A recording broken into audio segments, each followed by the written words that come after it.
for you to come our way. Simon Ekpa, you dey fight like lion, keeping Biafra safe from Zion. Oh mama Biafra, your children they cry. Finland free our prime minister, we no go lie. Our enemy they try to annihilate. Free am now before it's too late. Freedom no be small something. Now waiting we dey demand without fronting. Biafra land we want them strong. We Simon Ekpa, we go march along. From the east to the west we dey shout, Mama Biafra, yeah, I'll call no doubt. Enemies close, but we stand up tall. Together we rise, we no go follow. Oh Mama Biafra, your children they cry. Finland free our prime minister, we no go lie. Our enemy they try to annihilate. Free am now before it's too late. In unity we go dey strive, fight for freedom we go alive. With courage and strength we dey fight. Mama Biafra, our guiding light.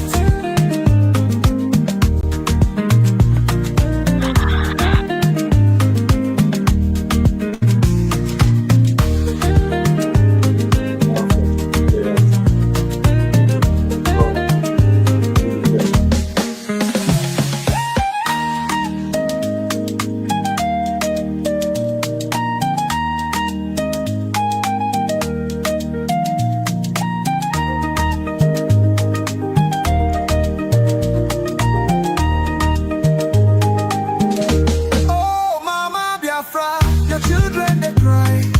Finland free our prime minister, we no go lie. Our enemy they try to annihilate. Free am now before it's too late. Freedom no be small something. Now waiting we dey demand without fronting. Biafra land we want them strong. Simon Ekpa, we go march along.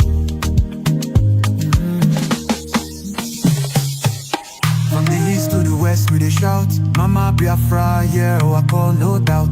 Enemies close but we stand tall. Together we rise, we no go fall.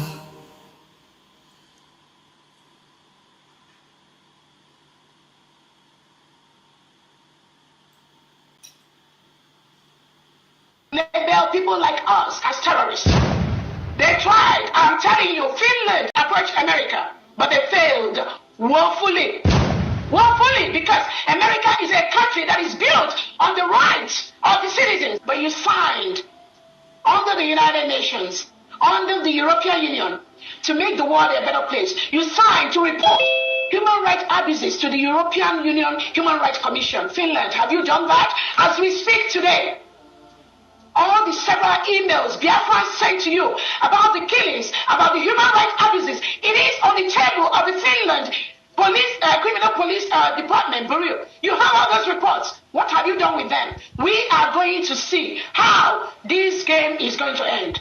Since you've decided to collude with the Nigerian state, we have taken this case to the appropriate quarters, Biafrans and the international world, and we will see how this is going to end. Yes, depending on your time zone and location. Yesterday, during the fundraising of the United States of Biafran government, under the leadership of Dr. Ngozi Arabweze, with a very heavy speech Dr. Ngozi Arabweze during this broadcast that you would not want to miss. Obun is on miss with this broadcast. Obun is on can actually wear the recap of the broadcast today. Buroche give the answer. Please settle and watch this video from beginning to the end. Dr. Ngozi Arabweze during this broadcast, only the Finnish government woto. I hope that Alex Top, after seeing this video, now got one you know this woman. One now woman of Finland or Bato Biachana halfway. nke ikpeazụ a enwere very heavy exposition Dr. Ngozi Orabueze nyere na this broadcast wee kwuo that na Finnish authorities emego some footsteps on how to take reports against her to the United States. This is a very heavy broadcast, a man like him is. Dr. Ngozi Orabueze mekwere ya dị very clear to Finnish authority and to Alex Tob wee gwa ha sị that na ije afa na-eje is a mission impossible. Na ọ gbachigo everywhere. Be sure that na ije Biafra must submit to get to the highest authority in the United States. Just chọta data video wetting data he settled under watch this broadcast. Ekwekwana ka ihe ọbụla na-ara gị watch this video from beginning to the end. O nyekwara update concerning Maazị Simon Ekpa. Wee nyekwa update concerning Maazị Nnamdi Kanu, our supreme leader. Unu mana Maazị Nnamdi Kanu na-ekwu ya steady na-ekwuchi ike si that na the day nwaanyị ga-take lead, the day ụmụ nwaanyị ga-take lead of this Biafra movement, ụwa niile mara that na Biafra na Biafra. Settle under watch this video. Ka m ekwu okwu just chọta data watch your video. We also want to use this opportunity to remember our Prime Minister, His Excellency Simon Ekpa. We are waiting to hear what Finland is going to come up with. Like we all know, they say they finished the investigation that is wrought with deceit and with transnational repression,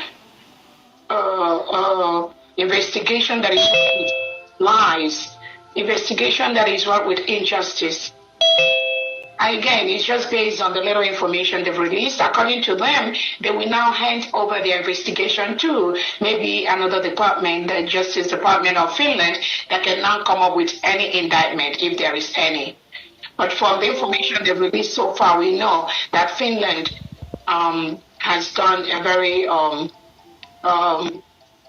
bad job, injustice to self-determination and the self-defense of the innocent indigenous Biafrans and other indigenous Nigerians. It is obvious that all the human rights abuses and all the injustices that have been reported to Finland, they neglected that. They've neglected that to, according to them, investigate a wide range of terrorist group. We are the terrorist group that Finland is referring to, nobody else. So if Finland could succumb to what Nigeria, the terrorist state, as of yesterday, today, the Nigerian government has killed 4 innocent children in, I think it's either Oru State or one of our Biafra states, in the Biafra territory. Nigeria is the terrorist, not we, not Biafran. So Finland, you need to get that clear first. You need to know who is committing the act of terrorism. As of today, the Nigerian state, headed by Tinubu and Christopher Musa, continues to unleash act of terrorism against innocent Biafrans. They killed 4 innocent children today in Biafra land. Finland, that is terrorism. Right there. That is terrorism. If you do not know what terrorism means, Nigeria is a terrorist state.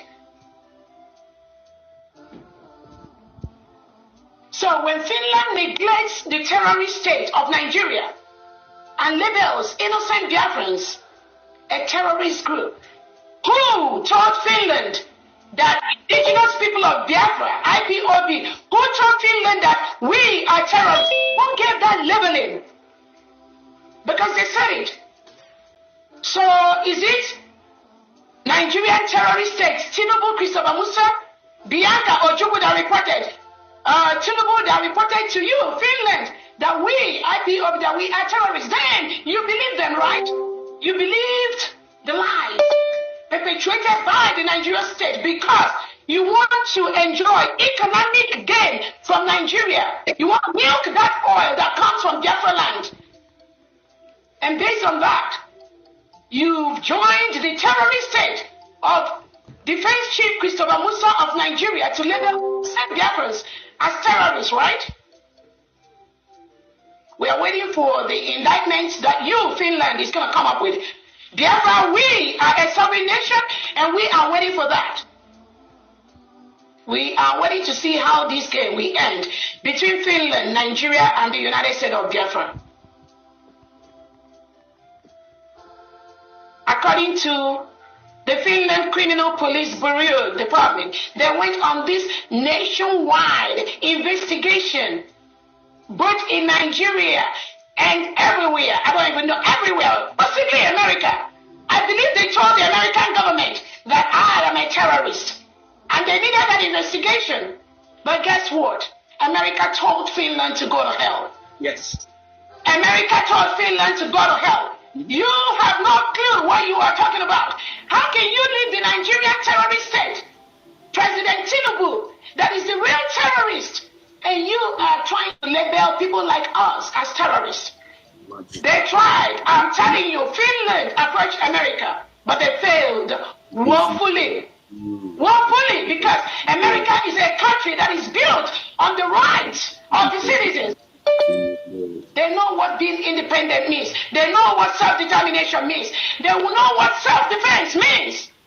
So when Finland came with that globalist agenda, they are operating in Europe with Netherlands, with Norway. America told them to go to hell. That is why they could not proceed with their lies, with their fake investigation in America.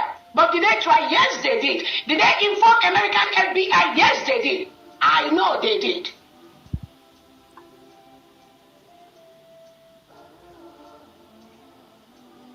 So we are waiting. We are waiting for. We are waiting to see how it's going to end up. How our Prime Minister, Simon Ekpa, who is defending our land, defending people from this Nigerian terrorist state, we are waiting to see how Finland is going to label our Prime Minister a terrorist person, a terrorist sponsor. They already labeled some innocent Biafrans as terrorist financiers. Remember, Finland arrested 4 innocent Biafrans alongside our Prime Minister. And according to them, they investigated. We have all the questions they asked these innocent individuals, innocent Biafrans. Finland labeled them terrorist financiers just because they do not want to cohabit in a country with people with reintegrated terrorists. Biafrans do not want to live with Nigeria that reintegrates and rehabilitates non-terrorists into the country, hire them into the military, into the police, give them AK-47, send them to southeast, southwest, all parts of Nigeria to kill innocent and indigenous Christians. That is what Nigeria do today as we speak. That is why Finland colluded and tried to label innocent Biafrans as terrorist financiers just because of what you and I do today. Raising money to build our new nation, Biafra. Raising money to defend our people from the terrorist state of Nigeria that today has killed 4 innocent children in Biafra land. I believe that information is already on the table of the Finland Criminal Police Department. Biafrans, make sure we send it to them. So, who is the terrorist? That is the question. I want every international community, international leader to ask Finland, who is the terrorist? Is it Nigerian state that have been labeled as the most dangerous country for Christians to live in? And you think that just happened? No, it didn't just happen. Nigeria, President Tinubu, Christopher Musa, we are part of this. They facilitated the reintegration of terrorists into Nigeria. That is why today Nigeria has been labeled as the most dangerous country in the world for Christians to exist. So Finland, didn't you read that? Are you not aware of this?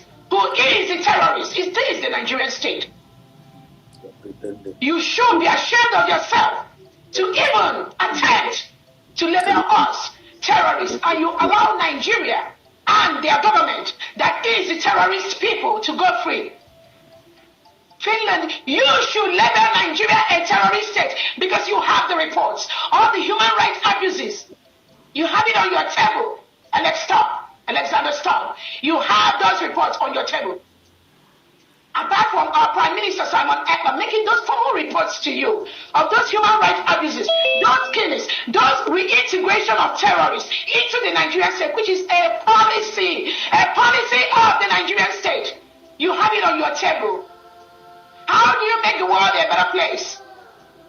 When you leave the terrorists and you are going after innocent indigenous Biafrans, indigenous Christians in Nigeria, you are labeling terrorists because you want to milk the honey, the oil from the Biafra state. You want to have economic collaboration with Nigerian terrorist state. That is why you've lost your conscience. Your integrity is at stake at this point. Finland, under Alexander Stubb, whatever your name is, your integrity is at stake because you are fully aware of the criminal. You are fully aware of the terrorists. You are fully aware of who is committing the crime. But you turn a blind eye because you want to sign economic partnership with Nigeria. Nothing else. That is it.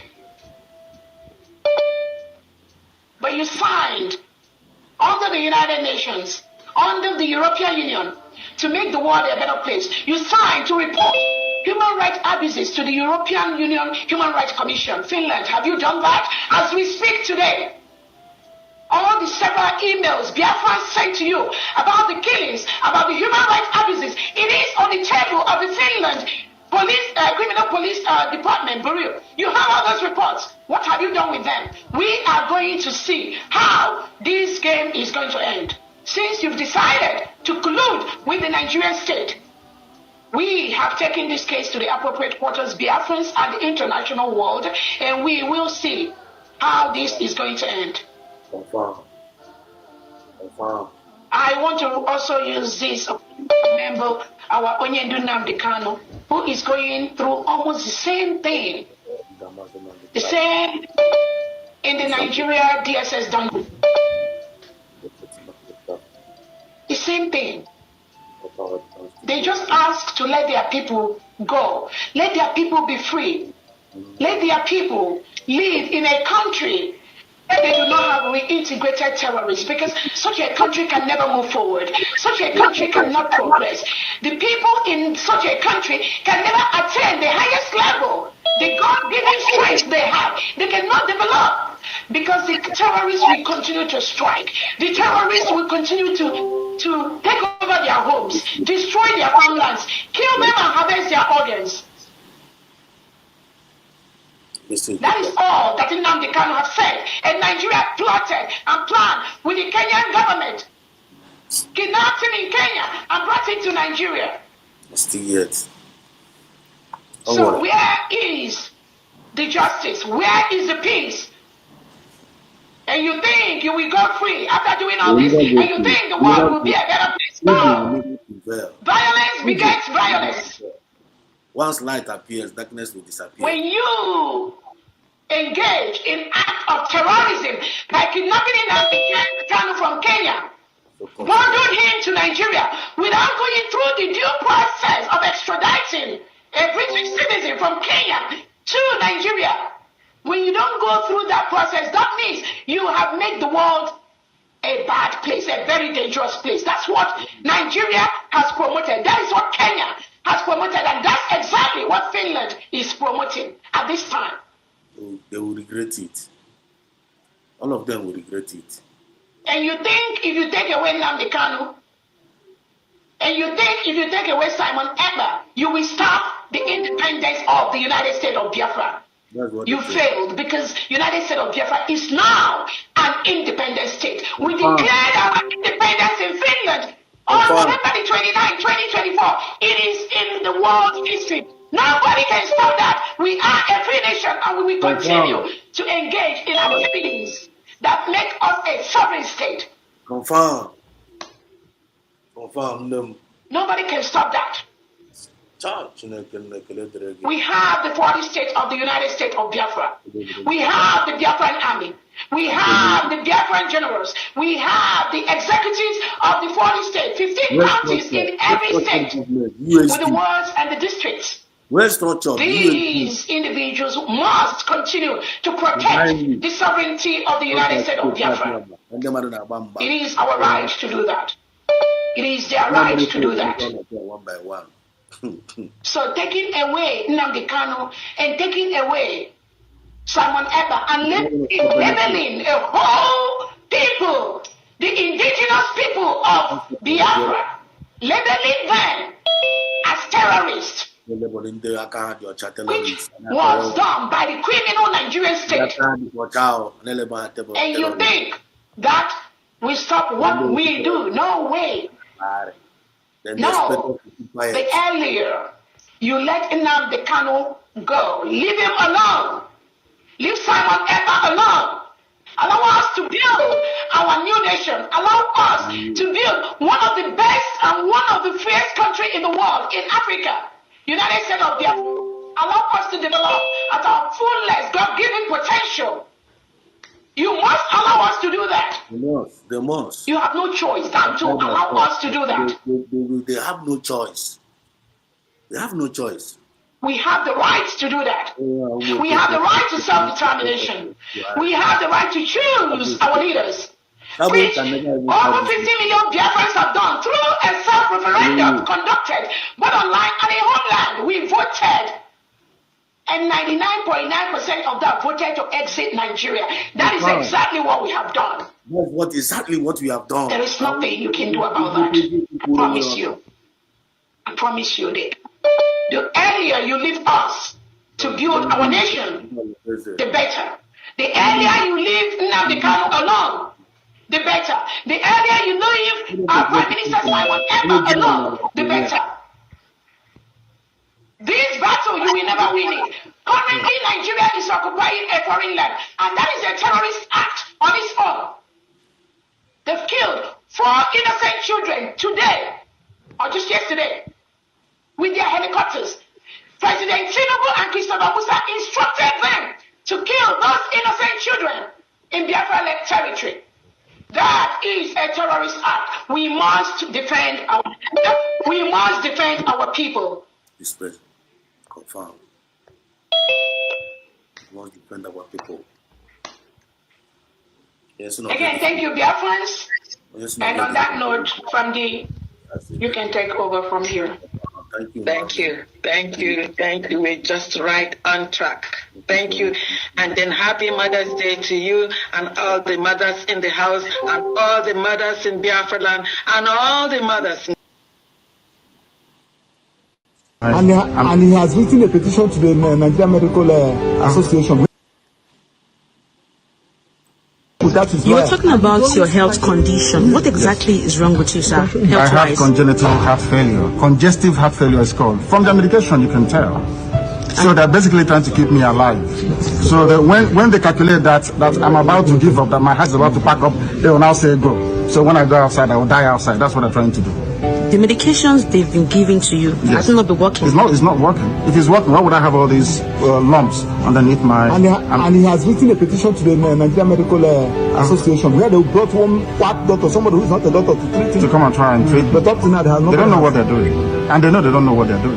Or else, why would I have this? As long as it remains in DSS custody, I won't try. No trial. I will not try. Application. Look at my face. I know they hide them all. If anything happened to Mazi Nnamdi Kanu, but God forbid, we all brutalize, we all go down in Nigeria. We all finish for Nigeria. Think we are joking? Who are you? Now they hear say Mazi Nnamdi Kanu, they seek for DSS custody, and would I no agreement you go for hospital, Tulumbu, and also and they hear say you don't talk, make peaceful talk with the most wanted terrorists for North. Much. Mazi Nnamdi Kanu no deserve peace talk, Abi. You know deserve for you to release them. Much. You still the whole am. Everybody don't beg you. You don't agree release them. You are the terrorists in Nigeria. Nigeria government, Tinubu, when no in left and right. A foolish government, idiot, called Tinubu. Injustice. You the repentant terrorists. Country where terrorists they repent. You are joining them to army. Why are you holding our brother? Why are you holding Mazen Nnamdi Kanu? If anything happened to Mazen Nnamdi Kanu, we all go down. Igbo politicians, Igbo governors, Senate, Igbo Ohaneze Ndochi. If anything happened to Mazen Nnamdi Kanu, but God forbid, I swear, you don't go see any state govern again. Igbo governors, you don't go see any state do govern again. Who are you? Make something happen to that man first, but God forbid.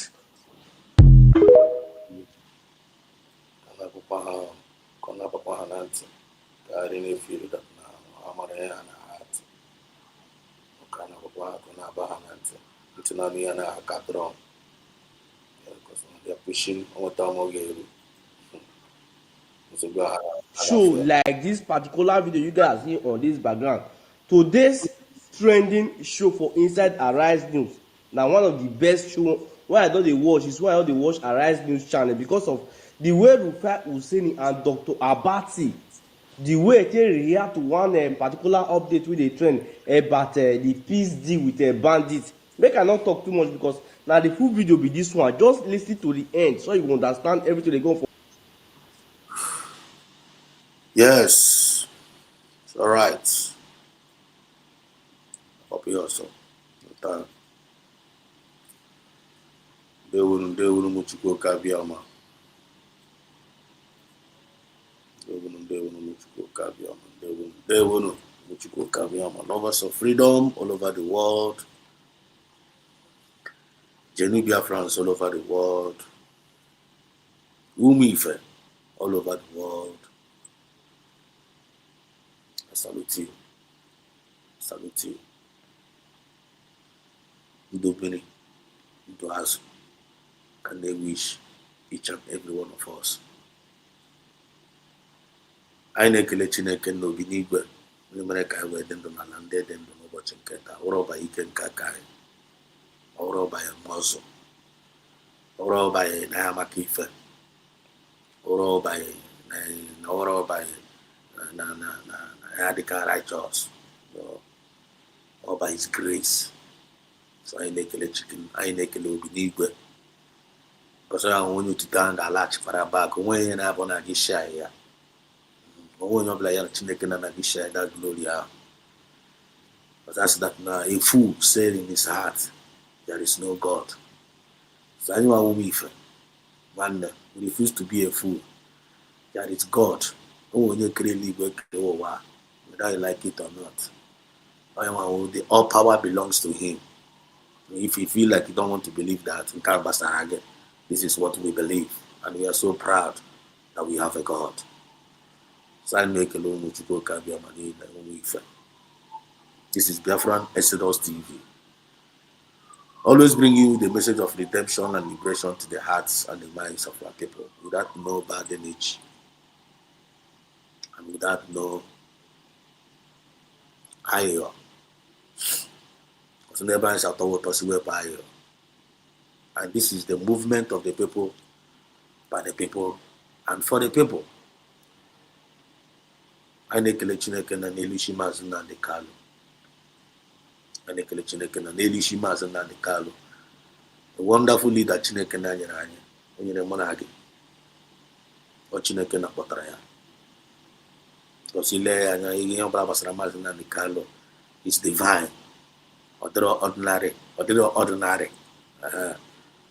Etule ya kandi, tule ya kekbe, tule ya front, tule ya back after. Maazị Nnamdi Kanu is a divine being. It's one in a divine mission. No kadikwanombe today, okwa Chineke na kadosara ya ndụ. So I had the opportunity and ask Chineke na go awo onye kpọtara ya Maazị Nnamdi Kanu because ọ gwa kpọtara ya. Ọ kpọtara onwe obi n'igwe. I want to I recognize it. The new Biafrans recognize Maazị Nnamdi Kanu. And I'm very, very happy and very, very privileged that I'm with such a leader, provided by you, Ubinigwe. And that's Chineke na Dissappers Maazị Nnamdi Kanu. Chebera Maazị Nnamdi Kanu. Protect Maazị Nnamdi Kanu. Atụmatụ ọjọọ niile ndị iro na-enwe n'ebe Maazị Nnamdi Kanu nọ. None of them will prevail. None of them ain't gonna prevail. Mmiri Maazị Nnamdi Kanu ga na-aṅụ ya rụrụ ya vitamin. Ọbara niile ha na-amị ya n'ahụ amị elu mị ala, ọbara ya ga-agwụ agwụ. Ha tiri ya poison na nri Ogbunigwe, poison a ya ghọrọ ya vitamin. Ọ ka iwe pruvere ụmụ elu ụwa na ike niile dị gị n'aka.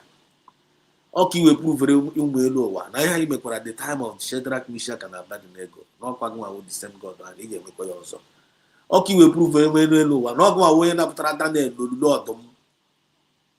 At the end of the day, ndị niile suru Daniel n'imi ha niile ọdụm mechara dọka all of them. Of each onye nwa ihe na-aga imekwa the enemies of Maazị Nnamdi Kanu Ogbunigwe ịma ya and otu aka isi wee gosikwa ya n'otu akụkọ esi adị. So Chineke na chebere ya Maazị Nnamdi Kanu egbukwa n'aka ndị iro chi anya ọchị. Kasi ifeme Chineke ndị mana ifeme Maazị Nnamdi Kanu ifeme ya ị ga mana catastrophe ga-ejikwa everywhere. People ga-eluzukwa ya. Their patient ga-emekwa expire. Everywhere ga-awụ kata Chineke nna anyị ji ihe niile agbetikwa gị n'aka wetekwụkwọ n'aka ife mere anyị Maazị Nnamdi Kanu. Anyị chọrọ ka Maazị Nnamdi Kanu dere ndụ wee si ebe a wepụta ka Maazị Nnamdi Kanu wee teste Biafra ka ụmụ Biafra ka o wee dị ndụ ka e celebrate ebe ọ nọ na ndụ. Chineke na mere anyị ya na Fachukwu ka bịa ma ise. Anyị jikwa opportunity na-eti Maazị PM Samunekpa Samuel Njoko ezigbote nwokorobịa mara mma nwoke chọrọ mma in all angle of his assessment. Maazị Samunekpa is a blessed man. Ọ wee blessed man. O nweghị ihe ọ bụla ọ lakịrị. Chineke na gị mee ya bịa wụrụ onye na-echere ụmụnne ya ya hapụ glory ya niile, hapụ ọnụ ya niile, hapụ enjoyment niile. Samunekpa wee sị na ọ chọrọ ka ọ bịa save his people. Chineke na ọkwa human being ka ọ wụrụ God, but o nwere obi Chineke, o nwere obi gị Ogbunigwe. Anyị makwana ọgwụ asị gwara ya and ọgwụ onye ma the best plan of what is going on and anyị nwa love ya love Samunekpa. O nwere ndị na-ekele m na ha love ya Chineke na ịmacha ndị niile. O nwere ndị na-pretend na ha love ya but n'ime obi ha ha love ya Chineke na ịmachakwa ndị dị like that. They are the useful traitors. How are the useful traitors? How are the useful traitors? But evil will never prevail. Evil will never prevail. Evil will never prevail over good. Because all the evil prevail over good. I want to Chineke na ọ ga-awụzi that na nwanne ndị mmadụ ga na-asị na ike ekwensu karịsịrị ike Chineke na Chineke na reasonzie ya anyị nwanye ndị mmadụ ga na-ekwu na ike Chukwu because anyị nwanye mụnwa na anụnwa agwụ nwa gị Ogbunigwe onye anyị mụnwa na anụnwa agwụ ana m asị gị Chineke nna Chineke na ọnwụ na ikpe ka ifere wee mee m na Chukwu na ọkwa gị nwa ka ifere ahụ mekwara ahụ ọkwa gị nwa ka ifere ahụ na gị ime na ino Chineke anasị gị na masị gị Chineke no kima the reason why because ndị mmadụ ga na-asị na his God was not able to save him. Ndị mmadụ ga-asị his God was not able to save him. Chineke nna ahụ na-eji eto ọnụ he was not able to save him. Chineke nna ndị mmadụ pese modi nọmba na my God was not able to save me. Chukwu n'ọgwụ nwa ka amakwụkwaziri ya because a ga-asị na enweghị ike isave him. So prove them wrong so that I will man ike gị karịsịrị and you always prove them wrong because you have never failed. You always prove them wrong. But if ha na-asị ka ha kulie ka ha megide ụmụgo Chineke na ị na-ekulikwa like a storm wee tipịa tisa ndị iro niile. You have never failed. Ọ ga-eruzi na time you ga-efail kwa because you have never failed and you can never fail us. So Ogbunigwe ọ gbajikwa na adọrọkwa again. Maazị Nnamdi Kanu our leader on the Akande DSS for getting to almost 5 years now. Release Maazị Nnamdi Kanu achọghị release ya. Ka ihe Maazị Nnamdi Kanu mere ndị a achọghị ngwa ihe mere Maazị Nnamdi Kanu ihe ọjọọ mere wo ka ihe what is the offense of Maazị Nnamdi Kanu ọkọchukwu na ọgwụ maka anyị na-agwa offense ọ kọmitiri n'ọkwa gụnwa sentịrị ya ka ọ bịa redeem ụmụ ya just like this way send kwa Moses Moses gwa ka gazi gbakwa Pharaoh say let my people go. Moses Pharaoh na-eshigharị ọnwụ. Pharaoh na-eshigharị ọnwụ. Ịmụta isi wee treat Pharaoh. Chineke na otu anyị si wee treat kwa Pharaoh ha. Ọkwa ịma gị kpapụra na otu aka ga-esi wee treat ya. Ndị Nigeria na ndị ji anyị n'ọrụ ma ndị South East ma ndị Traitors niile a. Chineke nna kulie oge erugo ka iwe treat ya mes niile ndị niile ji anyị n'ọrụ.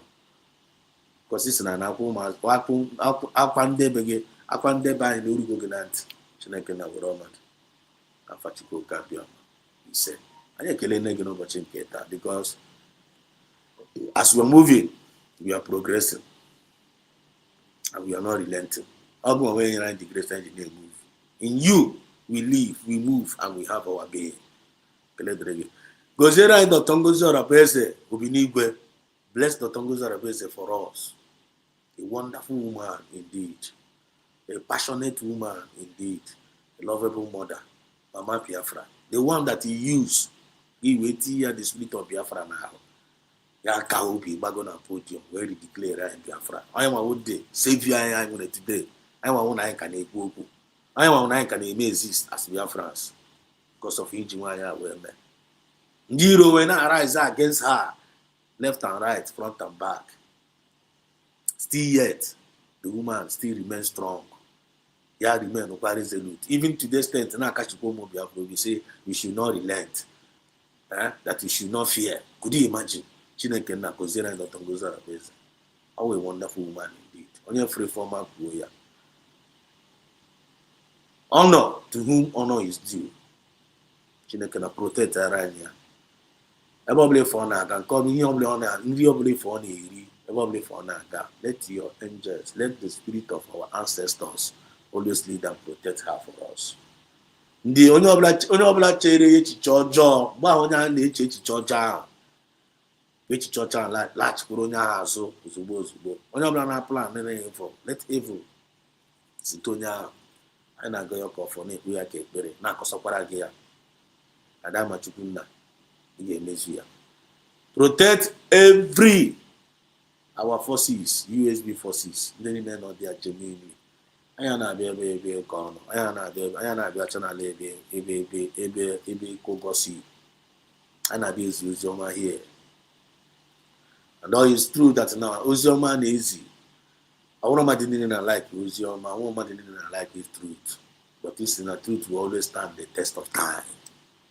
And Chukwu n'ọgụ nwa onye na-enekwa anya n'obi na obi anyị niile a na-asị Chukwu na gọziere anyị our forces nela not their genuine. Our we are men on the ground, we are men on the ground, we are men on the ground, we are men on the ground. Instant or go haga urego gadia, urego gawure many hoso. One over on that. Only that kind of mindset. Listening women on the ground. Listening women on the ground. You only the mindset of Kibia go USB wayo. Everything about your life go over you. I get wayo yourself. Onye wada is ike waya go down to do. The life of that person got way a mess because millions of people are moving at this struggle now. We need to protect our genuine ones of the USB forces. I'll go and win my own by Chineke and the Chukuna. Go and have always been in the front and you always been in the back. You have never left us nor forsake us.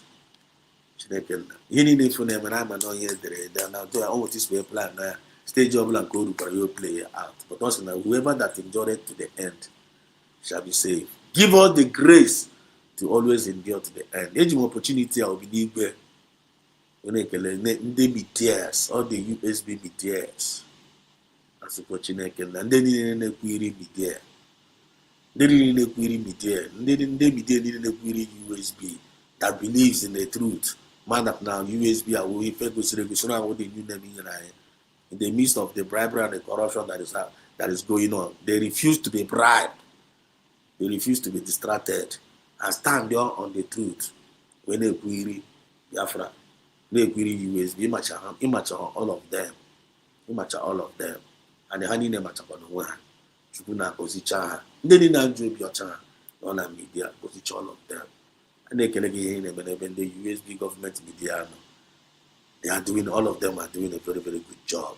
na-epichi oziọma. Onweghị onye na ibe ya na-agbasaga, onwezi onye na ibe ya na-agbasaga. But mgbe ndị ọjọọ anọghị na wa mis, people like nwaanyị isi ọcha na nwa mma na ndị otu ha, otu aka si akọ anụkọta atụpụta ofu news a na-apịa nku nwanne. But we never pịa na nku na this USB government ndị niile na media can never be our portion n'afa Chukwu ka abịa ma ise. Onye ọbụla ga na-efesi lane ya, because onye ọbụla anyị nyere onye ọbụla onyinye dị iche n'iche, anyị na-edicha unique, and onye ọbụla na-efesi le, onye ọbụla na-efesi, onwe onye na-etiri ibe ya anya. Enwekwala onye ọbụla tiri ibe ya anya n'afa Chukwu ka abịa ma ise.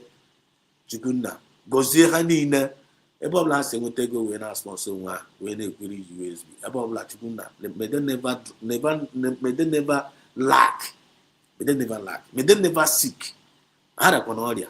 Chineke nna nye anyị the strength, nye anyị the grace ka a na-arụ ọrụ ọma na-aga n'iru. And Chukwunna obi n'igwe ekwekwana ka ekwensu baa anyị n'ime, ekwekwana ka ekwensu baa any of them n'ime.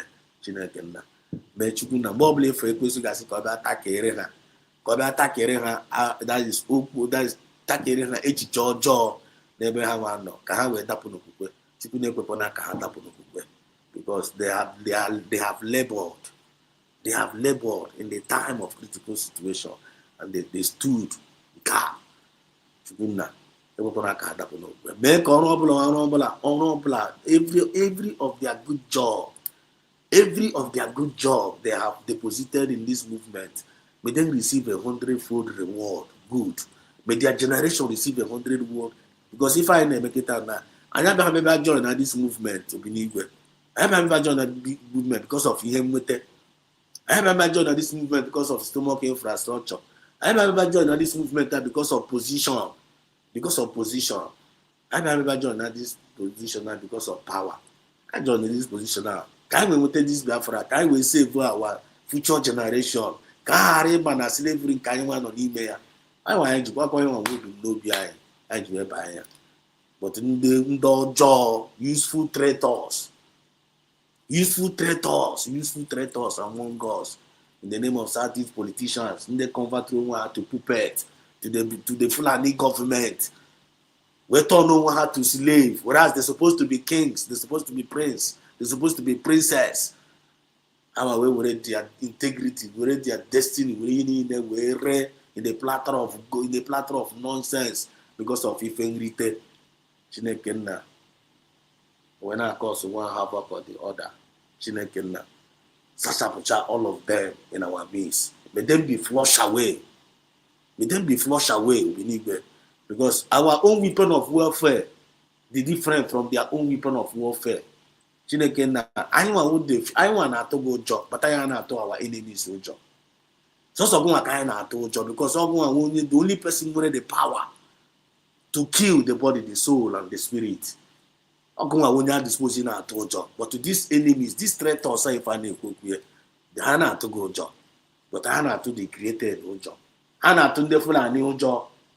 But they are not afraid of you. God, may you remove them out of our way. Probably for Hannah Chana cause problem in our midst, both in the homeland or in abroad. Let them be out of the way. Because the time of redemption have come. The time of liberation is now. I ain't waiting on that days. Look at the Rochukunda. The time of the people of you, time of them to celebrate and for them to go back to their land and to be re-established. The time I go. People are and this is the season. This nearly dim la balea. Come now, got this so far.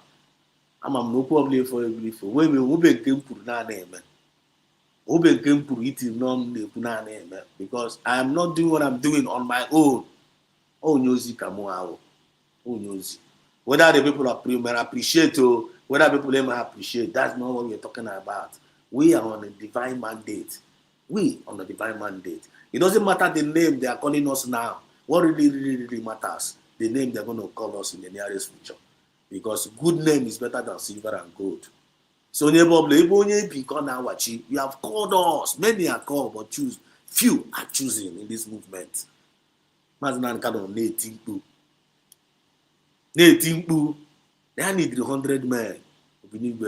ya nwa na-arụ ọkwa gụnwa dikwere ya ozi o ya nwa na-arụ ọkwa gụnwa dikwa disi ozi ya why ji na-emezi ala ya ọ na-agabiga through this because in every journey of a great man there are mountains, there are challenges onye a ga-across cha and ọgụnwa onye na-eji nye the grace onye a ga-eji across cha ya si na ọ chọrọ 100 men chukwunna men agadawago all over the world genuine ones apụtawago and go to ha chi ọkụ wee na-apụta onye ọbụla nọchiri ụzọ will be crushed because masị na nke ọgụ sịrị anyị that na does once it become an impediment to this movement you will be totally destroyed. Every of his word have always come to pass. Only one that remains, Biafra will come and Biafra will go. USB is our new nation. And every Biafran all over the world will continue to support the USB, pray for USB, talk about USB, promote USB. Because I am going to happen and I get promoted when God, thank you so much for all these wonderful prayers we are praying. Then join the night today all my brothers and sisters, then in our comment section. Bless each and every one of them. They are the children of light. Light and I get quench. May their light never quench. Family and company for him and me. May them be a living example. May them be that like can have a role model, even in their home, because charity begins at home.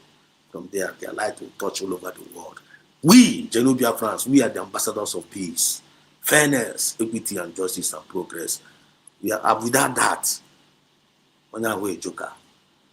They won't much go I'm back. Back. One for GBK Peters. I see you. There were. So you are doing more, sir. Wisdom. God bless you. Thank you, my brother. Thank you. One for. Thank you. Okay, ZK. Afrongo. There we are. Welcome to the program. I forgot me a heart of love. And that flash upon there on the internet here. I don't know how to go registered. I give for the borrow be love give center here. Confirm. Love you too when you can not go see love to all Biafrans. Okay, ZK, USB people. Aka Ekpuchi Onwa. For real. USB is but Aka Ekpuchi Onwa. Is but Aka Ekpuchi Onwa. When you cast upon again. Osno nyakono ikonsin. Nyakono ikonsin. Where are you coming from and where are you going? Because you people are funny people. This is a phrase and it doesn't make meaning, so we are not going to talk about it. So Nyakona, please, if you are still here, please explain to us what you mean by in Nyakona. Are you still there? If you are still here, please explain to us what you mean by you people are funny people. Explain to us, please. Camera, maybe so that I have forces. You find one call hello, there I see you. Facebook, there will massive your friend Exodus TV, there will welcome to the program. Facebook, say for prayers. You just want them more. You just want them, but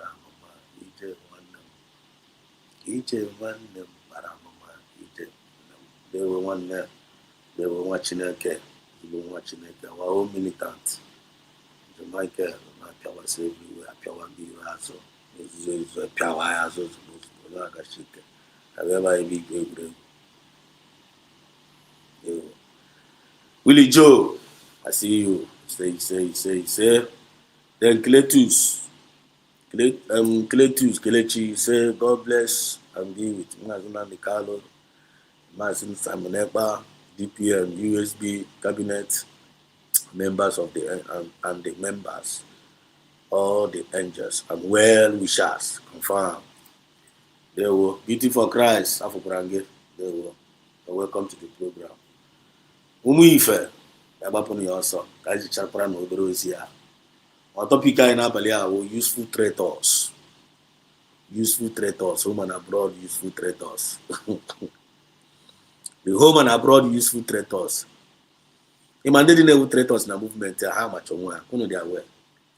They know they know that they are traitors. All the traitors among us, they know themselves. And if you're a traitor in this movement, you know yourself. You cannot tell me, you cannot tell me say if you cannot tell me say a traitor does not know that you're always a traitor. Are we communicating?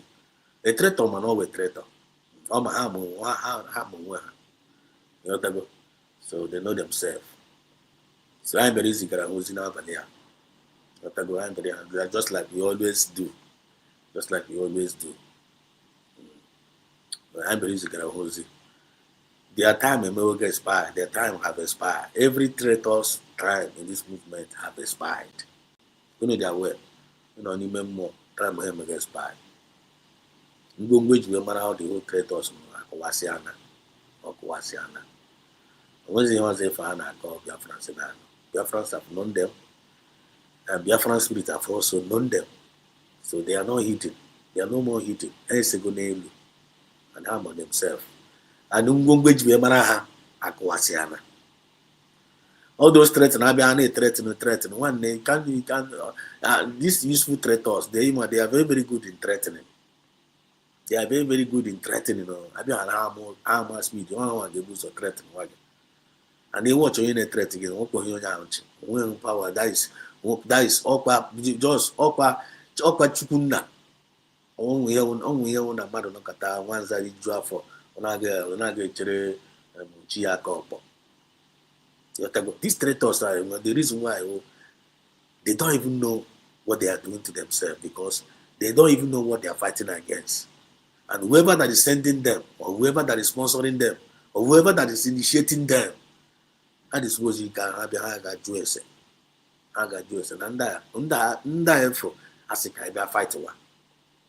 Discipline die fast as I fight war. Now, one in that he end America, you John Diamond. Oh, a very, very intelligent person, somebody disposed into as a traitor. But in my ever channel, I the Payana Pusipura, I don't say Payani Bunye Uche. Ayani Bunye Quamuche. Okay, we're one of the kind of good heart I'm wearing. Okay, we're one of the kind of the extent of our good heart towards humanity. But still yet, these traitors, they are not appreciative. They are not appreciative. Even go and chase or handle, they are not appreciative. Useful traitors. And how are they useful? In the hands of the enemy, they can be useful to their own people. They can be useful to their own people. Your own people, ABC, your own. Because never is neighbor be gonna watch it. Huh? Then you don't want to be useful to your own people. They're useful. They don't want useful. God, they useful. Yes, you know. Yes, you know. Join the useful to your own people. So say they cannot be useful to the council. You cannot be useful to your enemy of your own people. When they reason them down. I'll be right back. Just let me update to my son.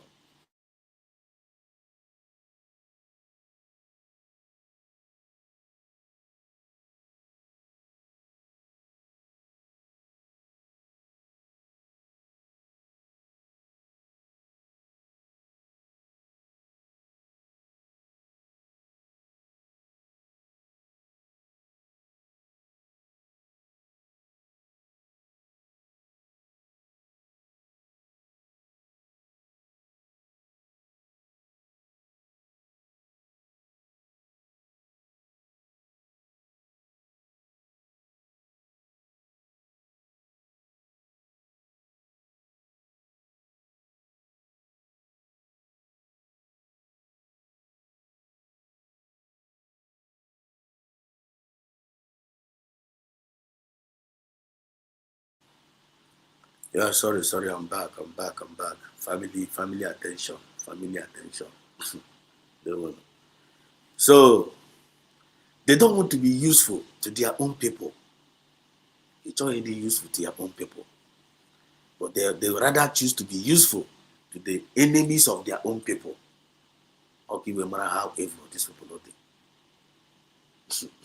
Because that's not okay, no, okay, no, okay, we man, that okay, how is it okay?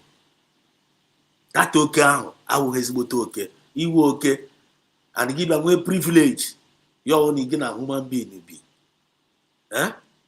human being na gị na bụ obi nyekwa gị privilege o that's ya ọwụrụ onwe ebe nọ gị na-eriju afọ asa oke nọ n'ụlọ nwaanyị chọrọ igbu gị egbu nwaanyị kpọrọ gị pusi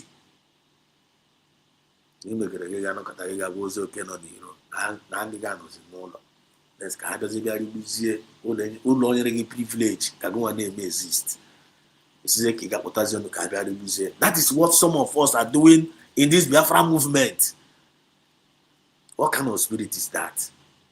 And what kind of lifestyle is that? And what kind of choice is that any reasonable human being can make? Which is very, very bad. I'm very busy. You have to go. Useful traitors. Evil never prevails. All their evil will never prevail. Once light appears, bubble and light will appear. One day, darkness will always disappear. You know they are aware. So bad luck about you also. I hope you are communicating. Mark, go. I see you. There we go. Welcome. Now here. When I'm going to look at the condition of Martin and the car. Look at the condition of Martin and the car here. What exactly is wrong with you, sir? I have congenital heart failure. Congestive heart failure is called. From the medication, you can tell. So they're basically trying to keep me alive. So that when they calculate that I'm about to give up, that my heart is about to pack up, they will now say go. So when I go outside, I will die outside. That's what they're trying to do.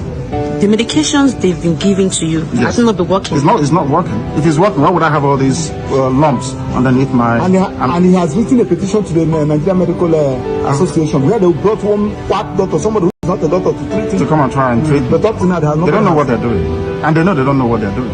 Or else, why would I have this? As long as it remains in DSS custody, I won't try. No trial. I will not the application.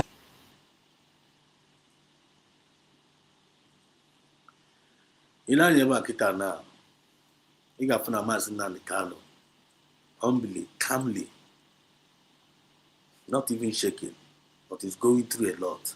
Still yet, you still endure everything he's going through. And here with the offense of this man, here with the offense of Mazen Nanikano. What is his offense? His offense here again, he's fighting for the freedom of his own people. I want conditional for an email. And Honor fight back for the freedom of his own people from the hands of the slave master. Then some of these these useful traitors say go here. Because someone I give up Taroni here. There are people like him. So I actually use that person now as a living example. You have to go for the heart of man. The heart of these useful traitors. I'm not like him, but when he must have a mental toughness. And we must do something about it. Or maybe I guess they don't want to be listening about this person. You ain't really listening.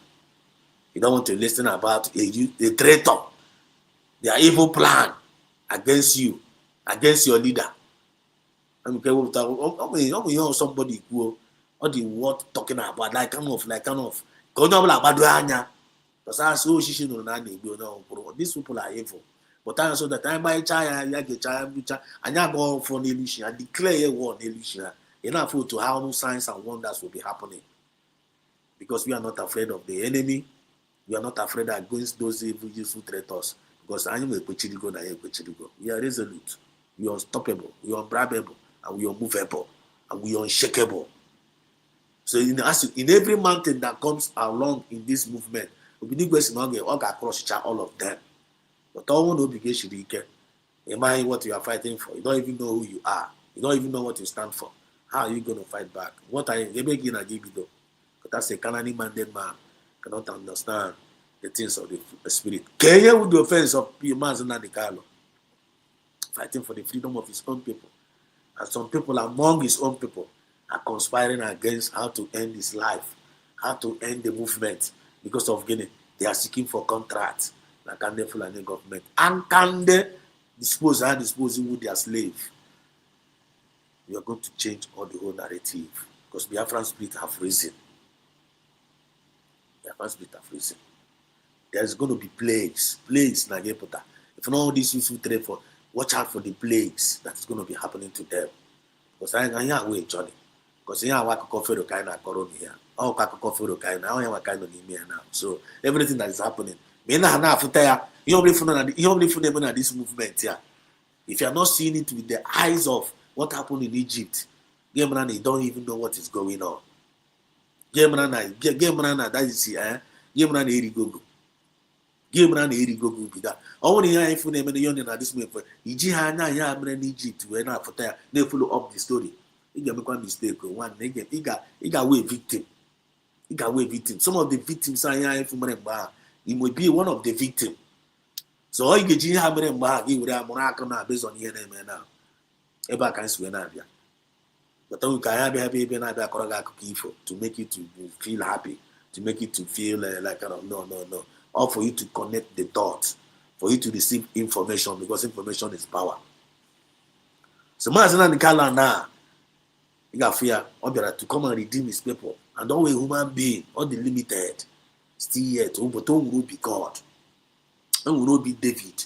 The same way will be the same spirit and David, Chinekena from David now. That time with David no anymore, Yanechikotanuma, Yagasi no Yaga king. No Yaga king of Israel. All the same spirit and all the same spirit I come from the Bremas in the calendar. The spirit of that is the Madi will be Lekota, Madi will be one day. Will be one day, genuine. All on that, I will be one, will be one day. But I put a highway queens in Mobia. Chinekana got walk. Chinekana walk will be time. Your fans beat that walk will be time. Nature will work against them. Every pretenders in this Biafra movement can never go scot-free. Pretenders always do the job. So God will expose all of them one by one. No matter how they pretend, no matter how you pretend. Once you do not genuine, you do not genuine. Once you do not genuine, you do not genuine. On a very, very good day, when you get seen, I won't parry, I won't threat, but always reality. I know I want the truth. You shall know the truth, and that truth will set you free. So the only in I give one name, the gap is in the China, you would now, give not back over God. Because that time you are, we're not going to lead you anywhere. Okay, leading anywhere. Or you're not get crash. I'm going to translate on the video this guy. Now I want to actually put up a layer. I'm about to translate on this video. I'm about to translate this video now. Then Kaime analyze. Going to wear it away. Then I'm going to commit it by link. Let me bring it out first. Let me bring it out.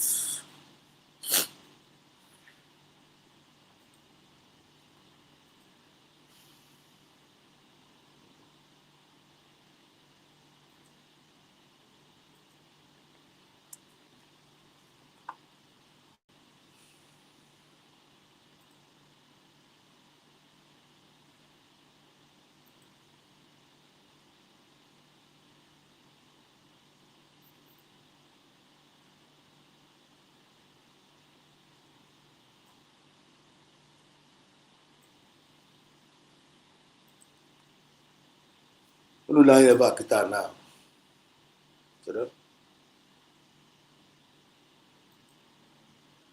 Ulu lie about guitar now. He got full. Some of us know this guy. You know this guy, right? This guy is a notorious human being. This boy in the line about.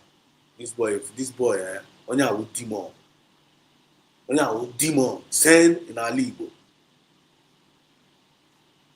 to come and destroy people of Igbo. Even at this boy, this is a pure demon.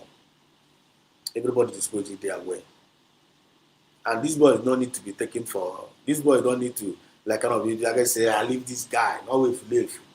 This guy will demon. This guy will a killer demon. I'm going to let this guy against you. This guy will go in Biafra now. You don't go believe him. You don't go believe him. But there is time for everything. Many days are for the thief, but one day, now with the owner of the house. This guy Mekariana. And this guy need to be stopped. This guy need to be stopped. You got feel this guy me put on here when they about against Masina and the Carlo. This guy couldn't go through before. That's which I and the Mutomuyana Kuje. Ako 1 year plus. I be up on and then Marina Mandana Robico.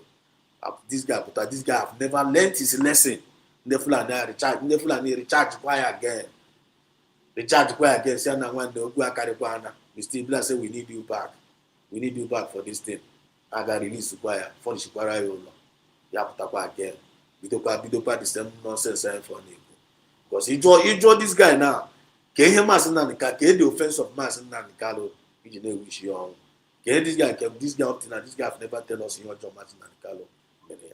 Okay, now let us go there. I couldn't figure see this guy on when I'm. They say they release the car, we go buy a missile front of it, no go past that madam. You hear me? He no go cross that. Make them say they want to send them to hospital. Unless you don't get the idea, we go buy them for this Abuja. If DSS arrest me, make them arrest me. Say they want, make them try them. We go buy them. Come out for that. We go buy them. We must buy them. By any means necessary, we go buy them. The people will be beaten and the security will be stopped. One of them know this guy. Influence this guy. Influence. Yeah. Well, this message. Of course, say if I go or not back. Opuna. Okoro tomorrow, Peter. Now this guy will tell you it's not AI. Now what do you want? Not AI. Huh? You're saying that now. You're saying that no. Okoro tomorrow now. This guy will not tell you. This is not him that is saying this thing. It was AI. If you ask this guy now, what is the offense of Martin Nanicalo that you want to buy him? You hear this guy now give you your offense of Martin Nanicalo.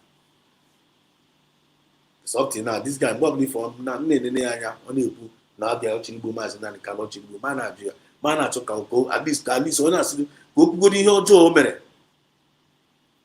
This guy, I've never heard him say, I'm going to place for a book.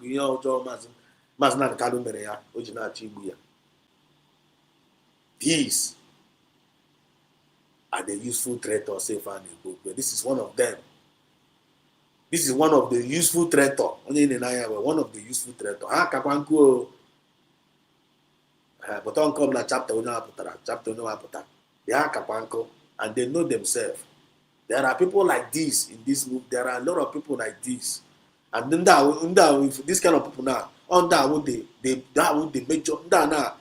major problem I am now. They are the problem now we have in this movement. But the problem I will go problem go but it's just that now it's like the time Herube. I just don't know why time Herube, but we only kupu. Yeah. Because this, look at them, look at the demons. And he's an evil person. But if I need more, I'm not going to feel that now. If you contract, if this guy dream here, he's want to be like Asare Dokubo. Asare Dokubo is a role model. Asare Dokubo role model, yeah. You want to be like Asare Dokubo. Ghanaian government is not getting any contract for you to be betraying your own people, for you to be killing your own people. I want contract in Ghana. They don't want to be useful to their own people, but they are useful to the enemies of their own people. Want to make una reason up now?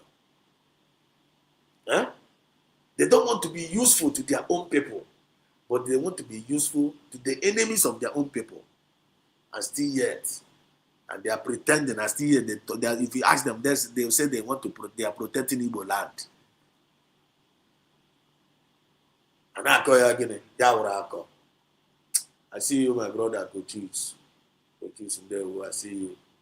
I'm Obi-Wan, Afro-Brand in there, Professor Obi-Wan, there, Obi. Coaches, blessing Chuku, Afro-Brand, Afro. Blessing Chuku say Ubele is the enemy. Obi-Wan say, what is Ubele saying? Obi-Wan, look at you, get out to talk to you. Don't worry, I'm a Kumbo. You're the baby, what the baby, but I got the audio. All the can join. Coach says, Blessed Jugu said Udele is the enemy of Indigo as a whole. For real now, that's what we're talking about. They are the useful traitors. Why with the useful traitors are with the last battle in the movement here? Because all our enemies has been conquered already. Masina carry finish going to Nigeria with the truth. They bury Nigeria. Make that international, make them Nigeria, the whole international community is Amarago. However, Nigeria is. Masina Kano achieved that with the truth. Destroy them even in their own courts. And all the willing, all the ready. Masina Kano be ready to. It's not scared to go to any court. It's not fair to go to any court or you defend them in any court, even around the world, or local, both home and abroad. Masina Kano is ready to defend himself. It has now Anachibuya before his time. And the time kind of situation, God forbid. God forbid, though. I don't know why. Even while we are still saying God forbid, even while we are saying God forbid, let God forbid and let like some of us in the or if anything happened to Masina Kano. I want to use this opportunity to say this. I got the chapter wise. I will be chewekwe. If anything happened to Masina Kano, oh no, we only find agreement. I have to find out. No way. I have to go and no way na Masina Kano cannot do. If there's any action I actually take back, I have to go and take it. Oh no, we don't plan anything, any wonderful suggestion of life for game. You have to go. I have one of our guy and only one guy, and you need our suggestion. This is suggestion because we are the citizens of Biafra, genuine Biafrans. We have the right to suggest to our government, and the government I drop a child suggestion. They look into the suggestion. I wonder if the suggestion is something that's going to be helpful in the government, they will use it. But I want to try the suggestion and I feel they have another better suggestion. They will still use it. But nobody knows it all. And we can with some certain things government may not know, but the citizens are aware. So they will listen from the citizens. We the citizens will listen to them. I am the government of the people, by the people and for the people. So this suggestion now we're talking about, this suggestion here is that I'm gonna know when here if anything happened to Masina Kano, if there's anything happen, I'm gonna tell you Masina Kano war before I atia. Adjo Kamuana Jo. I got asked Kainachewe Kamasina Kano war before we begin to act. I am a kind nature. Then all the answer is yes. Because I'm going to put them in a comment section. If you feel like now the answer is yes from your own thinking, from your own uchewaba, or kind of anything, just kind of not deny until all Masina Kano fear. Then I have a heart is here. Yeah, actually art. I want here in the check. Go. I got art, you believe I got etiquette and if I say Masina Kano before you want a fee. Can't get a kachamba. And my dear Kaju. You have to go car on that do under a concerned citizen of USB. You have to go, the government will provide this at the Ajuju and the citizens will provide this at the Ajuju because we are here for each other. You have to go, we are here for each other. This is about us. It's not about an individual. It's all about us. You have to go. So then, I don't say on that suggestion also will take away, or maybe some citizens will take away. I want somebody that the guy will say, now here I find it now. The guy is going there with the suggestion and the more of myself. I had the support of suggestion and then we take away as a suggestion. That suggestion now the Russia kitana the Burkina Faso kana Burkina Faso we kwechiri now. We lay their hands in their resources. Then their country now from Burkina Faso ratio 0% now from grass now hands in a grace. So to you Russia haka the Burkina Faso akana hang with for hana chop. You have to go all the messes in and then the terrorists now like going outside and Russia put you so because him and the reason why the Russia will make that thing now, not because of na Europe grab about Syria based on Ukraine. I want we with the Russia. I just say okay, can we raise Africa? We buy in the Europe movie. You have to go because even Africa with the commonwealth of the Europe. And then the Russia need the Europe based on Africa being their commonwealth. But to Russia they face the Ukraine as based on their own territory. As no ever can their own world power. And like Ukraine, one of the Ukraine now, Russia have two Ukraine as one of their commonwealth. So Keheme when the Russia now, Keheme no Jiwe na Europe imagine, ya na be no lubanyo. Keheme no Jiwe na the Russia, the Europe Jibe tiri hanya because of Ukraine. Ya he wure Russia iwe. Russia be say be tizere Europe hanya na Africa. So my suggestion now come this way. Okay, I have to make it now because I am asking way in there Finland ura in ala. Then America self, I am away in America. I am a young suggestion can with the no hard feelings. Then I am away in America. Oh no, in America to him, hey me a sharp. Now one day, I know about American, I know why Gale without any resources than in nature because Ogadro. Then secondly, my suggestion now, on what targets we reach out with Burkina Faso. The Traore, USB government can reach out to them. You reach out to them, Traore. Now one, the Pelleco Maca Samoneba, the Pelleco down at Chimemeko, our leader, and I took him our leader. The Pelleco, on what you see, on when it's not this way, may communicate with Russia, maybe, Canada Biafra. Now this is under this way, can and Russia, Cameron Motan is within the Burkina Faso, one suggestion can with them. And with those suggestion under suggestion box of USB. You have to go. Cameron tag is saying Kakanda wrong no, because I need the alliance. Gabara you have to go. Everything I natural. Yeah, was suggestion come neku because I need to go and down give no paper. I give book a mass and the Carlo. I gave we are, but we have God forbid though. And I had to work here, mass and can be find art. So when you find an art now. Atwa ni now and I'm ju aka ju aka kama ka ichiwe kama na nkalu fie before na atwa aka kama na atrikita now we say what the situation because all the can you hear no not too much all the can you go not too much. It's time for us to wake up. Agbono na akrika all these things na ogasu all these days here now we na for their evil plans of these people manke nuga osa manke onya create a lot of things is happening. They are cooking very very dangerous thing against us. But why we are cooking? If anyone they cook one kind, because we are not going to fold our hands. Yesterday topic was getting they not are prepared for war. We Biafrans, what are we prepared for? Yeah, they prepared for. Oh, every day I turn on internet now be a call some people are across the crow from morning till night and when solution on one day with a solution. We're not going to continue that way. Thank God the USB they are doing the needful. USB cabinet they are doing the needful.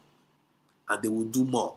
And it is our duty in the making sure I support then with ideas, my ego, everything that is needed to make sure that USB stand Gidibam. It is our duty to do it. Nobody's going to do it for us. Now we go do it for ourselves. But there's nothing now. This guy in the here. Before then, let me read the comment section. Basically, you say Kelena, you'll be one. Blessing Chuku, I've greeted you. Chusu says, I'm sure they are in a group, but this is one of forefront, like another Aranjo, and he is an evil woman. And the enemy within is the major issue. That's the thing, EJ Glitters. The enemy within is the major issue. So let me register on our comment first. Register commenting. Very, very important because commenting is also part of the program. Commenting will be also part of the program. So yes, every useful word I get through here, and they register every useful words. Every useful words is very vital and imperative to register. Udele is the enemy of the Dissappers people as a whole. And I don't know when you have to now. If you feel I want to please ask for link. Ask for link in the comment section. Ask for link. If you want to say something, ask for link, please. Ask for link. All the can click a link. Let me know in the comment section. If you want me to click the link now, let me put the link now. If you want to talk, ask for link. Coach says, I'm sure they are in the group, but is the one in front. Another Aronjo, the evil woman. Okay, I'm sure they are in a group, but is the one in front. Okay, yeah. I am a in the forefront, yeah. All the guy who they are master now. I am who they are master. He can't give you no second for. He can't give you second front. Then another Aronjo and do it. I will also the third group. I will try the game. As go choose which you there.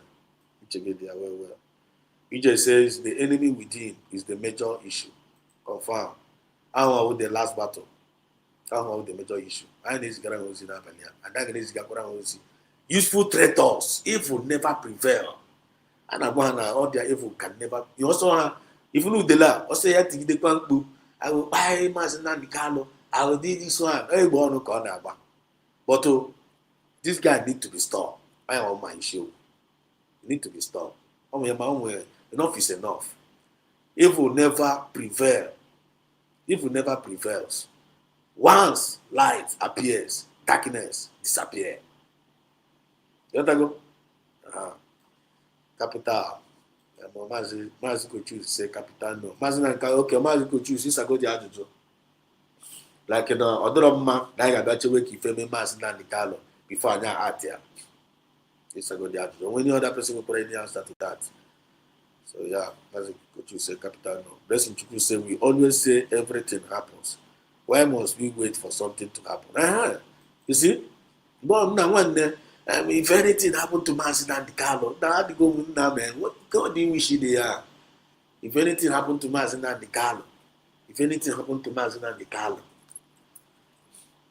this already happened to Mazi and Carlo. And then if anything happened to Mazi and Carlo, can you also know nature? Go me Mazi and Carlo before you put in something have happened to Mazi and Carlo. When you're gonna kidnap one, a kidnapper from Kenya, almost something happened to Yawa.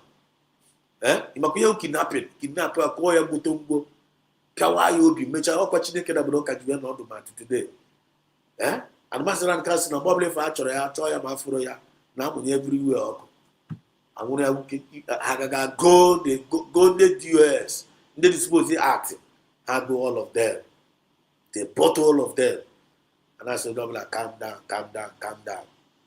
get us now 5 years, calm down. They use me now, but some of them now front to cap up there. And then I sabotage all these useful traitors and I sabotage the effort. They will be sabotaging it front and back. We are declaring a war on their head tonight, and just like we'll be declaring, all of them, they will receive fire. The Biafran spirit will mess with them. You will mess with them seriously. You will mess all of them up. And you need to always remember. You have to go. All they are caused with a cause because these people are evil. Three things is the man. See, it's lesson on Chubu. Burkina Faso is already a country. Confirm. See, I'm a kind of whether I'm in a God will give our government. We have been praying for 1,000 men wisdom for them. Good news will be coming out very, very soon. I believe God, and I believe them. I believe the Tongozo Rabese, and I believe the General Cabinet members. I believe them. When we are going to use what we have to get what we want. Okay, good question. Okay, Obi have asked for link.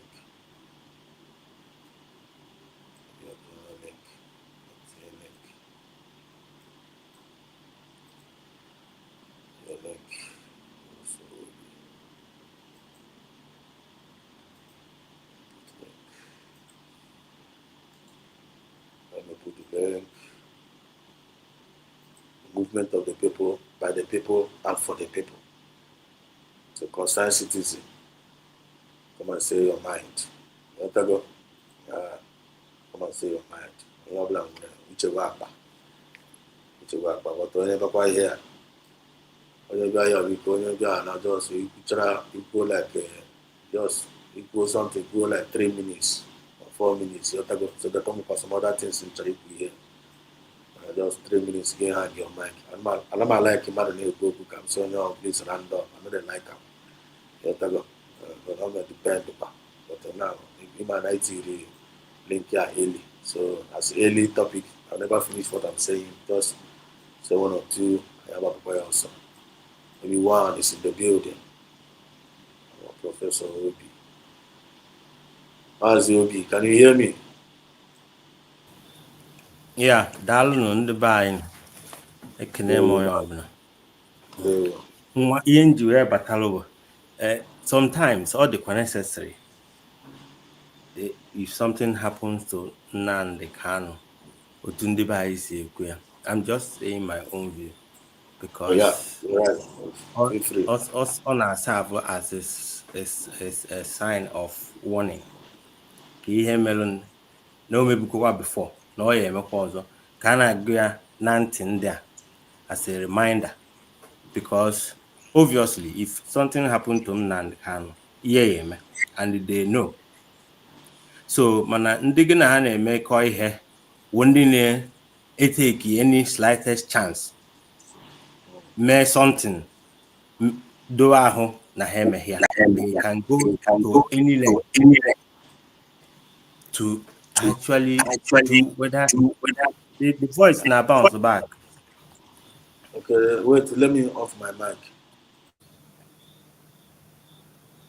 So, Imago, Udene, this Udene not here. Queen and you neku. Alman here neku, but I you mic, the voice can bounce back. Check good in my voice. All is okay, guitar. Okay. So sometimes on them just to actually remind it to them anyway, even though we're not praying for it to happen, you know.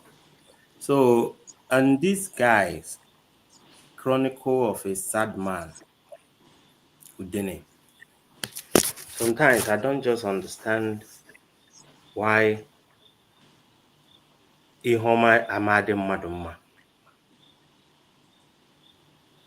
Or the very, very sad. Or the is a sad person that now all of whom we are at first because where somebody put a, the only thing they are after is the negative side of every effort another person is making.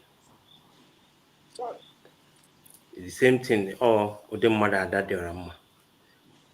Just ask me. This guy have terrorists in Nigeria, no have chat not the terrorists here. Mas not kalo problem. Jukenia ona ono kita. Ono ma like or let's say situation Nigeria no kita or the okay. As in Kanyawa George as his person or like ndo nebi na Nigeria or no ma like a country only oye health insurance oye abong motor choleba. You doesn't have to be rich before you drive a nice car to be able to own a house, buy a house for free. Ono de hada amadiama aroyanya tomorrow or for free. Or no like ka only been at that kind of environment. Let's say normally Nnamdi Kanu melandroma. This guy anyway. Ono wezi ni mi Nnamdi Kanu melodema. Why don't you acknowledge that side than just keep hammering on the bad part? Adayarama will concentrate on or if she wants to analyze a video. Omano gide fo who the positive part of the message that person is talking about. Ihe na enyocha wo ebe okwala ebe fichara me no kwa you just keep being like hating yourself because Nah, and then I for how passionate Hod about this thing. I wonder, now say, ihe onye a na fight, kele onye ndị ye benefit here, kele onye ye benefit here. I'm telling you, I'm not enough for that. Yeah, who will benefit it? Now, he hate yourself to the extent na ijuru ihe my benando gị. Ijuru every day gbanye ihe na asị gị ka tinye gị ice cream n'ọnụ. Self-hatred, self-hatred and self-destruction. Nenu mentality mmadụ. Ọ na-adị mma ọ bụrụ na onye ala ikiri onwe seriously. That's why Andy say that this guy is a chronicle of a sad man. If you hear somebody they put a live program, now you buy somebody. Now una government they go na you give ya. Like give ya man Abuja. This guy they put a live program. You the chronicle this way describe called no chronicle of a sad person. I'm telling you. But all of long, you should understand. Use yourself as an example. A baby, if you make it sure not they get comfortable. In a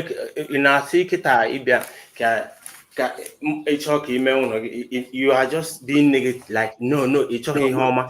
Oh, they mad this guy. No basenga, oputanoya my a person to buy me. The whole onye kwere advocate copter. And all these things it is so visible that Naimana or Haborogahase. This is unbelievable. And yet you just choose to be that slave. Like it is so comfortable to be a slave in your own fatherland. Open and Kano na make a plan enrich himself. Open but yen nan Kano na ama is ebe ọ ga-abụkwa nyawa pụtakwa onye eketekwa oke n'ihe ọma nwa. I'm telling you. Okay, ketekwa oke. Onye eketekwa oke. My generation ya eketekwa oke. Seed ya kwa eketekwa oke. Isi ka egbuo ya. Or just not the comfortable if you know no when or not.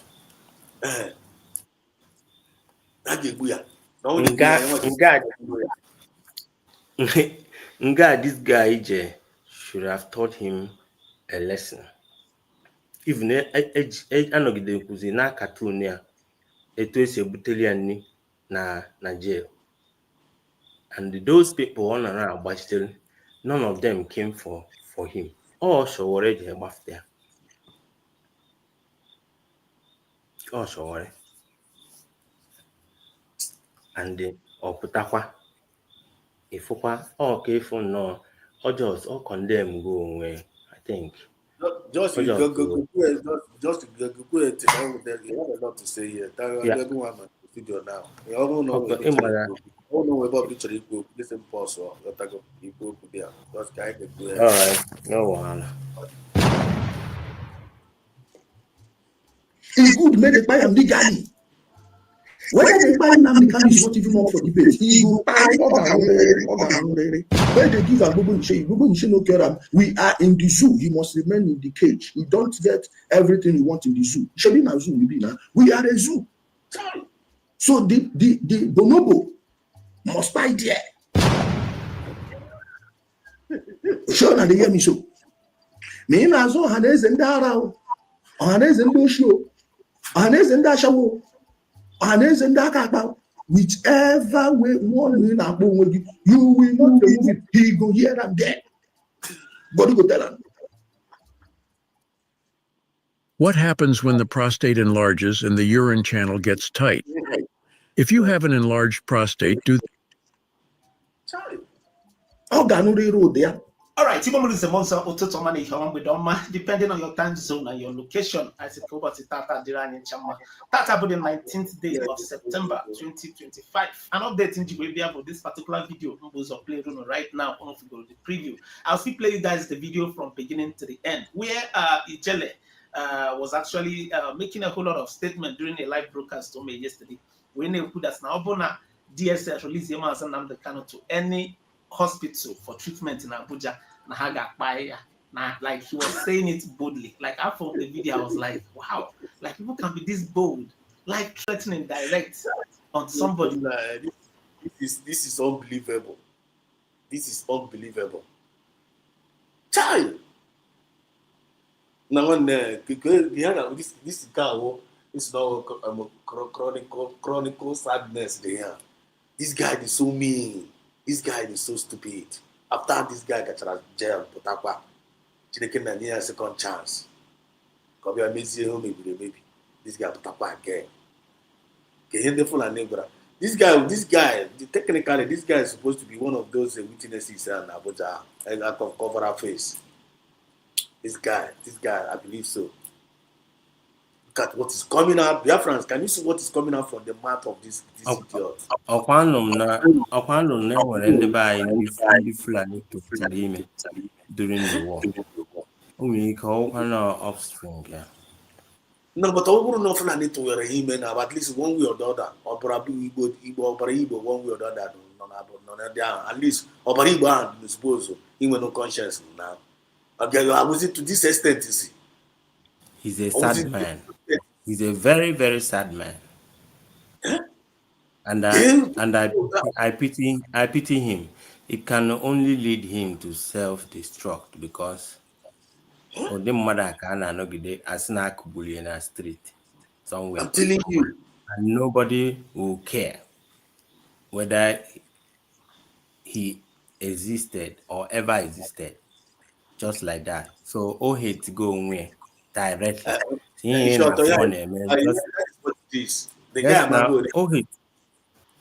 go, he hate himself. So whether on or there are two followers na this thing, but na ndụ is risky because ọkwa mmadụ na anọgide bunye egbe gbabusie ndị mmadụ na America without onwere ife imere ya. Well, nke a anybody onwe ka onye a si wee nwụọ kịta ịmaghị onye ya suspect mere ya because onye ọwụna Yotana. You're right. Because onye ọwụna don't care. They don't care about they can just be supporting and come when they na like in a janite ndị mmadụ na-ekwu na janite until laptop we to other dora mmasị chọọ janite DPM a na-ebusisi ndị be anyị ọ na-ajị ya na-ewuye gosi anya ameghe DPM nọrụ na-enye ịmana that woman a doctor ndị na-agwọ ndị ala ọ na-asị ya kele amị anyị wepụta amị anyị kele ọmụrụ na ngozi ma ihe ọ na-ede ka o gosi ya ndị bụ egbe o wee debe submit your application to America. Ha plans ya FBI. Mana mgbe a na-ekwu okwu FBI mana that ọkọ period akwa ka a na-ekwukwa gosi anya amị anyị. Ihe mere mụrụ ihe from the beginning Ojukwu and Owazirike. Onye ọwụna mụrụ from ihe mere onye ọzọ. The only thing mere Owazirike ji mess up na Owazirike anyway, I don't blame him because there was no social media then. So he couldn't take that opportunity. Now they can't take the opportunity of the internet and social media where awakening so many minds. Mana Owazirike other holier like that. All the melon some foreign people weren't informed so much during Owazirike or the Okuwenyo. So now the can for ihe mere Owazirike wee mụrụ from there wee bido socialize the one within the by kuziwe. So ijide onya is etonite ijide onya etonite. So everybody were now informed about what they have hidden from us before we were born. Okay. Yotana. So, all ebe anọ now.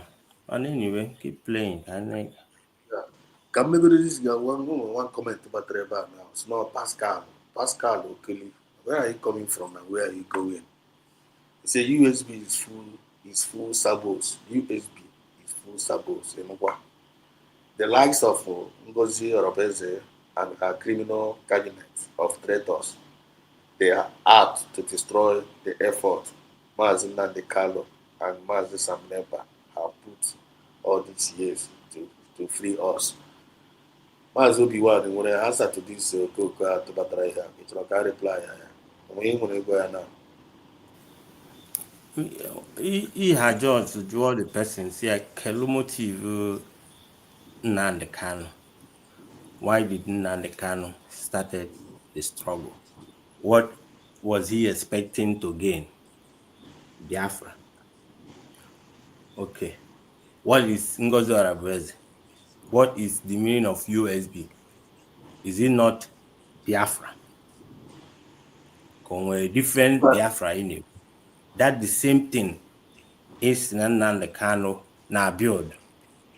Okay, for the platform butezili enye gị n'ọkpa. Sigi ihe Nnamdi Kanu, that dream of Nnamdi Kanu before we banye n'ime. Nnamdi Kanu na fight the battle on suppose he fight legally. Ogwa that I will come to your court and I will win you. Those are part of the fight. Simon Ekpa no n'ilo n'ọkwa ebe ọ nọ na-emeke nke a ihe and controversy a na-eme na Finland supposed to happen. That is part of awareness. Okay. Oh, it's the mother wait tiwe ni ọnụ. Oh, now I na-eme ihe na. Overall about that's why in this now it's not all about Igbo. These people you have to go legally and like let's say Muna gena no now. Nombia ibia itie mi fe. Onye na-agafe pụta ọ sị gị gate is nam happy gate is nam ife.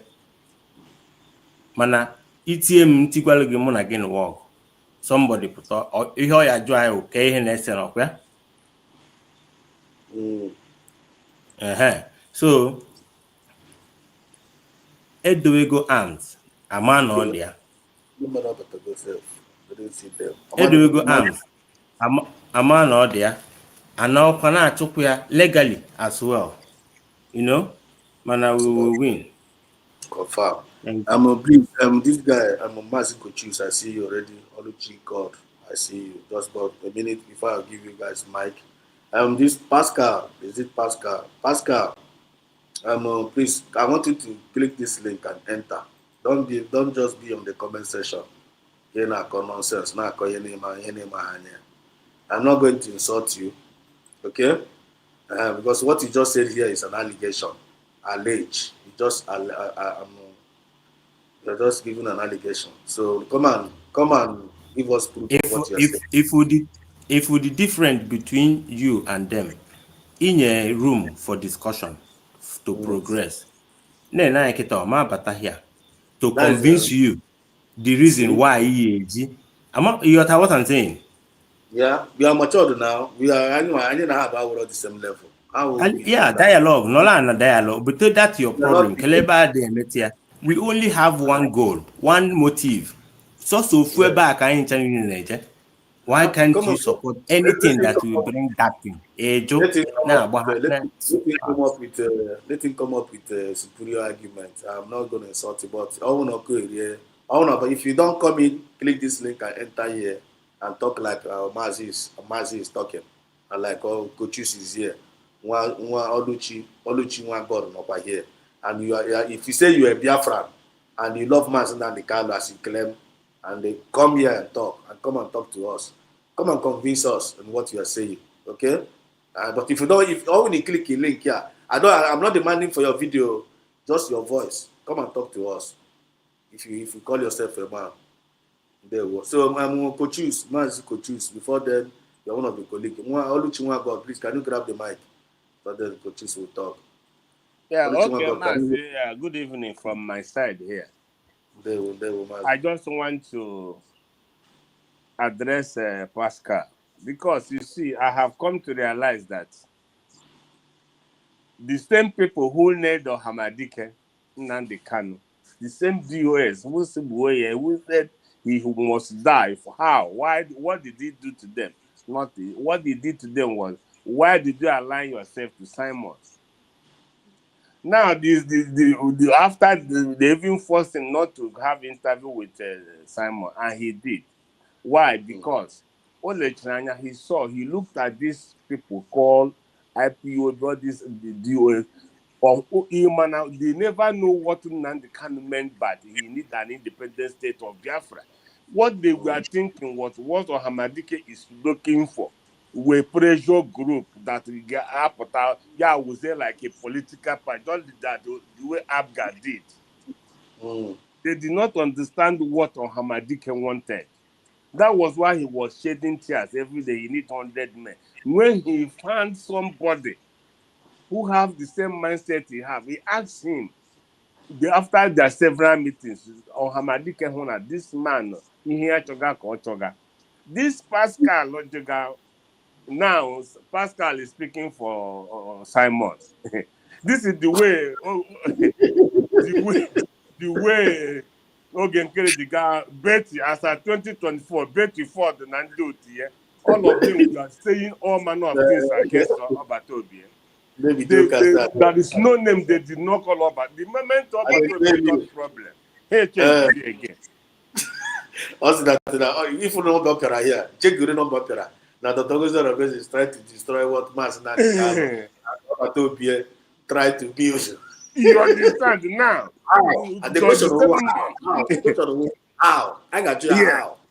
Now I ask again, the same Dr. Ngozo Rabeze, I was listening to one program today in the zoo, where one man that have been involved in government of between Arek Beshola and Tinubu, were analyzing something many years back. He began to define the role of a COS. This man, this pastor, you know now from day one, my DOS, my doses, IPOB, there is no single person among them who have any documents that what Nnamdi Kanu want to achieve, apart from Simon and Dr. None of them whatsoever. No document. Oh, honey, not irrelevant. I am telling you, I know them, we know them. One now man ought to member of IPOB. So sometimes it stands stupid that men Dr. Ngozo Rabeze right now what documents came back to Biafra documents have never been generated. Here when you about to before I made this thing. So this is Pascal. What did Nnamdi Kanu build that the same thing they told about the whole thing on Magic Baby, he had destroyed everything. How do you play again? The whole thing Simon built, Dr. Ngozo Rabeze have written, I can't Igbo. One now, Igbo, and Chuku got a lot of Igbo. One can about the ask me a lot of Igbo. Look at him, he's jealous, so regular property. Your name. I'm telling you, this is unbelievable. Yes, you can go rago no when you can go rago. I own my when you know you Mambo Atopura, Mamba Ubatara back. The same you can go rago when you see wo. Today, let me tell you, that force is saying, that defense force is saying, as I did Dokubona parade. In conjunction with the King Gurago and Nigeria. Here his men. Not them. Not them, but the hang I will not say it. But not when Hamadike was kidnapped. What they mean it to? They use food traitors and they go here. Yes. Traitors. When Hamadike was kidnapped, they went into meeting with Asari Dokubo. All of them knew today. What Simon? Can they tell us what Simon built? I want Gagbaza here Obato baby. How one now there? Now Gbaza Iho build. Where is Obato be a template? Can any of them explain anything on a template Obato be? not even Ogenkere and go, not even CRC, none of all with their annoyance today. All but to be a lot of things because of their infidelity. Yeah, confine down his thing with one person.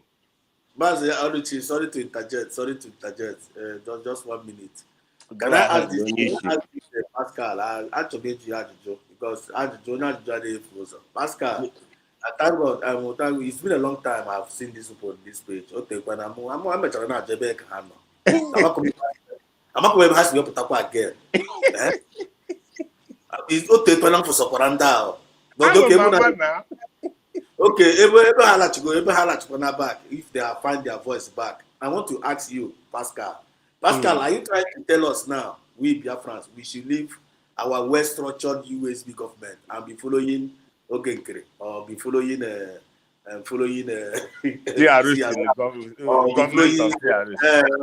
be following the Southeast government? Now, what are you trying to say? Do you want us to leave our well-structured government? Okay, only actually now. I have to come now to this Pascal. If we leave USB now, who do you want us to follow? Fall back now. Pascal, I'm not the reason why I'm trying to na comment section. My brother, here already DOS. I got Batakwa. He will not. And another person, one of them had the two. How they can have the two, but if you last time when I take a hair to bring now, I have to Okay. Also, the another one also not fair with emancipation. No, we are. I like remote haga for here. Kai bankata. I want to be in with one, but this anywhere position at least. I am not coming from their own side. But it's just like their story have never changed yet. They are still the same story they are still talking about. Irredeemable people. This guy also even said thank you, no Dr. Ngozi Arabeze. Don't pronounce Rafi Ofuma. Dr. Ngozi Arabeze. Okay, I like that. Yes, he's the worst leader I have ever seen in this struggle. How?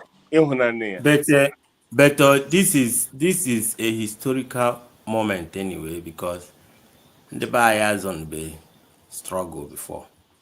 So when something like this is happening, change in Abata, for reactions, how people react to things and manage things that this so strange to hear, to expect something to come out from something good to come out from someone's mouth, but rather everything after is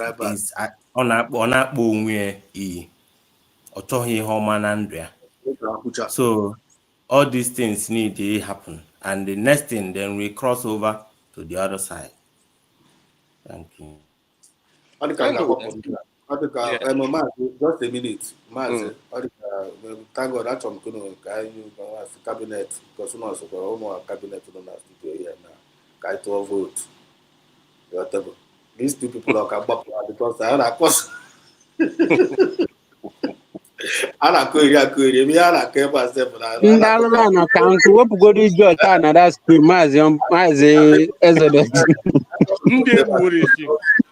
These people are there, Brand Hano here.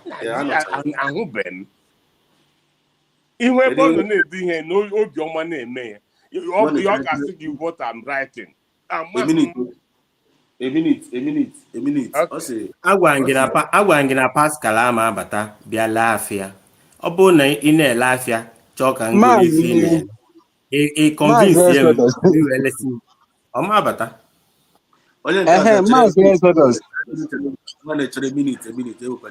Also, your well-structured USB have killed Holy Ghost. Now, gentle.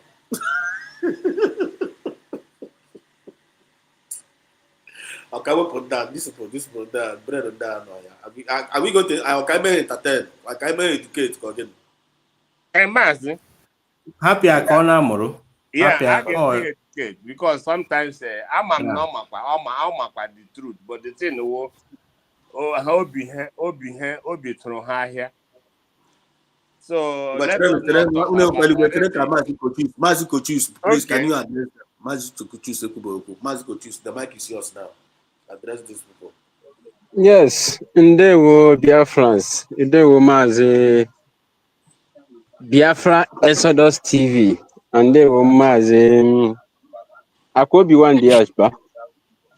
Your voice is coming out. Yes, Ndewo from my side. Good evening from my side. First of all, Mazi Exodus. All these people,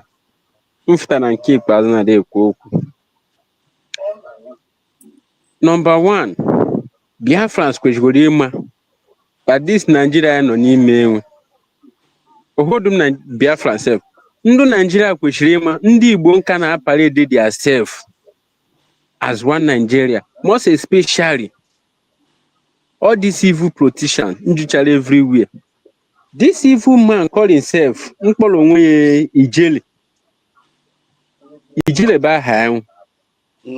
Ọ bụ na oho na Nigeria bụ lawless country. Na ọ bụ obodo. A sitting senator fụtalụ gwa mmadụ, you are going to disappear. I'm going to make you to disappear. Onwe ntị na-emeri. A sitting senator. This idiot national high Ijele.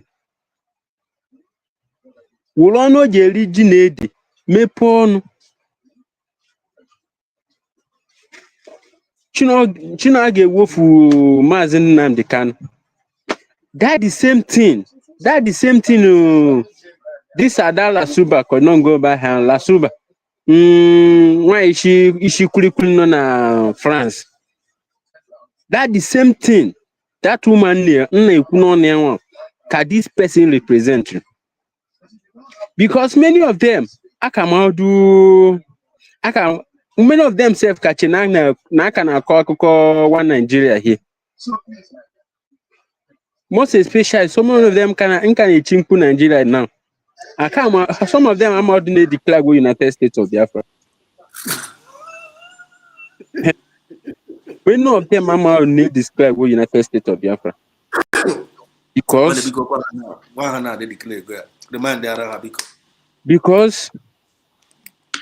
how can they buy that akụkọ Mike Ejara? Nke can acquire the agitation. Because that program has Biafra TV.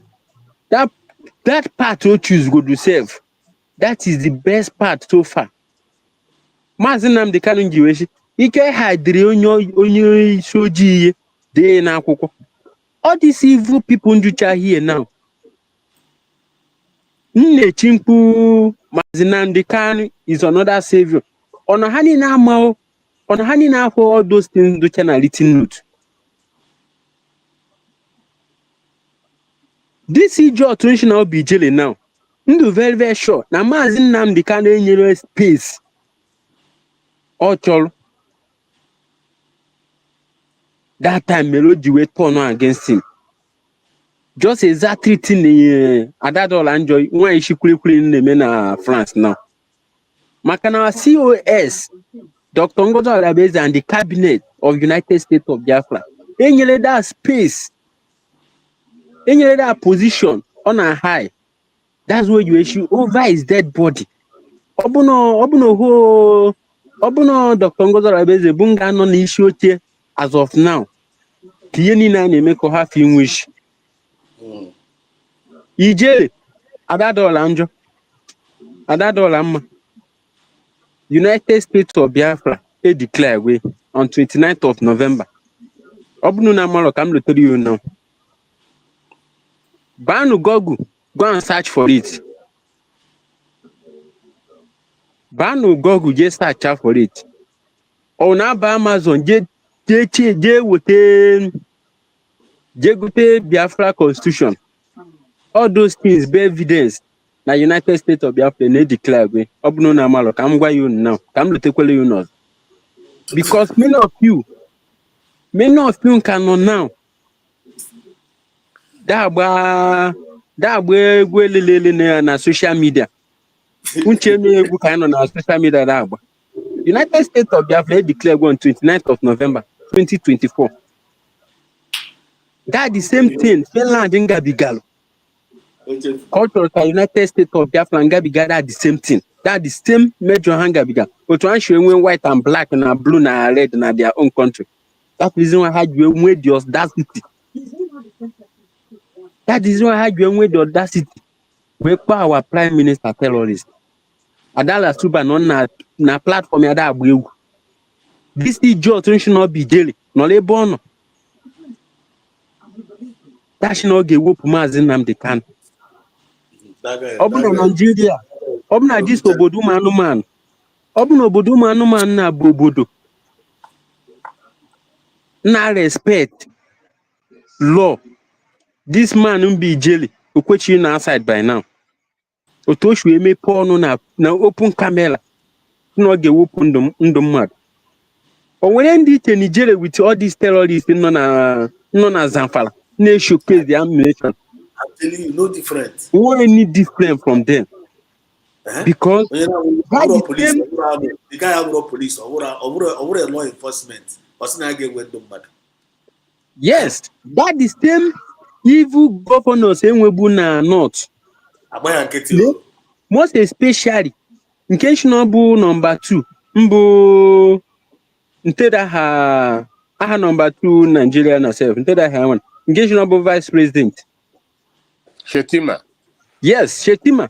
They negotiate with terrorists. After everything, they would remain number 2 man. All those governors and all those congressmen, according to Hanwa, Hanwa with all these terrorists, they make peace talk na Zamfara. Obuna Biafra land kado still melu. If you go to the kind troop or national armored can and do that community. Just like in Kawan, no state in Imo State as a whole Imo State as a whole. Makangun. Just because United States of Biafra has been declared, Obuna Hamalo Kamaria now. Because I don't want to regret. Now that declaration alone, that is the only that is the worst mistake. Even Britain as himself, and I regret. Ye Finland in you Biafra. Allow declare United States of Biafra in their own country. Because that damage Finland in Kosovo. Ya can we our prime minister, that the same terrorist that La Subana now. That is damage. Damage ka Finland in na to angeshu mekwaya. Pota amalo na kwanda na kuwa no nwoji mekwata. Oya nkwuchi ma na nke ikpazu na now. United States of Biafra declare we and nwoji any born of a woman. Ngashine declare. Mazi Simon Ekpashi, we are 1,000 miles ahead of them. Mazi Nnamdi Kanu Kukwe the same thing. Osh no get take in Nigeria. Every one of them no get take here 3 days. Kama they declare go na Biafra Biago. That is exactly the thing that happened. Mbe the gods of Biafra, mbanye ni made Dr. Ngozo Labesi. When you declare Biafra on 29th of November, every one of them should not second. Can we keep your but the gods of the land, that is the Amuma, our prophet in Blebu. He take every one of them on our ways. Ijeli, Adadolam, and every one of you out there, United States of Biafra has been declared on 29th of November.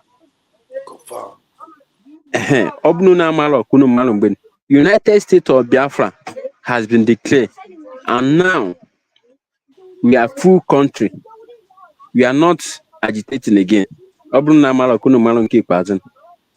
This is the time every one of you.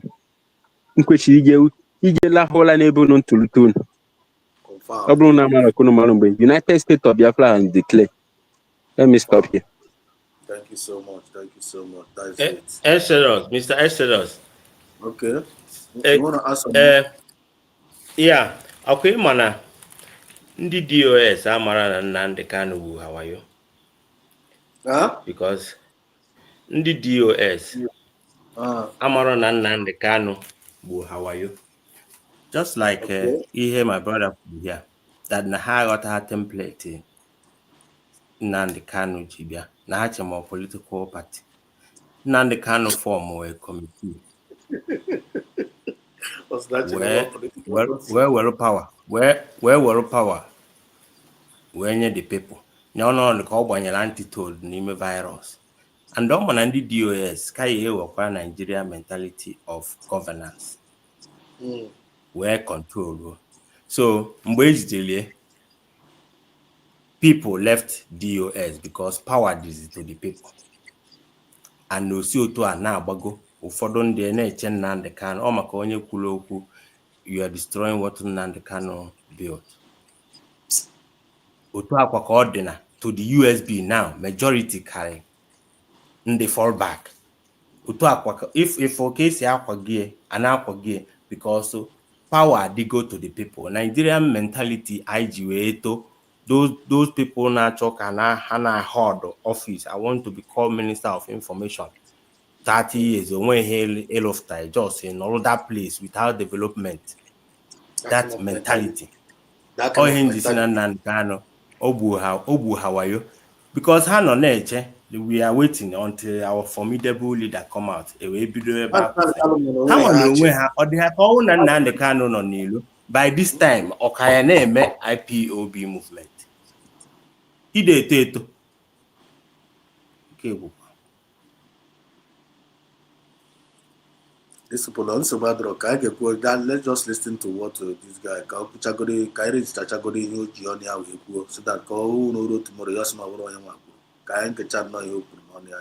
like I'll play you guys the video. Couldn't watch here from beginning to the end. No matter what actually led to this, but because of Ohanes and Dibo Potaro, we be call on the federal government to actually allow Mazen Nnamdi Kanu to go and seek proper medications concerning his health deteriorating issue.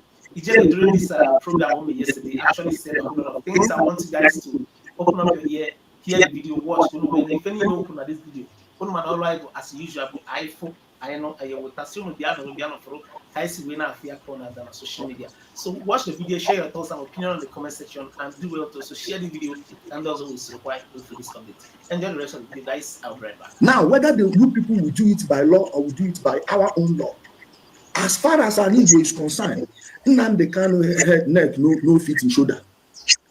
He had no fit in neck.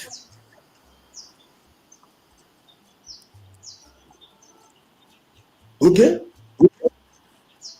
Somebody say now you they talk this one. You get when I know they sound like this. Like, do you know me? Do you know me as a pacifist? I'm not a peacemaker because I don't believe we should be making peace. Peace should be existing. So whoever disturbs peace must be disturbed. There is nothing like peacemaking. Anytime you hear peacemaking, you are hearing war. How do you make peace? You don't make peace. You see how we are peaceful here now because you don't know they insult me. I know they insult you. We exchange ideas. We can disagree. We can agree. Chronicle of a sad man. So if you are looking for a peacemaker, but now,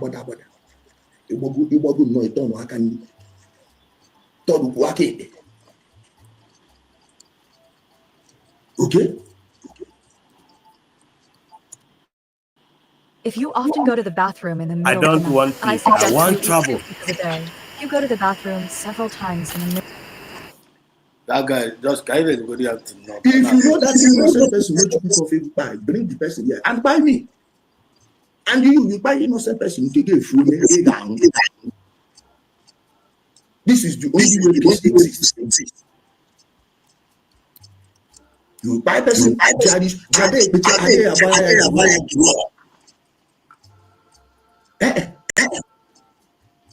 oh, if they sound now one statement where happy since where I don't see happy they do video. The only reasonable thing where happy don't talk. Let me block one also. Now couldn't give you one side POB member who talk because you know there's any nonsense. So you don't finish and resemble who go the member of IPB that decrease.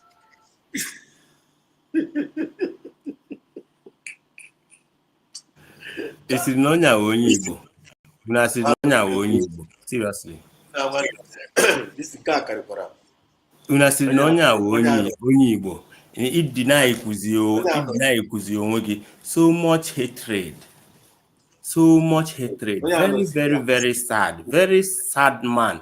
I keep telling you, sad, sad, all the very sad. Look at his face. A very, very sad man. Aye. There's no peace for the wicked.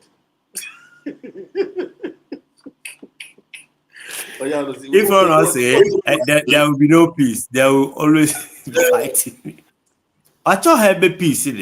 They don't like where that they don't like where there is peaceful. Why can't they go here? Useful traitors. They don't like. They know they like you. I not like They don't want to be useful to their own. They don't want to be useful to their own people. But how are they useful? How are they useful to the enemies of their own people?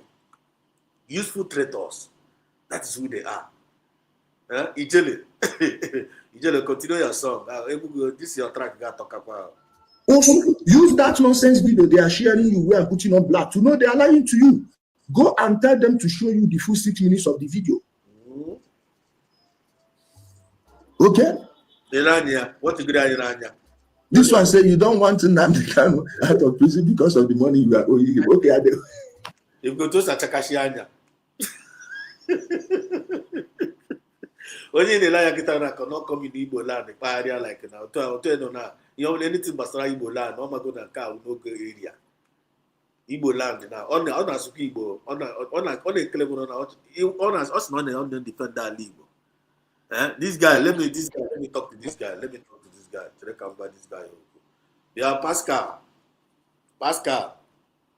Pascal, about read again on the keyboard. Exodus, check here one comment. Emancipation. God is something. Okay, today don't count the plight of Pascal. About read again on Pascal, and emancipation. About unu bia una no na keyboard na dey ha unu na dey unu lie na studio unu ga find men no here and they are also Biafrans like you. I don't know who you are, this Pascal. You are a faceless and I know your face, but I don't even need your face. What you need is your voice. Come and talk like other men like you.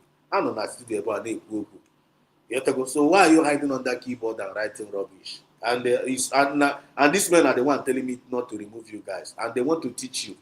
These are respected men. These are honorable men. These are intelligent men. They talk reasonably. So if you feel like you have a point, why can't you click the link and enter inside the studio? Enter inside the studio and talk. Okay, now while we are still waiting, let me click this link. We'll send this link again to you. Look at the link here. Just click the link and come and talk. We are not going to insult you. Okay? If you say you are Biafra and you love Mazen and Carlo, you love PM Samenepa. We are together now. Come and talk. So come and tell us. We just want to hear. Can you hear your job, Dr. Ngozarabeze Meruno? Come and say it. Yeah? Tell us the way Dr. Ngozarabeze is working with Ebubago. That is one of the things you said here. Isn't that Dr. Ngozarabeze is working with Ebubago? Take the mic and come and tell us to now work with Ebubago. Tell us the proof. Give us a proof of what you are saying. Then the other one, okay, let me now read the emancipation. The first emancipation, he said, leave Ijele. We should leave Ijele. Tell us what Ngozi has done so far. Let me say that I don't even like to show your stupid comment to the screen, but I will show this one. You say leave Ijele, because the reason why I'm showing it because I'm reading it out because I want to address it. Leave Ijele. Tell us what Ngozi has done so far after the declaration. I am not against the declaration nor against USB, but creating confusion among Biafran Liberation Army. Okay, what is your problem? Onye created the confusion in Biafran Liberation Army. Or what Ngozi Orabese kowo genkere. Okay, now let me educate you. Emancipation. After the redeclaration in Finland, that happened in Finland, before the redeclaration, Mazi Samunepa, which is your leader, Prime Minister, called this Finance Minister, which is Ogenkere, to come and account for him, account for the cabinet. Ogenkere said that none are drive to Washington DC. No. Up to now, a lot of people from that driving, he didn't answer PM Samunepa. that clearing call. Then, there's some issue in Finland. The surrogate here replace the CPM as the surrogate, as the COS, Chief of Staff of USB. He called that the finance minister, Ogenkere, come, the cabinet want to see you.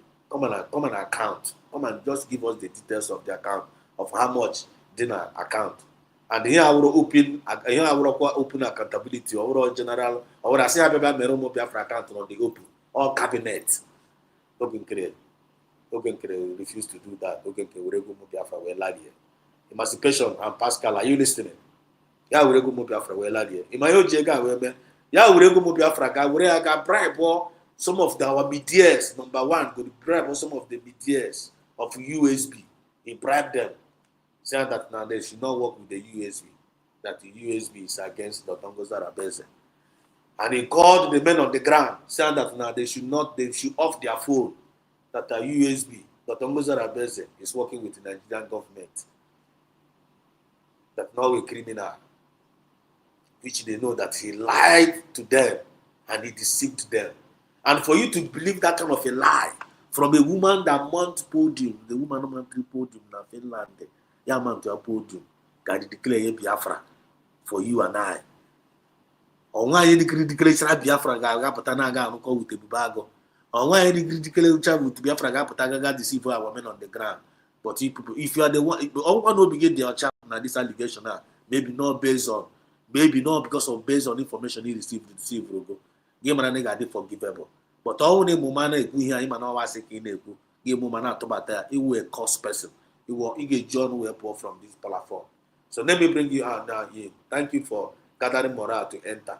Obi-Wan is here, Kochux is here, and Oluchiwa God is here. We all are Biafrans.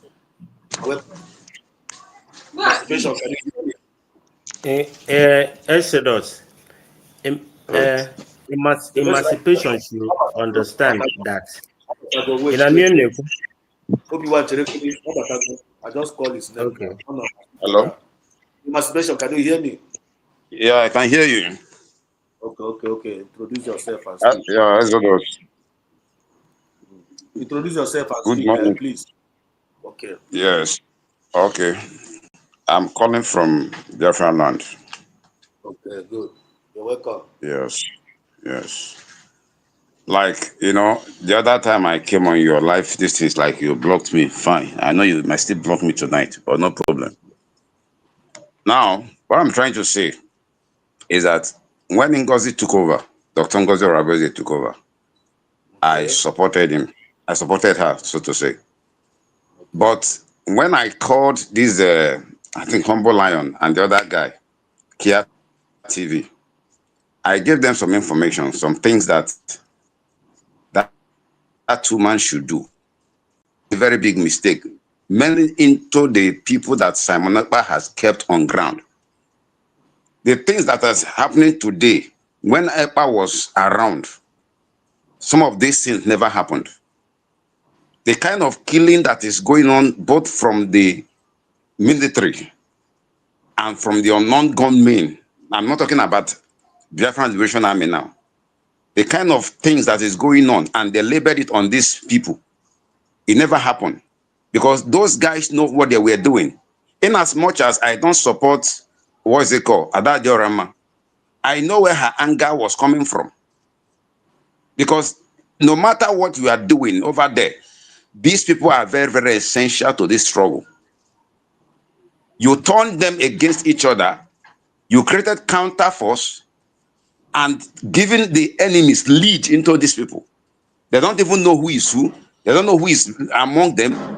You created enemies among these people because you want to scatter. Wait a minute. Wait, we are discussing, and I have to ask you some questions so that you will not say something that not bring propaganda. Can I? Wait, Obi-Wan. So, who created the division among the men on the ground?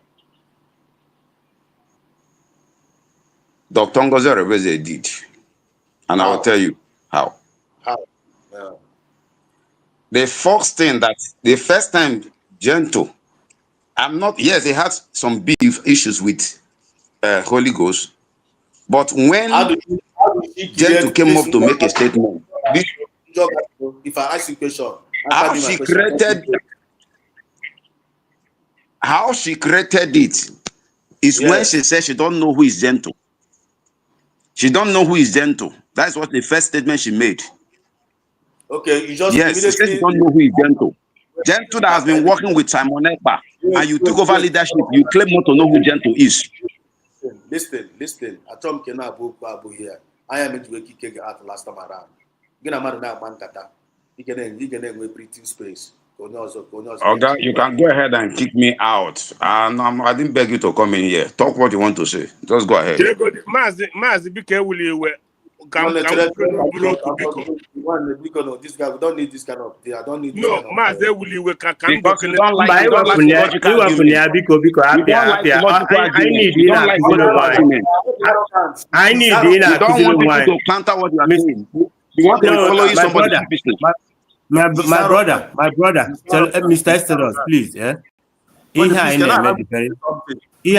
a mistake, and you don't want to accept that she made a mistake. My brother, look at how people are dying here.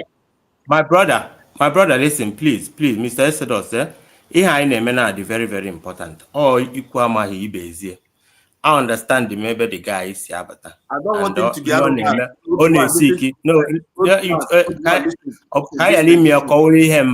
Like he's seeking for information, and all be here. Let's give it to him. My brother, listen. Information get help, yeah, I know. I just want to tell him something. My brother, I cannot tell you. You just I like that kind of thing. Emancipation. I'm not coming to you. Sorry, man. Emancipation. Listen, I'm not here to insult anybody. You want to go? I don't want you to be arrogant. That is what I'm trying to let you know. I'm not arrogant, but don't be arrogant. If you want to talk reason. If you talk arrogantly here, I'll kick you out. I'll give you a chance to talk. So, don't be arrogant. Continue. Should I talk? No. Obi-Wan wanted to address you. It's like he wanted to address you. Let him go on. Oh, okay. So, my brother, like I said, make it very important.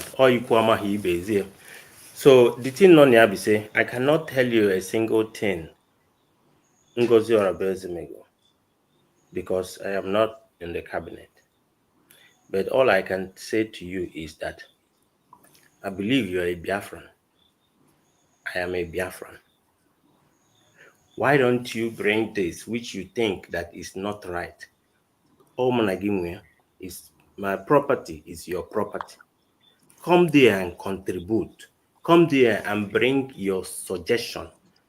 If you know it's not going well here, contribute. Put an effort to change that thing that you don't like. It's not about complaining about this and that. It's about the it's your duty to bring all these things that is in your mind that you think that is not right. Bring it to the Ebaga solve here. People that will solve it is there waiting for you. And some things we just have to understand is that the gentle thing in Eku is that the new government, you can't be, as an army, you need to be under a government. I don't have to address this because we're here concerning me. But those are the things that when you choose not to work with this, it's a long story. I don't want to go into that side. But like I said, come into support USB. Tender what it is that you don't like there. Somebody is waiting to give you answers. It's your right. Damn all these things, when you are outside, you throwing stone inside. It's your property too. Come and contribute. Thank you. Okay. And okay, emancipation now. Just where are you confused about? Just ask question. We will answer you. I don't ever give back over. You cannot educate us. Only so only when we ask question. We are here to answer you. Do you have any question? Emancipation. I don't have questions for you. because you are not you too. You need to learn. Yes, you believe in one way. I don't have a question for you, sir. Okay, can biko. Well, listen, let us educate you since you don't have Okay, question. my brother, like Onyam Bukuroko, I want to tell you something. The whole narrative you were put here about Dr. Rabeza is not truth. One Onya na-ekwu okwu na anyị na n'olu Oluchi nwa God. Ịmụrụ onye success. Ana m anọ n'ụlọ m here. Ọbata obi akpọọ m. Ama m ebe ọ nọ now. Mụ na ya rụkọrọ ọrụ, o nweghị ihe o deliver. Onye a na-agwa gị okwu na-agwa gị. Ihe ahụ ị na-ekwu na Dr. Ngozi Odabeze si ya amahụ who gentle is. Ọwụghị ihe bidoro ha, my brother. Anyị nidere igwe onwe anyị eziokwu. Ị kwesịrị ịmara na after declare Biafra, kedu ndị sịrị ndị ụmụ anyị ndị na-arụrụ anyị ọrụ, kedu ndị sị ha wụsa ọwa oge nkere gụ onwe gị n'ọhịa, oge nkere kwuru openly na ya sịrị ha dantus to destin BNL jụọ ya confess na success nwee ike after onye nyere the first ego sịrị ya na ya butuo na onye ha na-arụ ọrụ oge nkere. My brother, mgbe ihe a bidoro, all of us nọ here, ana m arụ with ọbata obi direct. Ndị na-akpọ aha enyere ha opportunity after ihe mere ọbata obi emere to work with Dr. Ngozi Odabeze. The genesis, everybody is aware. Ha nwawo ndị akwa ịnọ onye na-ekwu okwu na ha so ọ na-ehe ha anyụ mmamịrị. Otu a ka e werere ha gharie ha isi. Success ha onye ha tụpụkwara na Dr. Ngozi Odabeze. Remember na mgbe ọbata obi nọ, he won the ihe onye sirele gị na Madam Azoka. He warned any woman no more to communicate with men on the ground. But as I'm talking to you now, Obata Obieno, they were still communicating with men on the ground without Obata Obieno. The same thing, the same thing, Chinas and Oromonoba, Menendandi Kano. Nandi Kano na every day, my men. Or Mahana Chinas are formed on a dead man squad. That dead man squad, the first people were background after neighbor said, oh, one day man were Major General. All that force of DMS 85 ESL. Dr. Ngozi Odabeze, or you know how Butuzo side with a document, Yamana my organo with her. Did you know her that all you need the whole document after the declaration? Or stand now on the check organ carry will take his own documents. My brother, that woman is the innocent. Mgbe ha na-ekwu okwu gently na-ekwu na asọs na ọmaghị ya, ọbata obi bandere everybody from communicating these people. Why we just COS or Briggy ọ dịghị preview ọba mụ onwe na-agwa gị okwu dị mgbe ha COS. Ama m some of them akwa m na nkwọcha na-arụ na ama m some of them kara ya nwa because all instruction ọbata obi. So where did she go wrong? How I wanted to do that they would not work with her. A peace can't list antedate to today. Dr. Ngozi Odabeze put up a native one day, barrier to Utaka no she his accolade, our general. Only or barry for one day. Onye wepụtara gentle Mazugo. Ogasi anyi yasi na-enye ihe ego na Ngozi enyeghị ego ọ Ngozi na-enye ego. Ye pusu iyi na Ngozi enyeghị ego. Do you know your woman now go or we no be now no account thunder ka Butuzo nyere siji nye ego. Butuzo no nwe apụta ngwa n'iyi na-enye gị ihe ego. But onye ji account enye gị ego apụtala kwuo na each 1 cent enyere na-enye nna ya ukwu. See, when amam what happened to Dr. Ngozi Odabeze alone. Onye hụrụ chọkọ na-eme another system.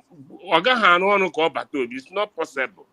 Hamadike. He didn't do the people see no already all the truth no Hamadike. Ngozi Odabeze the 100%. Let me conclude. Go and read what the law of independence. The law says any day asset declare independent. All with the duty of the military in our homeland to raise the flag of Biafra. These people did not do it, and this is the condition for the world to recognize you. You must have a standing military. They didn't do it. They disobeyed the government. Dr. Ngozo Rebels, they pleaded with these people. Success, remember that, you and me, Hagbaga, that he must return success. All those who are like Baranketi, more when success in Goblon na n'olum, Ogamonye na-ekwu ihe. See? He refused the young one say, as for Abia Mekwe account. He ran away. The only time against Dr. Ngozo Rebels with the influence of Ogen Kere. Why we always woman. She backed out. Now, this man refused to work. They refused to work with the government. They refused to work with the government. And they did not. Sometimes people put I need not how one of the only the IPO. This message, this woman try everything to reconcile these people. Success is it will never happen. They turn everything down. Yes. But I work with this success before they talk to they didn't have this kind of problem. When I was working with them, they have all this problem. Did not gang up with the military. He never go against the military. It was them who refused to work with USG. Now recently, I'm not supporting Ogenkere. That is the last person I will support. I'm just giving you details. That this woman in a market, this woman have not done anything because they refuse to work. The land have to be. Can you say you can conclude though? See, for now, Kemboro now. Gino Zoki no Basra. Egburu ha ị nwere ike ịma ihe ụjọ ihe onwe ihe nwere ike ikwu maka ịka na-egbu ya are you still having it ịma ihe mere ni you know what happened but set your course ajụjụ when the jugo ajụjụ again cause this everyone ajụjụ ka jụọ ya cause jụọ ajụjụ again because that initially ihe mere like what you said that initial time I say I na-egbu here. After 1 or 2 months, these people's hand they done to not Paris not what to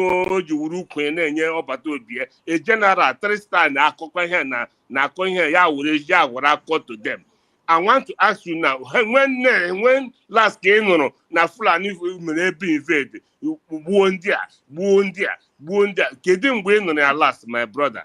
Apart from yes, Ludo, but here Megan. Now, just join that because I always enjoy this. When the masturbation is when the answer to that question.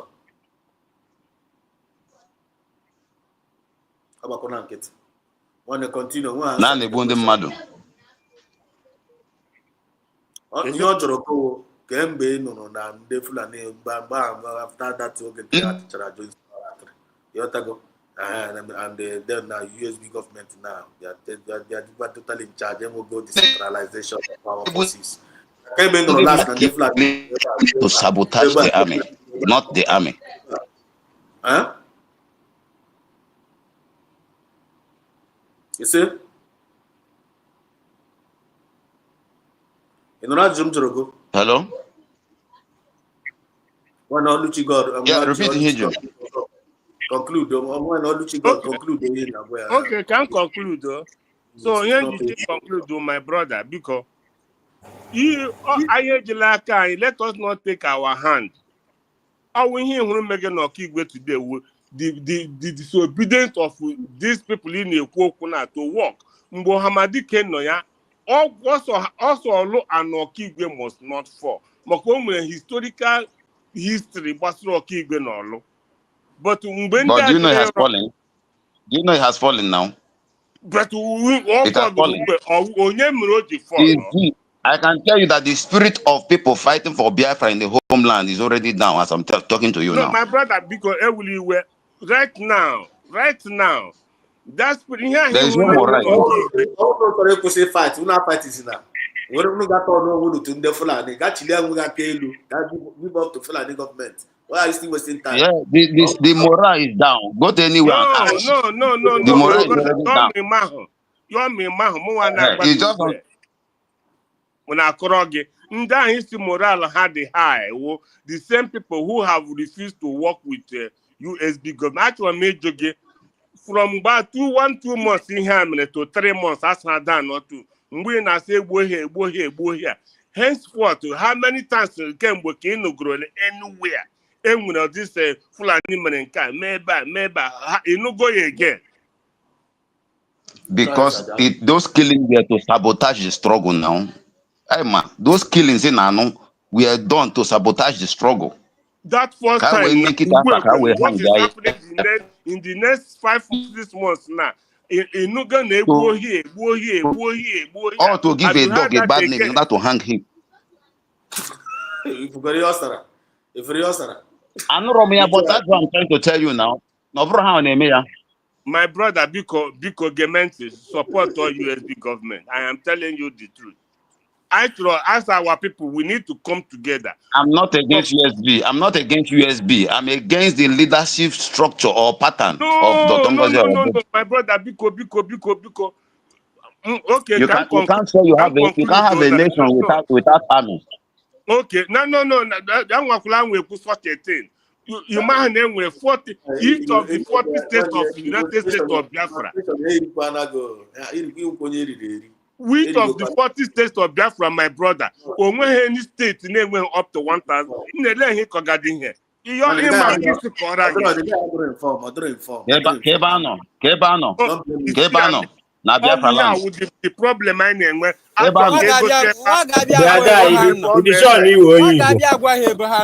this state one order for it at home. Come obey. You go do one order. One day, just one day. Which order? My brother.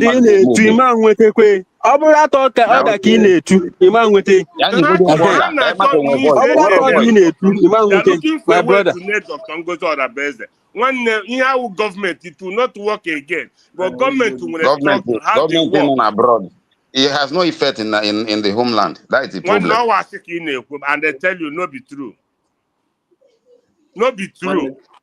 What are you contributing to make it effective? That is the question. Kelehi na contribute that thing you want. Okay,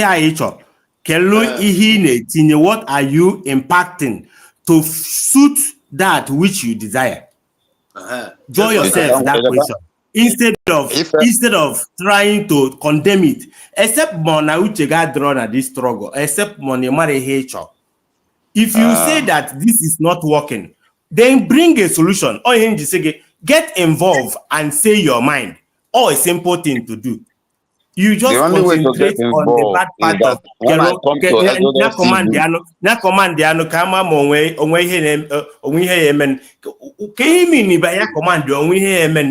one is for me and you. Instead of you maybe continue your own quota. And the world is watching USB. The world is watching USB government. Command that this is a government. Government will operate. We are not going to see that command. On that command, here bring here now United States of Biafra. Now we are now America recognition. I know why. I say okay, you get recognition in here. One is the system not in place. I am telling you one support. When Namde cannot know in charge, we feel the effect here. When EPA took over, we feel the effect. But because it took over, the only effect we see all government here, US, United States of Biafra, one a system. But somebody is it not somebody that is heading it? Somebody is piloting the affairs of the USB. One can your state. My brother. No, Biafra has been, I declare Biafra. I can't declare Biafra. Dr. Ngozi Arabeze bụ nọ in charge now. United States of Biafra declare go Biafra. All you kwesịrị aghọta dị ya, and the whole world is watching. Oh. One necessary reach governor for Hambenyi State. Reach your governor. Reach how long are they going to? They should give us timeline now. Everybody should give us timeline. Let her give us timeline. What will happen from now to next year? Reach to your governor one because all the important. One, I want to search out the guy. My brother, this person, Israel na Iran na no war as they stand now. Mgbe Iran chọrọ ịta ka Israel, onye Israel alert na ọ na-abịa, o ngwara ha soso day na ọ na-abịa. Ọndụ kidnapper bụ ga-agwa na ọ na-abịa soso day nwa abịa. Ịghọtara? A full-fledged country ama ngwa na ha na-abịa soso day. They're going to take you unawares, which is exactly thing the government of United States of Biafra is trying to do now. You want actually make everything according in structure so that under country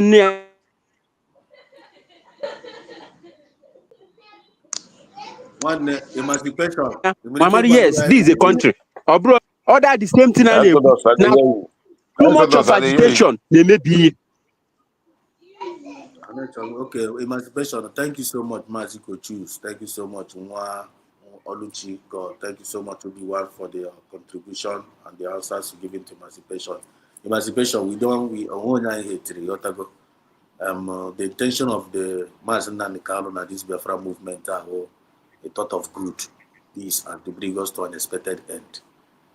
And you and I love Mazina Nikalo, and we believe that Mazina Nikalo was sent by God to come and save his own people. And the Mazina Nikalo in Nigeria located down in a prison now because of you and I.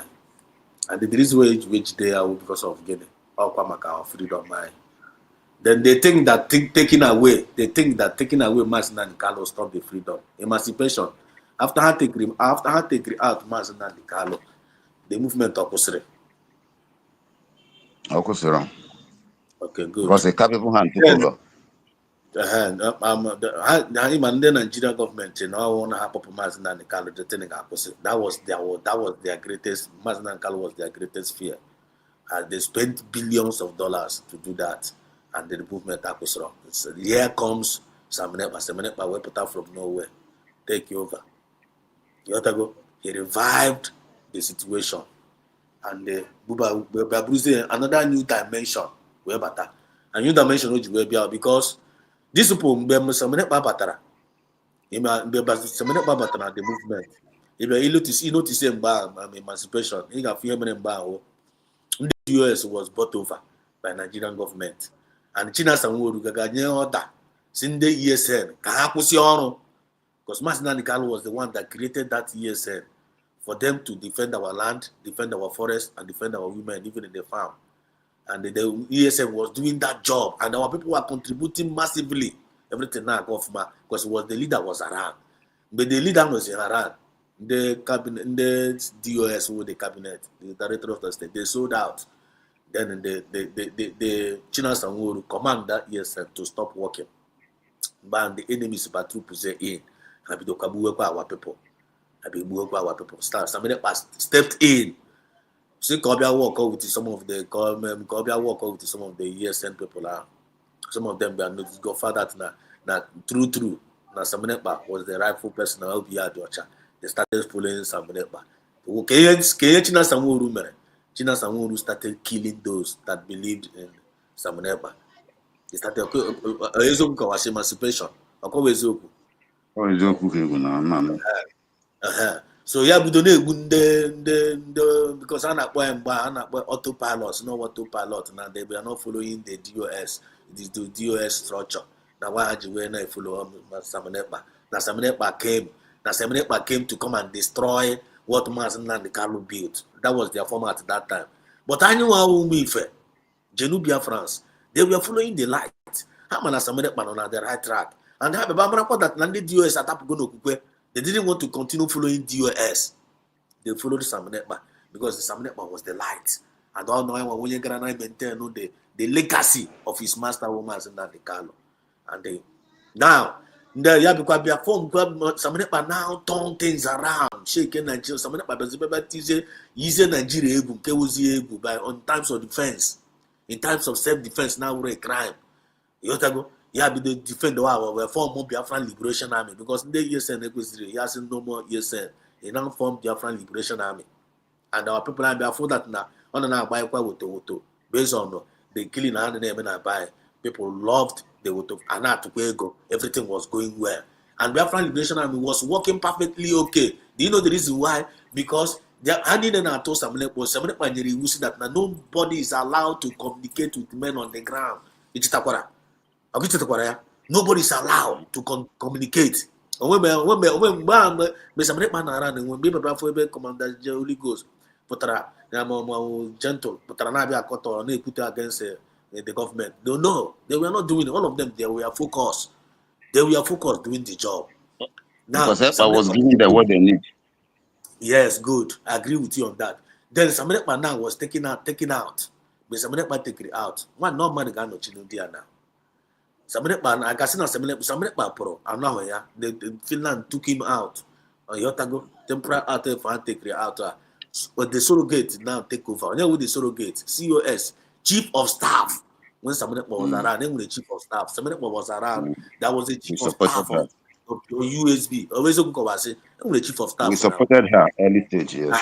And the Chief of Staff, our own Chief of Staff, which means is serving us. Somebody man around. I want when you take his charge now. So more about take his charge, gain of mouth. But I don't want to insult anybody. I want my bankata kumunda. Away by I am and I sound arrogant to ourselves. Oh, because I've discovered them now some of the mistakes some of us in all because of based on wrong information I receive. I mentioned I say, maybe not because of information page where deceive you. You got the forgivable. But our name woman me like kind of name this allegation based on no I say to get continue na to ya. I am need Jack again to course Nelushigi. Of which I come like a Hebrew course we say about weapon abalia. Because here I see based on what I see. Okay, but because I'm informed. So get onye na amara ibe gosi ya. Onwe ihe ọjọọ mburu n'obi. But if you pay attention, nwanne ntị gị eruo n'ala. Gị mana the time and season nọ n'ime ya. Watch our topic today now. Useful traitors. Useful traitors. Evil never prevail. Evil waver. Whether my they preach again now, whether my they preach again pretend again now like now mezbo mad. You only know me I'm evil person. Evil person one evil person. And then I pretend. You're talking my point. So evil waver. Yeah, I'm evil now. Evil never prevail. Once light appears, darkness disappears. Emancipation, do you believe you may agree with me on this? Do you believe that? Yes, no. Light, darkness will never cover light. So now, do you believe that now USB is the light? Is a government. I believe in the government, but the leadership style is what I don't believe in. Okay. USB now. Okay, believe in USB, right? And then we'll go in. Yes, I believe in USB. I believe in that declaration. Okay, good. God bless you for that understanding. And I supported Ngozi Orabweze earlier. Ask a Kia TV, he will tell you. And if you call him, he will tell you who I am. I will not just begin to give my notification. Now, you supported Ngozi earlier. Now, are you no more supporting? Are you no more supporting her? I am not fully in support of her because she made a mistake. And that mistake she made has caused a lot of problems. Because the whole world is listening to our conversation. Yes. Now you supported Ngozi, is to pitch me. I want to point of correction there. There is nothing like supporting Ngozi. You're talking my point. There is nothing like supporting Ngozi. Ngozi is a servant. Ngozi is just like you, pa. Now. You are talking about United States of Biafra. What we do is not about an individual. It's about we the people. Behind the men, we the people are bring your quota and bring it on the table. If I name it gaga. So tell no get now this Biafra movement now. Here today you go now go emancipation. Ke you run ke go ketere na this movement. Ken na run na this movement. If na gaga. Ken ki ketere.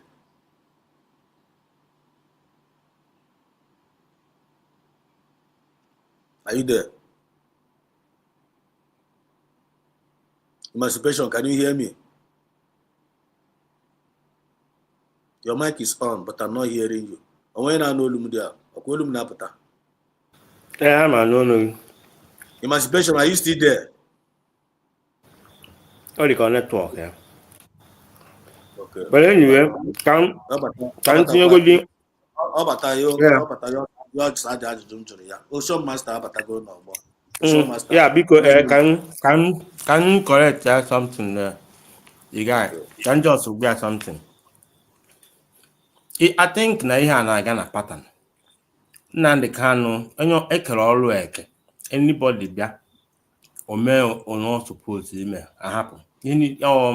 Oge na ndị ma ihe na-eme ihe, ndị ọcha ma ihe, ọ ha nwakelie. Nnamdi Kanu came and awake everybody's mind, teaching people. We knew ourselves. Simon Ekpa came and armed people. Ka I go see na Aizukwa Keme. Now, this time around, that now we have documents. Now we go by legal way. All the code so strange now because they didn't anything. But this time around, Owakoro, Ayakoro, I say you test certificate, a tour, America tour, Australia tour. You own as say with it, you were there. That is the purpose of where we are. So just like Exodus said, it's not Ngozi Auha Biafra. Telling you. Ngozi will employ as our manager. One of all his servants. As our manager to manage me and you. That's why you see it's your duty to come and contribute there. And when office is created for your questions that you will get answer immediately. Kedu ihe ji ije ntụli elu with Ngozi Arabaeze ọkwa Biafra ka ọ na-azọ amamụ except ma nwere onye ọzọ ha na-achị protect ofu okwu a ka anyị na-ekwu. Why are we just behaving sometimes as if we are daft? Ofu okwu a ihe je ntụ ji arahụ n'ime ọhịa ọ not like ka o nwee proper ebe azụta Biafra ka o nwee ezigbo barak ngwa agha karị. Imagine, yes, no, USB. Yeah, ndị na-akwụ ụgwọ ọkwa ego ka ị need ka ego iji eme bịa. Ị na-anya fụnọ na USB ka ego si apụta nke iwe eme ihe suppose ime. Kwụnye ọkụ. Ọnwụ USB ya ike ịma tụfa na ịdị serious. Go there, see ha biko bịanụ. All the country na your country ọzọ ngwa ahịa. All you need ịjụọ nwanne gị onye ị na-anya fụnọ USB ka efu nọ ihe ahụ iji maka ya wee na-eme ụtọ ihe ahụ iji maka ya were anọ arahụ n'ime ọhịa. How can somebody be running a Biafra Liberation Army without a government? And I put that thing and I call the you want to run an army without a government? No, Exodus, all they are so strange. I can't say affair. That thing they are so strange because this is the first time such thing is happening. So people never the opinion. I believe or not.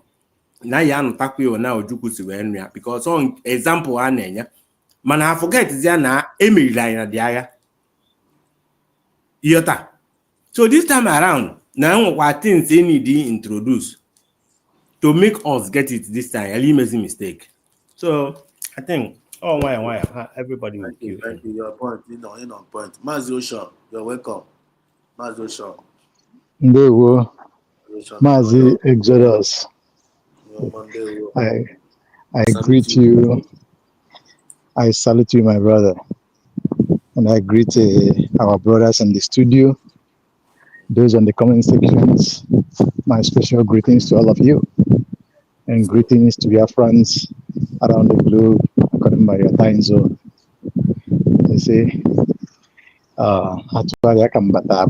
then I listened to one of our brother, Maram, on our contest. Maybe he's from 4 deep or from the US, I don't know. So I wish that.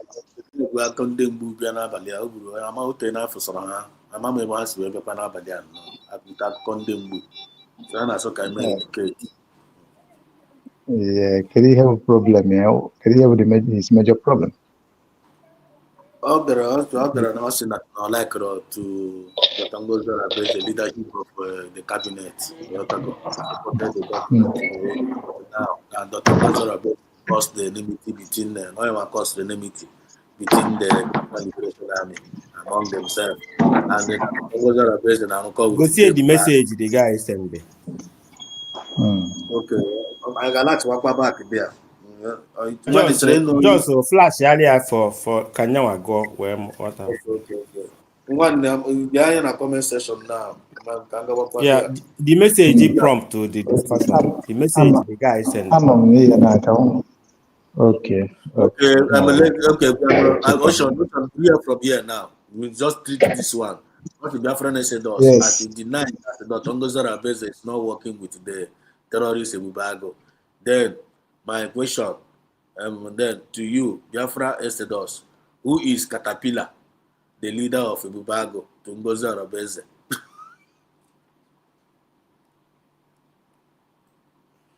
No, the other joke. Are you listening? I walk why this thing car this guy then. How the guy up go? Up on us, Network up on I do not mean to yeah. here. But now who message I suppose it in key 18 cause he leave each other alone. Oh Check it out. yeah. Okay. I'll say, leave Ijele. Yeah. Tell us how what Ngozi has done so far after the declaration. I am not against the declaration nor against USB, but creating confusion among Biafran Liberation Army is bad. Our brother is back. Emancipation. Ocean Master, can you hear me? Ocean Master, the network came on that problem. Yeah. I'm hearing you loud and clear. Can you hear me? I can hear you now. Yes, I'm here. I'm here with you. That's our brother, Batagu. Abatago is back now. Okay. So, onwe ike o take any of who ka we nwe ike sa anya gatagu. Afum ihe o do si leave Ijele. Yeah, it's been long I sent that message. I was trying to say that Nigeria is not a topic. It's inconsequential when it comes to this Biafra struggle. So we should focus Yeah, on more important we're issues. just letting the guy know where the whole story started. He asked the question. Our brother asked the question. I might go put the comment. So, Ocean Master, can you please can you speak?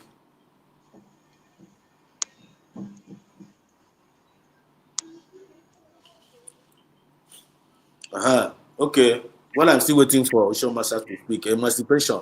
How much you jump go before the network will kick regard. Yeah. And you're welcome back. Yem go now. As we now at this Biafra movement here now. Go now emancipation. Ke only ketere. Ke go na run at this movement. If na agaga. There are questions you don't expect me to answer you on social media. Can you hear me?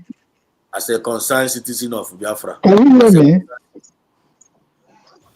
Yes. Okay. Ọkwa na ihe na-ekwu Maazị Exodus. Ama n'ekwu. Yeah. No. Ana m ekwu okwu oge abata ọ bụzi na gị wada ihe nnekwu akọrọ mba ihe ikwu ịghọtago. That was why I now try to so as m that our brother no nwere ihe o de here ka nna Hey, network.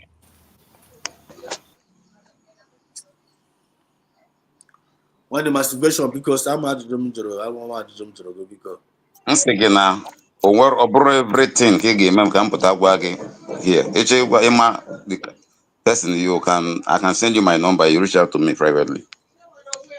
okay, or everything. Try to buy nke go na arụ Biafra, but you chọrọ ka I can't just in abroad nọ na Biafra land. You are in abroad. asị m na maybe na achọ ka ị bịa gwa anyị na-egbu mmadụ na ọ bụrụ ya maka m na-egbu mmadụ.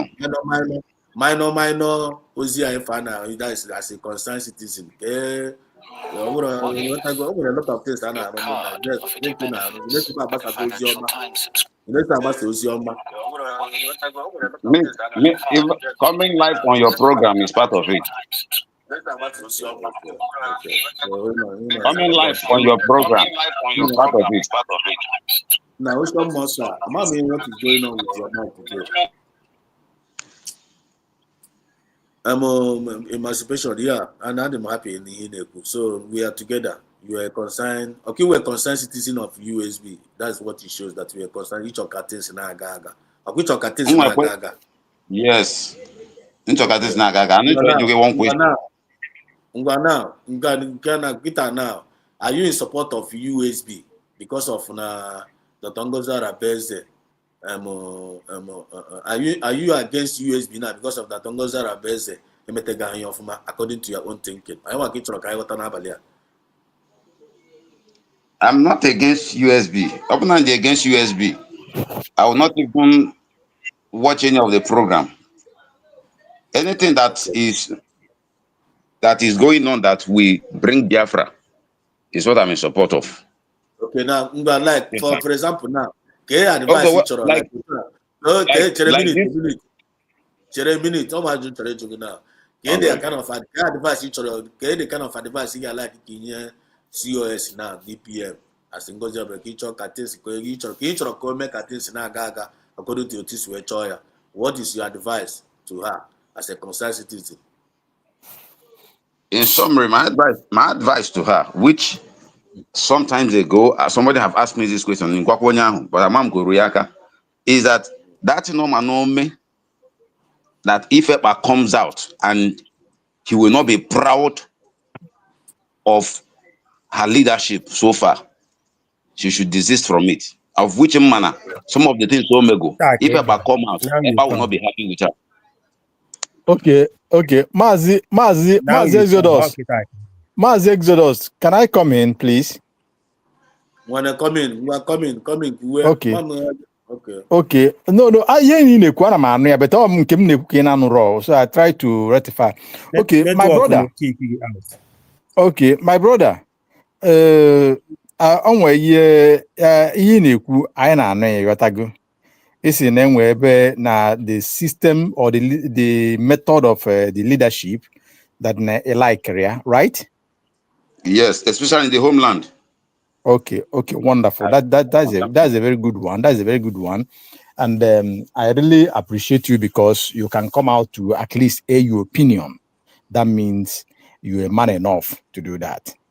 But let me just ask you a little question before I move on the things. Did you believe that, like, let me use the United States of America leadership or presidency today, Donald Trump?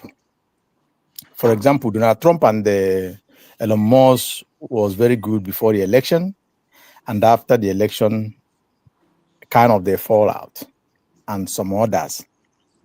Do you believe that it is normal that every American citizen will not fall in love or love the system or the pattern or the method that Donald Trump or Republican is governing with now, just as it were during the Republican time?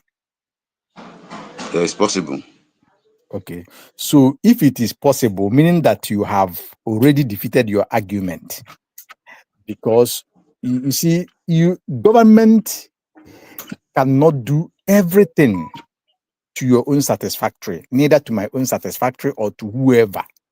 But at least the government will be doing things to betterment of USB, United States of Biafra. So I don't believe it is right if myself will say, because of my personal opinion, because of how I want it to be governed, that if this government did not meet to my expectations or didn't do the way that I believe it will, that they are not getting it right. I don't think. No, she was right. Acting as a surrogate. She was acting. Remember, she was acting as a surrogate. You understand? What is your definition of? She's acting based on the template given to her by thank God. Prime Minister. Thank God. Just hold it there. Just hold it there. Hold it there. Don't worry. We'll be taking it one after another. Thank God. Okay. I love this thing you said. You said that she is a surrogate, and that I believe that you that pronounce the surrogate know the deep meaning of surrogate. And you say that she's acting based on template. That means already there is template already on ground that is working with, given to her. Oh my God, that is so brave. Which I don't believe to be different from what EPA was working on. Because if it's actually that same template, it should be in conformity with what EPA has done so far. There should be a continuity, not disruption. Example. Like what happened now, that where we started from, creating confusion among the liberation armies. Okay, where did you believe that the confusion came from? The confusion came from she and what is it called? Ogen Kerry. Now, these people, they were watching to know who is actually, is going to pilot this affair for them to follow. Gentle didn't come out on time to talk. The person that was talking was Holy Ghost. And Gentle never came out until they now claim that they have been funding them. And he now came out to Riyadh and told them that Ngozi Oraveza has never given him a dime. The Ngozi Oraveza came out to react. He's not supposed to react to everything that comes out from there. That is where the mistake started. Because you are giving the enemies power over your army at home. Okay. So now there's something that you say that is very important here, and I would like you to, give more details on it. Did you recall when Gentle Talk denied that the Dr. Ngozi Oraveze did not give them money? Did you remember the time? Yes, that made him to swear concerning with 247. Did you just tell us like how many months back, how long back? It's this year now. Yeah, this year. That would be at least when? Should be like 3-4 months ago. Very 4 months ago. Now, did you remember when Dr. Ngozi Oraveze came out and said no, that we do give them? She encountered it and said we give money to them. Did you remember? She said it, but before then she denied not knowing that statement. I don't know who Gentle is. Hold on. We will take it one after another. Don't worry. We don't need to complicate it. Just this one that come out, we treat it. Bring another one, we'll treat it. Now, when did Dr. Ngozi Oraveze responded about the issue of money, please? I can't really tell the interval of which she responded to that. But at least pure me no. Just gaze. Since you know that it was about 4 months that Gentle said you at least you can gaze. Within that same range, she did. She responded. Okay. Now I like us to be sincere as Biafrans when we talk. Because when I talk from my heart. I don't want to be, because Dr. Ngozi Oraveze is a leader of the government now, outsider, or outside Gentle because he's a soldier on the ground. No, I put it on neutrality so that if you are not doing it right, you pick it and adjust. If you're getting it right, you continue with that. That is that. And then I want to tell you this. It's just about not far from now that Dr. Ngozi Oraveze, not about I think about 1 month plus or 2 months, 1 month plus, because it was on a fundraising or question and answer that she said that. And I want to tell you that before Ngozi Oraveze said that, a man from Greek, this general in Greek, oh my God, the name comes and go. What is his name, please? Oh, the one that controlled the Bakassi Aziz, have came out to talk. And he said that he loved USB so much, and he was so excited and happy when it was redeclared. He loved everything concerning, because he saw that everything is going in the line that, in the template that Maz Simon Ekpa got through Mazinan the canon, and the same thing that Dr. Ngozi Oraveze is moving. So he said that he loved it so much. And after the redeclaration, she sent, I think about 3-4 million thereabout to them, and they welcome it. And they are working with USB as declared. And during the Bakassi Peninsula, then, if you know, you remember, the Cameroon troop could not go in, the Nigeria troop could not go in. Now, what happened? this there was a guy called Success Wangela or somebody like that. Called him Prince Will. He called Prince Will. Prince Will is the general. I know Prince And Will. I asked him, where are you since the declarations? He told Success that he is happy with USB redeclared and is working with USB redeclared. Now, Success trying to pollute his mind, tell him no, the men on ground are not with USB, that he should make you turn. These are the words of Prince Will. Prince Will did not have any problem against USB redeclared, neither Dr. Ngozi Orabeze. But he was,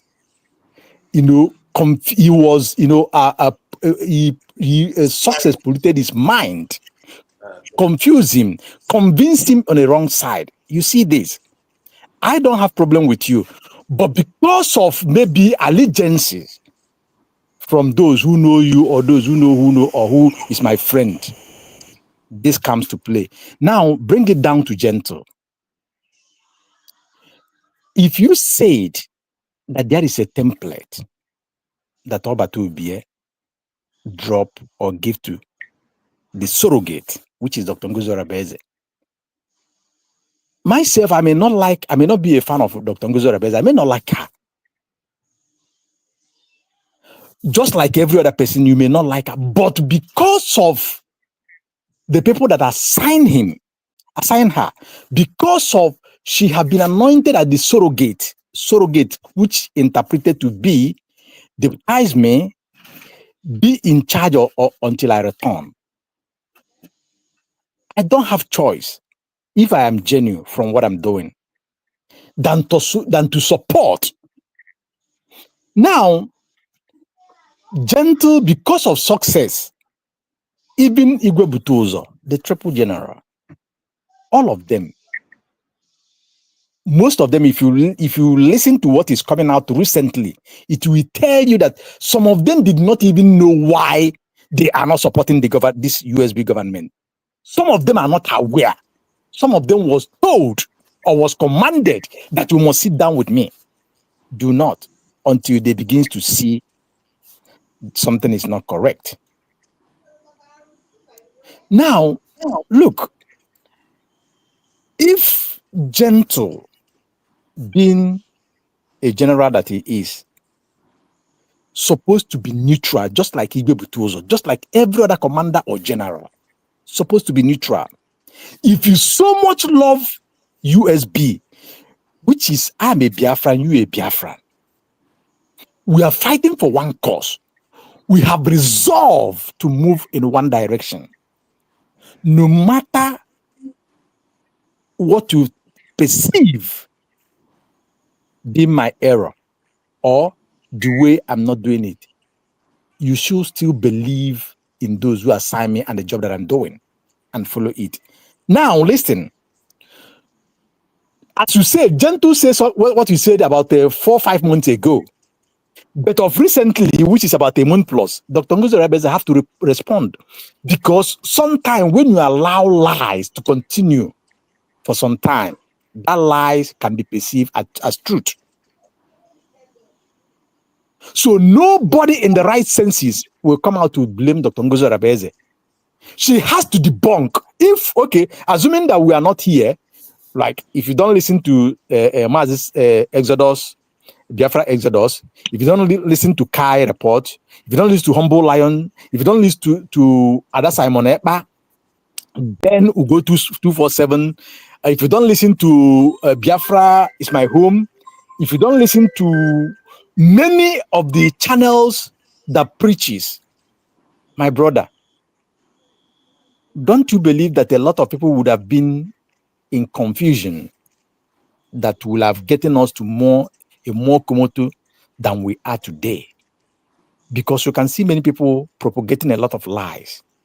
I don't want to deviate much. Now, let me come back. You said that she caused confusion, she and Ogenkere, because they are looking for power tussle, if I interpret your word rightly. Yes. But you that said that she is the surrogate, once you announce somebody being a surrogate, any other person that comes to contest with that person, what do you call the person, my brother? Oh, very good question. Are you there? Yeah, I'm with you.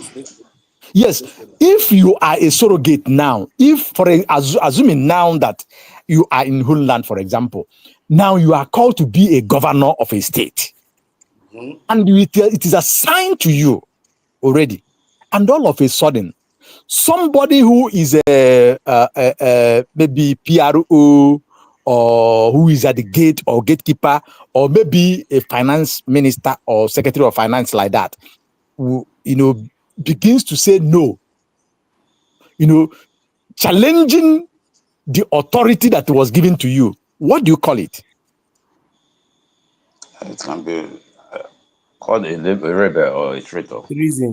Treason. So you see, my brother, I like the way you're answering, because I can see the genuineness in you. You are bitter because of what is going on, because things are not going the way it's supposed to go, just like me, like you, like every other person that is genuine. It is very right. The person rebelled. Not only that the person rebelled, the person have ulterior motive. Ulterior motive is there.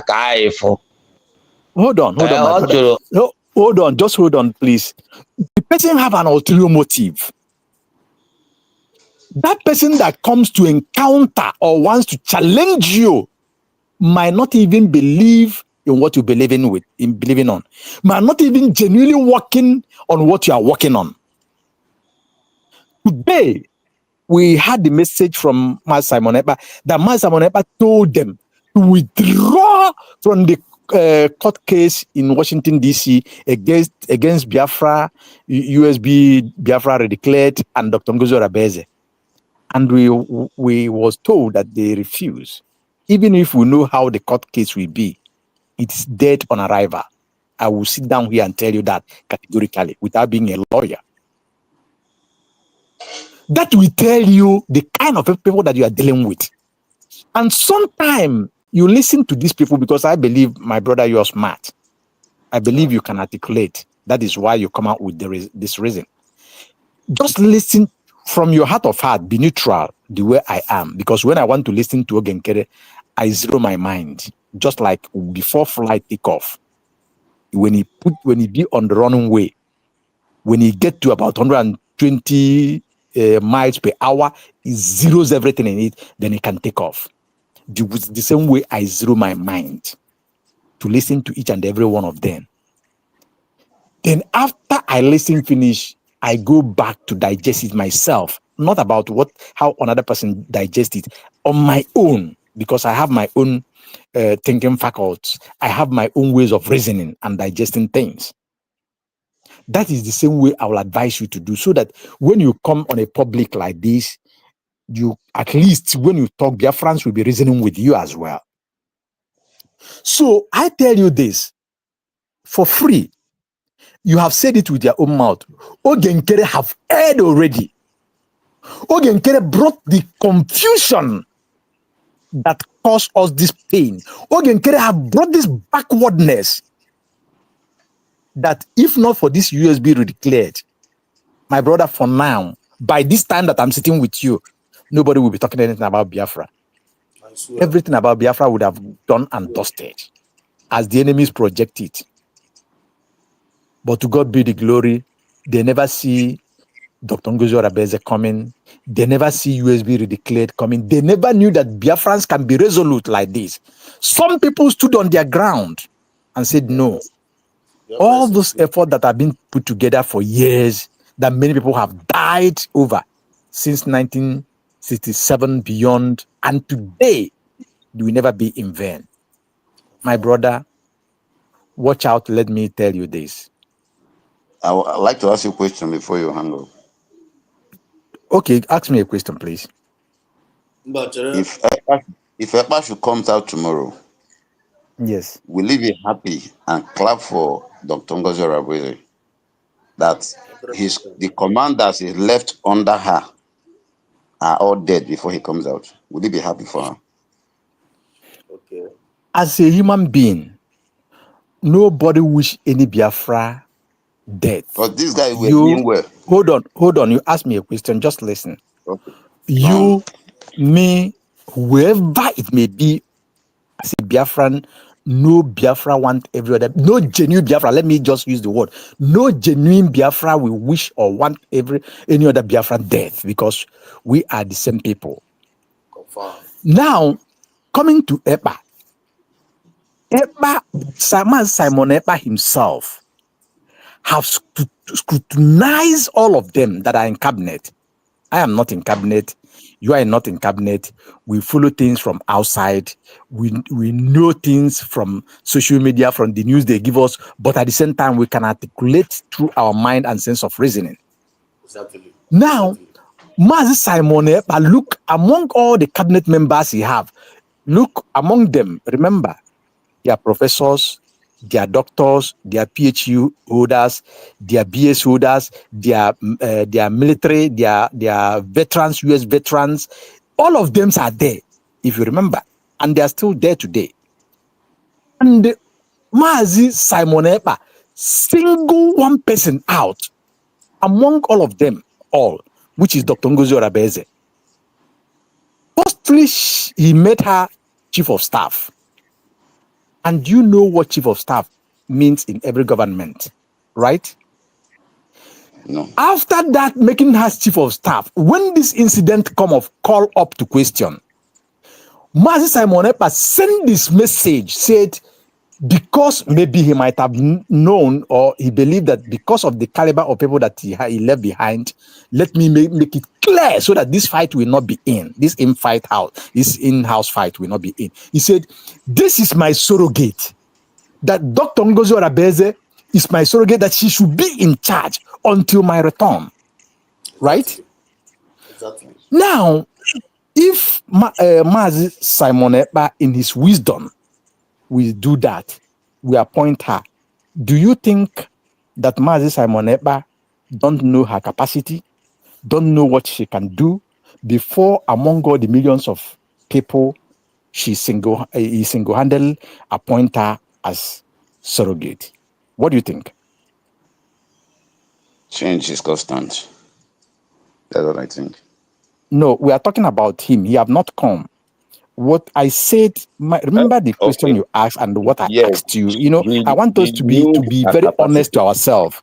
He Very knew honest her to capacity ourselves. before giving it to her. Good. That means that he believed that among all that I have, this is my best. That is what it means. Take it or you leave it. I agree with you. Then the same man Simon Epa handed her a template. And that template is what is following. Let me come to the men on ground that you said that they are not together, or some of them, not all, because some are still working with USB. Now, on the issue of Gento denied not be giving money. Now it come to open that for about 1 month, 2 months, that 78 million was given to them. And you know how this government behave. They are very accountable, even to the cent, any cent that goes out. Watch their method of doing things. Now, did you think, because if I was to be in Gento's shoe, or if I have the opportunity to talk to him, a privilege to talk with him, I would have told him, please say what you want to say, but never put your foot on the soil and swear. Believe you me, he should ask. I believe Gento is somebody who is spiritual. He should know what it means. You can stand on something and talk, but once your foot is touching on the ground, on the soil, or your two hands are touching on the soil, my dear, do not joke, do not play. That is why when a man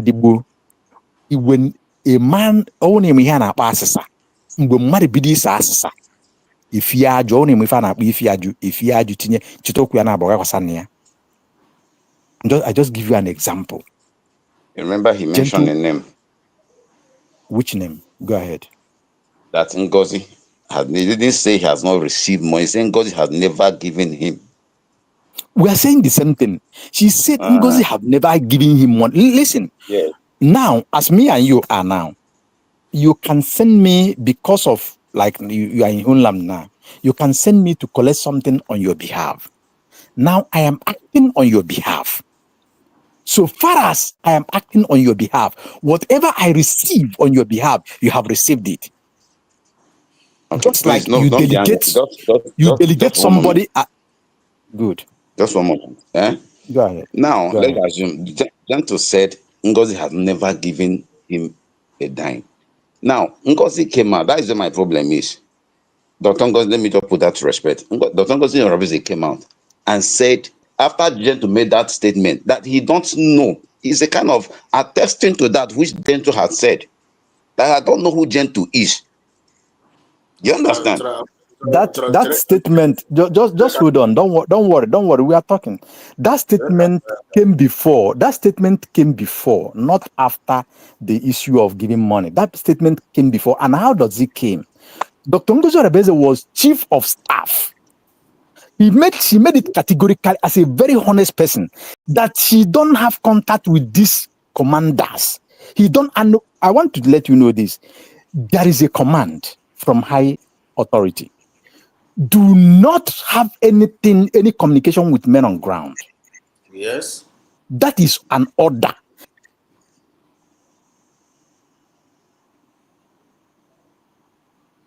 Hello? Okay, now. Hello? Let me, on network. Let me also add up to this, what he's saying. Based on what he just said now. Dr. Ngozi Orebeze is the chief of staff. And as a chief of staff, it is not his duty to contact with men on the ground. When they're in charge of that office. And Obatobiano around. And then they're in charge of that office, which is the Secretary of Defense. And we have a Secretary of Defense. I'm in charge of that office. I'm disposing my gentle Yahoo. Mara gentle Yahoo, and I'm in charge of defense. Now, as the Secretary of Defense, when you with the commander of the Biafra Liberation Army, General Butusa, emancipation. Yes. General Butusa with the highest, the highest commander, right?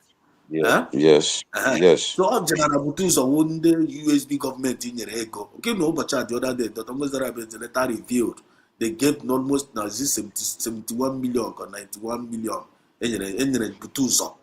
When you receive the money, when you trade the account, Butusa when you commander, say commander Thunder. I will command through Commander Thunder, where you receive all the money. Exodus.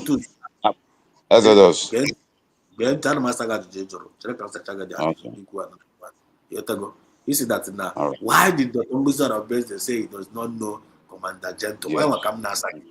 So it's not the duty of Commander. It's not the duty of the COS to know Commander Gento. Our office here they are. When you're with the duty, Emaro Gento, why not Obatobia was around? You don't know Gento.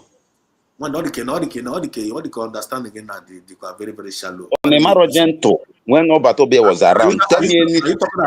Are you talking about me now? Or are you talking about Dr. Ngozi Orebeze? For she to be in that position and claim not to know who Gento is, ordinary street person know who Gento is. Okay, my brother, because when you are na line kick him out, please don't be offended. Let us not be intense. Mazi Exodus, thank you for bringing me back. My line was kicked out. I didn't know.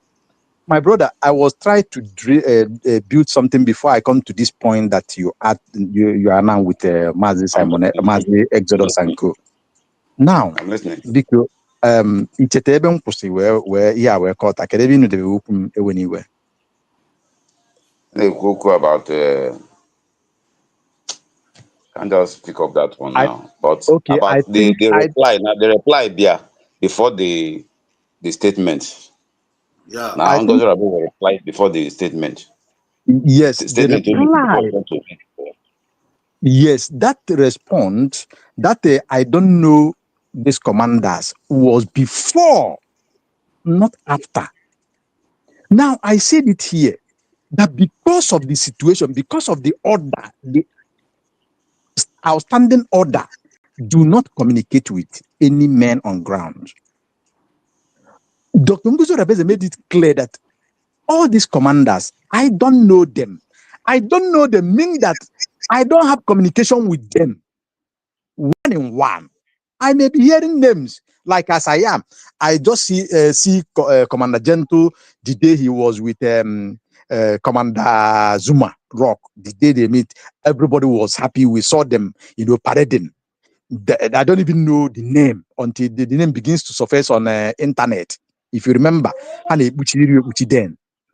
Now, somebody wagging from the heart of her heart that Nyamage and Omaro Nezioku. Now, if you look at how the government work, the government was Secretary of Defense, which I believe that it is in quarter, is championing, is the Secretary of State or Defense, or how it is. Now, if anything is going to the military section or to the security section, it goes through the Secretary of Defense for accountability. You speak with them. I want you to take note of that. So, for Dr. Ngozi Rabeze to say that she didn't know Commander Gento is never an issue. They have never had any communication. Neither Igwe Butuzo, Triple General, have never ever have any communication with Dr. Ngozi Rabeze. Not until the situation warranted that, according by Igwe Butuzo, he said that he demanded the document of USB to know where he will pay his allegiance, which Dr. Ngozi Rabeze sent to him. Now, come back to the confusion that you talk about. Me and you, we know the truth where it come from. We know the truth as we stand and as we are talking now. These men on ground, some of these commanders was confused. Some of them was deceived, not confused. Some of them was deceived, and you know who deceived them. This is fact. This is truth. By their fruit you shall know them. When USB was declared on 29th November 2024, you remember what happened? All of us was jubilating, my brother, even myself. I was dancing. Everything that I was doing that very particular day, I did not do it. I followed it up that very day till the end. I was dancing. I don't know what was giving me joy. Now, I think on the second day, on that day, when Ogenkere was called as a Minister of Finance to speak, my brother, if you have forgotten what happened, I will advise you to go back to YouTube and listen. But I will give you some little gist for you to refresh your mind. When Ogenkere mounted the post, the podium, you remember how he started. It was obvious he was so furiously angry that Biafra must have not been declared. This is a man who is finance minister, who have been with Obatobie when we all was voting all the processes and when the first Finland was a convention was held and come to the last one. Then on that day, on the front row, Imam Madagbu, this man, his academic highness, some of them, about 7 or 8 of them, sit on the same line of seat. All of them was very angry that is so obvious. Now, I want to cut it short, my brother. Ogenkere was shouting on top of his voices that he don't know what he will tell the second or the third man in America. That this, that. He said a lot of things, maybe out of anger. He would have not say that because that have opened every truth that we need to know. He said it there. And on his submission, he said that he have commanded men on ground not to work, so that Dr. Ngozi Rabeze will not take Glory. This is his own words. It is not hidden. It is on various programs on YouTube. He asked them not to walk, not to protect Biafran territory, just because of what he said, though. But if you ask me to analyze it, my brother, it goes beyond that. Because the happening since that time till date tells you everything that you need to know. Then, my brother, is it not clear from you where that confusion come from? Is it not where, if somebody from his own mouth said he told men on ground because he's a finance minister, maybe he confused them. And not only that he told them, he's hijacked the account that me, you, more than 100 million Biafrans are donating money. That account that we had, all of us are donating money. This man called Ogenkere hijacked it with Azubike. And the email, the US bring him email, they hijacked the internet shopping shop where we buy the Biafran things. Both the coins of Biafra, they hijacked it. My brother, on every honesty, what did you call that? Anybody who does this, who did that, did he want you to move? Did he want the things to work? Because you know that these men on ground, they need money to buy their materials, to eat, to protect themselves, to protect the land. This man hijacked all these things. Does this thing prove to you where the confusion came from or started from? Does that prove to you? Does that make sense? Started from. Yes, it makes sense to me. My own is that Ngozi shouldn't have played into Ogenkere's hand. You know, There the is first thing that there is something. Sorry, I'm not cutting you short. There's something that you said before that I love so much, and I want you to keep to that. You see, I don't know your name, but it's not necessary. Please don't say it here because you're in homeland. If I want to address you, I will address you with respect. Let us be very, very mature in our dwellings. Dr. Ngozi Orabeze, I can call her Ngozi, I can call her Orabeze by her name, but I choose to respect her the way I respect Maz Simon Epa and Maz Nnamdi Kanu, from where she got the surrogate from, the authority from. So I respect her because I respect those people, and I respect millions of Biafrans listening to us. Please do address her well. You acknowledge that. Sorry for the interjection. Move on. there's no problem. Like I said, you've said all I needed to hear, but my concern was that she played into the hand of Ogenkere by using the people at home. You understand? When for 2 weeks, when he said, okay, for now, let them recover from the meeting of the declaration, whether for 1 week or 2 weeks, when they did not raise funds, then Ogenkere now capitalized on that to begin to, buy the mind of the soldiers at home. That's where that thing started from. Now, instead of Ngozi to play smart on that, she went and began to talk about decentralizing the army. That is what got these guys infuriated.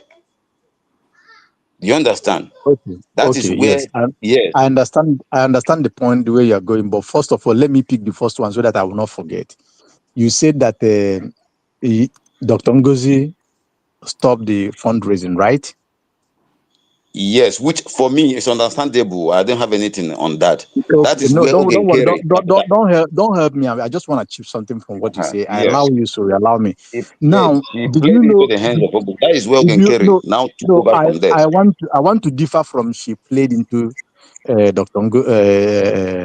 Mazi Ogenkere. I differ from that completely. Dr. Ngozi Orabeze, she's well read. She's very intelligent, very brilliant, very smart. I want to tell you, maybe if you don't know because you're in Homeland, Dr. Ngozi Orabeze is not just a common person.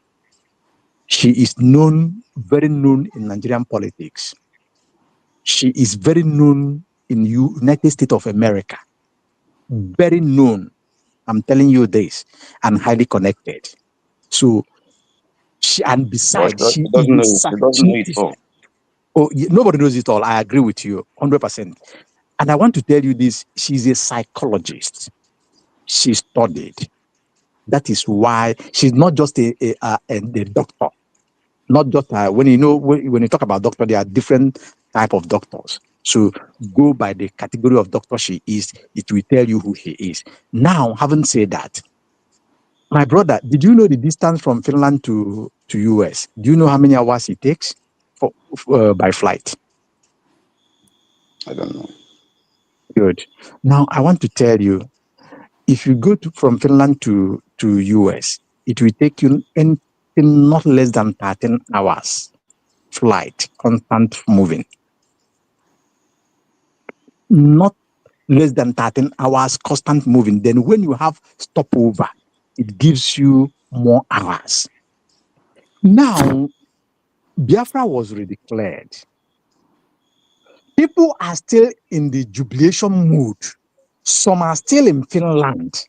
Some are on their ways heading home. Some might have getting home already. Those who live close by, like those who live in UK, which is about 2 hours. Those who live in Italy, which is about 2 hours. Those who live in France, which is about 2 hours, 2 hours plus. Those who live in Greek. Those who live in Denmark. Denmark is about 45, it's not up to 45 minutes.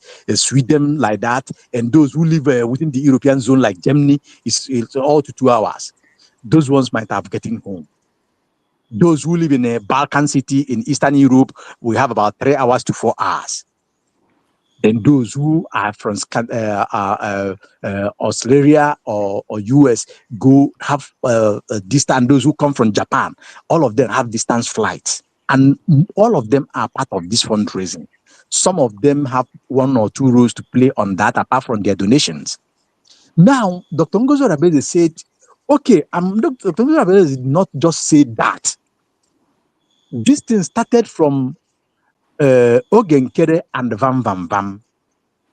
They put fundraising. And first of all, Dr. Ngozo said no. Despite that, we don't have the right to call for this fundraising because now she's in charge on the absence of Mazi Simon Ekpa.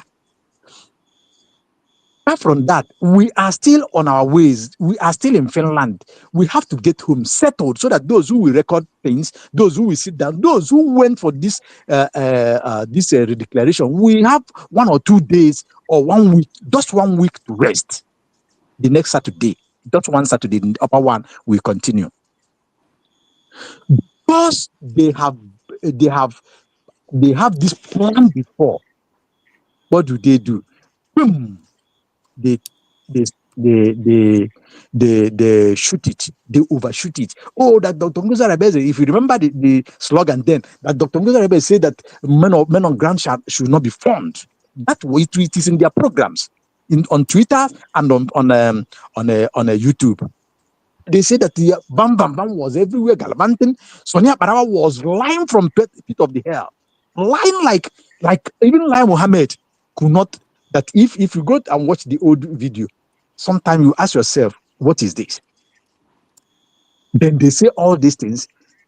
Then they went on the fundraising. Still, USB declared did not stop. They said, okay, whoever wants to donate can go and donate. Until they begin to say no. That Biafra that was redeclared is no more redeclared. That it will be redeclared on the 2nd. Or they begin to say some strange things. Said no. And that thing came like that. By then, this is the word of Vam Vam Vam. He said that he gave Ogenkere success number. And Ogenkere contacted success to contact men on ground. These are where the divisions come. This is where the played comes. They played all they played. And now I want to prove to you that Dr. Ngozo Rabeze did not put any confusion or did not reject any of them. Dr. Ngozo Rabeze came out and said, even as Biafra, even as the defense have been decentralized, according by the template she have, because all these things have been written the way it is, just like as the cabinet was dissolved. That Igwe Butuzo still the general commander. And any of them, when the heat was so much, Dr. Ngozi said that she is willing, the government is willing to work with any of them that want to work with the government, that she have no problem with that. And go back and look at the way she addressed all of them. The way she addressed them. My brother, you're a human being with a conscience. After we have discussed this, please find your time. Either from Vam, you know what they do. They used to go and cut some distance and put it the way it will be wrong and put it, but try to find your way. Go to different programs and watch where Dr. Ngozi Rabeze talk about these men on ground, these commanders, the way he addressed them with every respect, calling them home, that all of us are the same, that we must have to push until they begins to push Igwe Butuzo to make a audio, to make message for them to, which me and you, we know how it comes, according from their intel that leak out or their secret that leak out. That when they go, they will tell him, oh, please make this, make a video, make a audio. He will make audio and give to them. Until Igwe Butuzo found us on certain thing and said no, that he is with USB. And they went back again and pressurized him. Now, because you mentioned Commander Holy Ghost, remember the last program Commander Holy Ghost did, that Biafra have been redeclared, that everybody should fall to the government. He said something like that. And that was his last program. After this discussion here, my brother, we are discussing like brothers. Go back, reflect, just call yourself on a little meeting at your good time. Calculate all these things, put all these dots together. Then at least something ga-agba n'obi, whether ma ị chọrọ ikwupụta ma ọ na ịchọrọ ikwupụta something ga-agbalịrị gị n'obi. And let me tell you, ihe m nwa chọrọ Biafra, ihe gị nwa chọrọ Biafra, it doesn't matter ma oge nkere weta anya or Eba Mmadụ Agwụ weta anya or Dr. Ngozi Rabeze weta anya or Simon Ekpe weta anya or even gị nwa nọ n'ụlọ wetara ya, whoever weta anya ụna ka anyị nọ na ya, my brother. I want the final conclusion. That is one good thing. But for now, for me to draw a conclusion before you pick it up again, I will tell you this. Mala that na division efo adoroma for this journey at all. And the Emma Ebedi division siabia. And I believe by now we got the motive of these people. That is why you were working that na sometime oburifa nacho and dozo nacho. And remember that Simon Ekpe, some people have fallen into cabal without knowing that they are into the cabal. Why some people knew and formed that cabal using others, just like some of the men on ground was used. So I said it now. Mala na odiroma. You want on ground. They mali ife bezioku gi onwe. And they mali ife bezioku when they na anloku na anopu. Gwafanya ezioku anwa gazo gi ogazo everybody. I jikwa aka kuku aziza. Ama mgbaji nwa anyị. Iwere anya gị now. Iwere anya nke gị nwa. Fu ihe na-eme na Castina. Na ọ bụ na ịghọta the politics that is going on. Ebe onye na-egbusi mmadụ rinne ụwa mara amala bịa akpọ ọnya for ikpe udo na-ayọ ya ayọ. Nyanwa na-eteretin na-aba mba. I just na-asụ n'onu be anyị ghọtago na-aba mba. Defeat ye ndị anwa na their own state, because for nyanwa ịbịa di ya ruo okpu anwa nyakọ ihe niile ọ nyakọ is a sign of defeat. Adọ nwere ife ị ga-eme. And ọpụkwa oge o mechara na egumi pụtakwa kwuo okwu sie provoke na ha. So after that, after Kena, when they na go, and then because of na the way I look at your voice, maybe you were family, or good name with family in Kenya, family is in here, which meaning that name with family, because nature is not your family.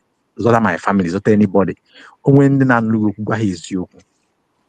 Ịmala ebe anwa bụ eziokwu bụ emi n'obi gwa ha ọ bụ ha kwuru ebe anwa ka anyị naba ka anyị nke anyị na-ejikọ aka ọnụ na-ana ka this deviation ka ọ pụwa. And ndị anwa na-eweta ọgba aghara ịmafa amamfa. The best thing bụ because some of them ego.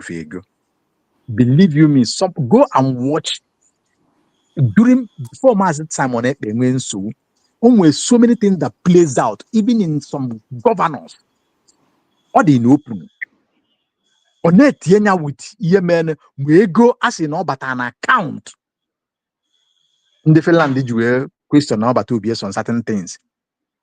A governor came out said that they go up on account and there's some accusations. Just go and listen to those things.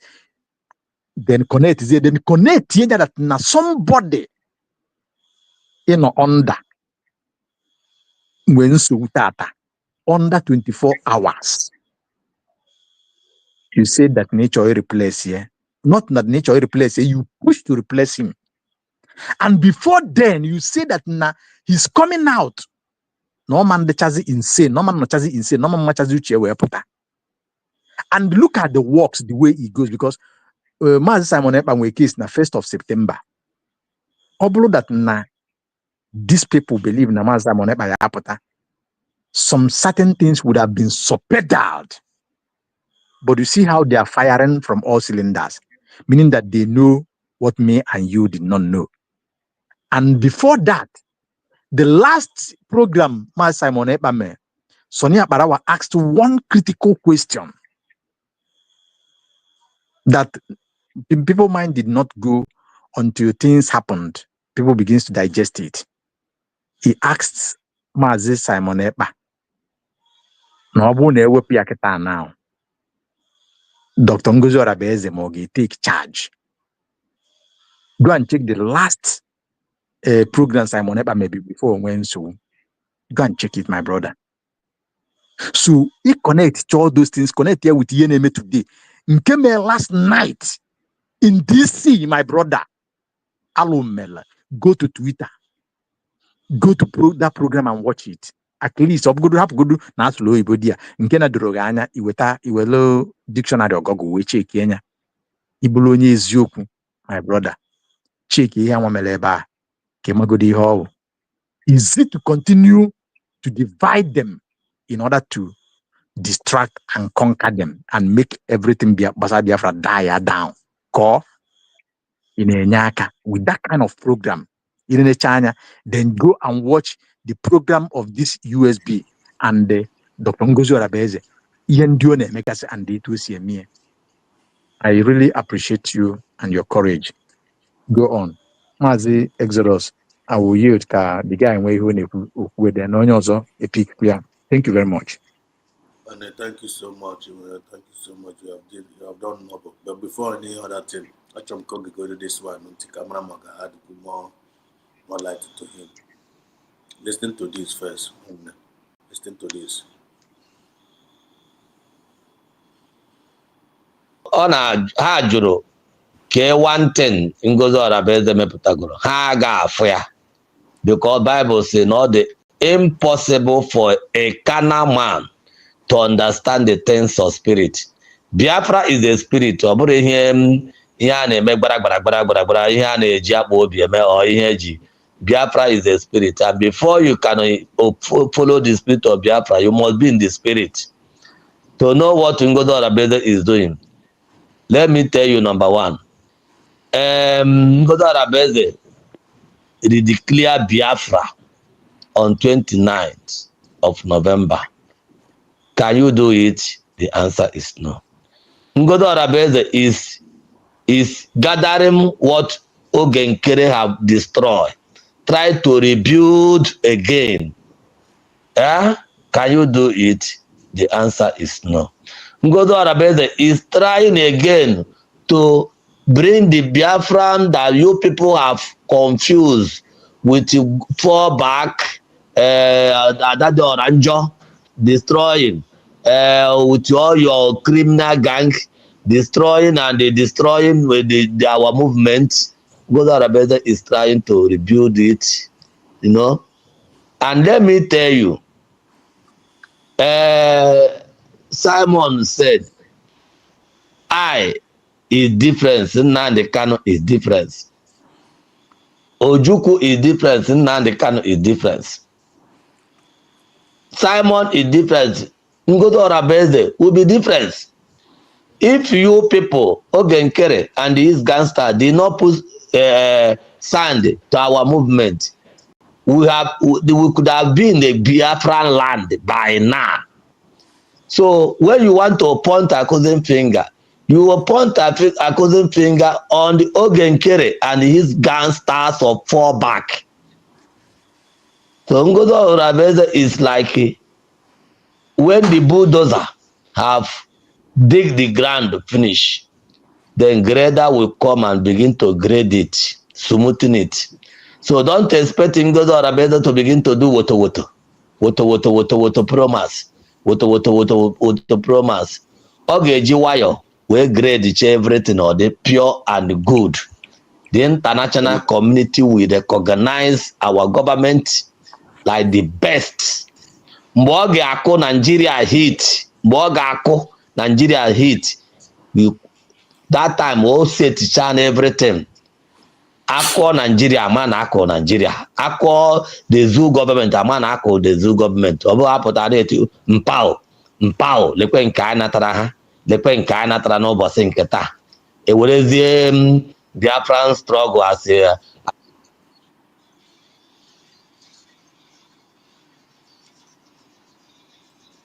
Biafran struggle as ihe eji egwuregwu. Ke ihe men on the ground, ke ihe ha na-eme. Tell me one thing in the criminals on the ground that meguro afuranya. Have they destroyed or brings the barracks? The answer is no. Have destroy go 82 division Enugu? The answer is no. These two barracks in Corona, our PM Neku, very soon we are going to destroy it. But Ogenkere stop the people from moving to do it. And they stop the opportunity I wanted to attack those barracks, and now they are just on the road. If they see one, we are two policemen there for one checking point, they will go there and that's just at their film. Mpao, lekwe nkai natara. Mpao, lekwe nkai natara. Mpao, lekwe nkai natara. We have gone past those people. We are rebuilding the army that will be under government, that will be disciplined to the government. Ngozi Oraveze, the government of Biafra, USB, have decentralized our security. Each state, go to your state. Yes. Igbe Butuzo, if you want to be in the government, go to your state and join the men on the ground in that state and begin to fight there. Not to Okahana Ebuwanketa, triple general without to. When God came into the stage, we thought that these people were helping to stop her.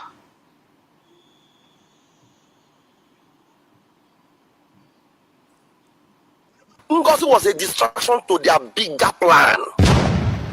Because the only thing that will make Ogenkere to go ahead and sue Ngozi, because he already told us that a man that lives in the glass house does not throw stone, because he looks back and remembers his time in prison, all the things he has done. He knows that when this thing comes up, Ngozi will just floor him. So he said no.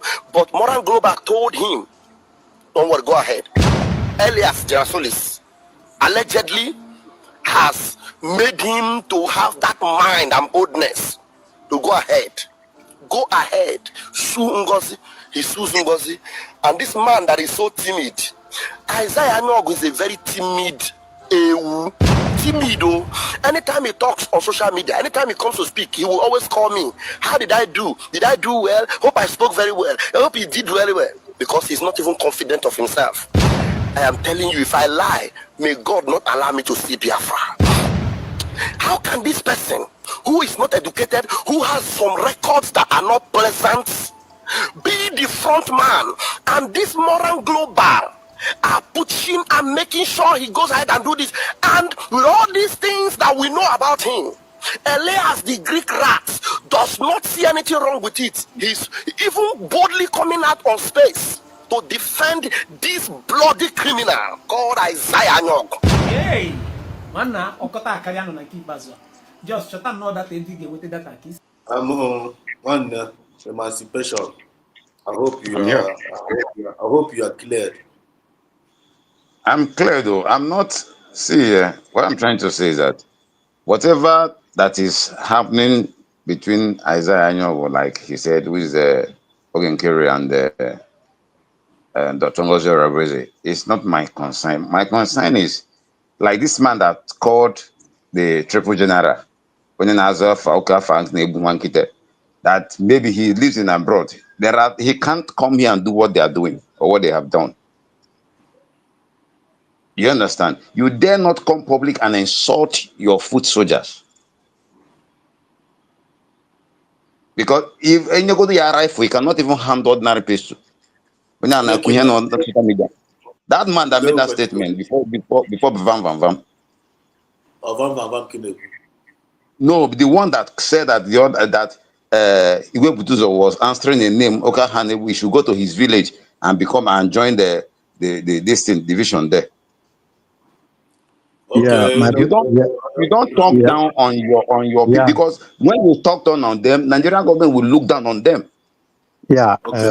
What you say, he in Equita now very, very right. Like Onyekulu Oku say Onyapo Triple General. You see, I personally I'm happy about that, and many people are but let me tell you, my brother, okay, for General Butuzo, go 1 month ago, 2 months, okay, go from 2 months ago, 3 months ago down.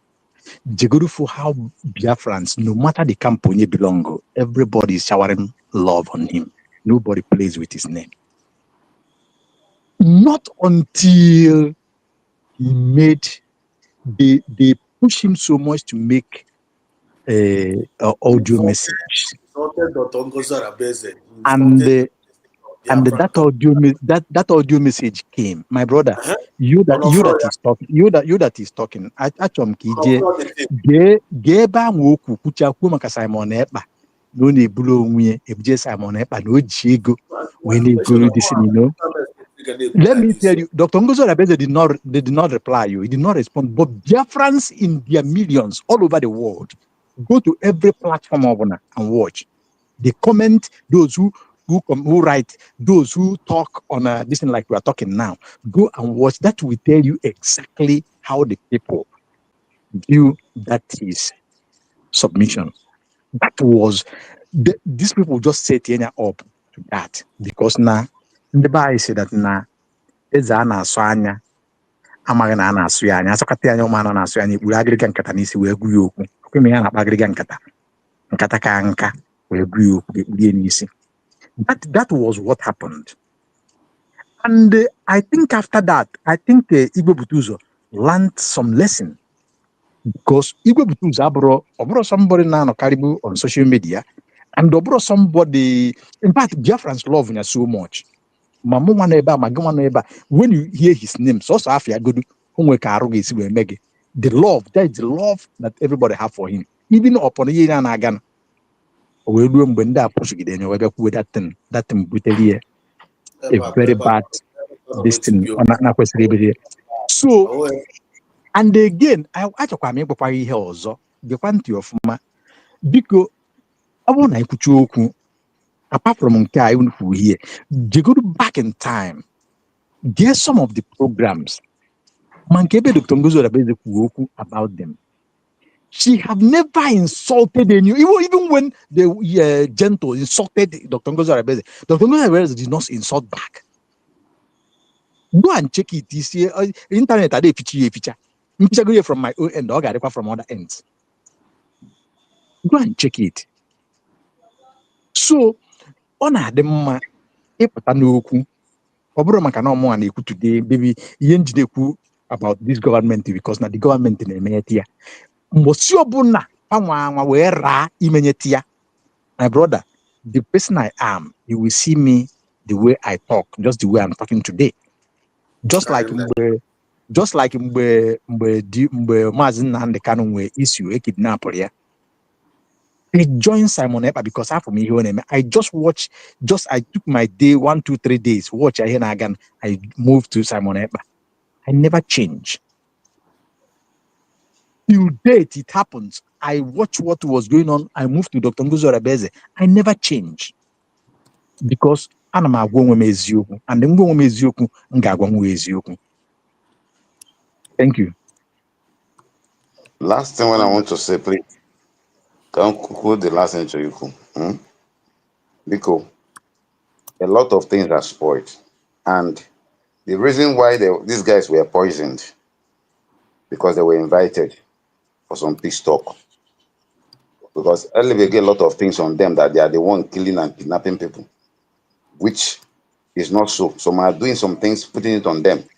And now, in order to save that, because actually, the same Nnamdi Kanu was destroying everywhere. When he was arrested, he became a good person to the eyes of so many Nigerians and so many Igbos that wanted him to be killed. Now, these other guys now, that people are laboring a lot of things on them. And okay, Biafra, Chokabia, Biafra, and they put a lot of allegations on them. Now, they went for peace talk. Then we were poisoned. They were poisoned. And because of that poison, that this infection I had recently now, because Gentle was not with himself. Now, a lot of things are still going on. So if Totongoso Rabweze can please find a way to still reach out to that structure that Master Samanapa left as regards to the military and the forces in Biafran land, he should find a way, even if not going to provoke no one help about her or whatever, he should find a way to harmonize them. Don't bring them public. Don't say that you don't know who they are, these and these and these. The other person dies. Some of the people on social media will start celebrating them. We are the one empowering their enemies to attack the camp. And by the time they are done, you discover that nobody will open mouth and talk about Biafra and Biafra land again. Because the people that at some of them, they have silenced all of them. Not just on social media, on the ground. Okay, thank you, Master Pressure. Let me say something here. You have said enough, and Ocean Master, you have also said it. You have already said it a lot. I believe emancipation, you are matured enough to make decisions and to reason the way you want to reason. The only thing I have to tell you tonight, now, USB is a government. They are now running a government. This is a government guy. When I know the under, I have to go from group. You watch during the formation of Brigi Biafran government in Ezra from the Biafran Liberation Army. Now it should go from Brigi where Bazena USB. Where structured government kind of now. Everything now run. And that one being established. And this USB government can never come out. They can't force anyone to come and work with them. This is not about an individual. I have said it before. It's all about we, the people. So as a government, USB government is not going to force any men on the ground to come and work with them. The chance was given to them to come and work with. They denounced it, and they rejected it, and they insulted it. And they have a reject ya. So now, got all yourself, not only now reject the USB, they didn't even acknowledge the declaration. They did not acknowledge it. They acknowledge, they declare Biafra. They accept. So what do you expect the USB to do? They're not going to force you to come and work with them. So Butuzo, they have made their decision. Butuzo insulted the government, insulted Dodongoza Rabeze, and Ocean Master have answered you well. Dodongoza Rabeze did not insult them back. Till date, did not insult them back. All Biafrans, we Biafrans, concerned citizens, with the one I you cannot come and insult our government for no reason. conscience. And as a Genubia France, we stand for equity and justice. We stand for fairness. Genubia France, and one more de mebula, one more mebula, one but I am a kind of email here. So there is nothing like try to find a neutral ground to talk to the men on ground for them to neutralize things. There is nothing like that. When they have made their decision, they are not with the USB. So anything about Basra Butuzo now on Commander Gento, they are not working with the USB. They are not with us. How much they are not with us? So if you are not with the USB, you are against us. If you are not with USB, you are with Nigerian government. When they go to the when I something. So if you like no as a concerned citizen of Biafra, it's not by force nigga like a Chinese name. If you let that na USB, they are not doing it well. But the Dongos or basic cabinet, they are not doing it well. When hotel no get na do it well, kind of so do it well more than her. Hotel no get now USB now the well structured and I want to happy USB now like kind of an emete. I will okay krika so ka ono wa yi shocha egbuwara score ka ga giso ka ono sana parawa ka ono van van nke na giso ka ono the Southeast governor ka na giso ka ono the one Nigeria. So can any better option nwere kita na apart from USB? Do you have any better option? There is no better option. As of now, USB is the way. And one with the hope, and then one with the future. Okay. Because the manageable way. Mazi Biafra Exodus BK when you come just tell my brother Beloku, you know. You see, he could be very bad. All this while you have been saying,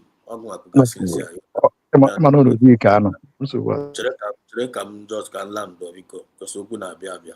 And on the Queba Moanego, so I'm going to weapon myself when I'm allowed. I'm also a concerned citizen. Even though, so my brother, you as a concerned citizen of Biafra, here this was in I think now. What is your own contribution to move this thing forward? So if you are with US, if you are a concerned citizen of Biafra and you are Biafra, and you are not supporting this USB now, one you are doing yourself harm more than good. I know the truth more actually. You are doing yourself more than you are harm more than good. Now, as you speak now, you are not contributing. You are not contributing money to this USB government. You contribute to Gahego. When anything in Ogan, but in on the complaining side, in on the murmuring side, I don't know any solution anywhere. Do you have any solution? You don't have any solution.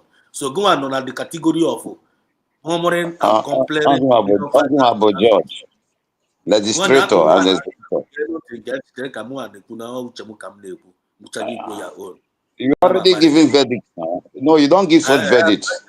You can't tell not contribute to. Just let it be. So my own verdict on you, based on observation, and based on in on the category of complainers and murmurers without solution. And I reject that. I will not allow you to land on that.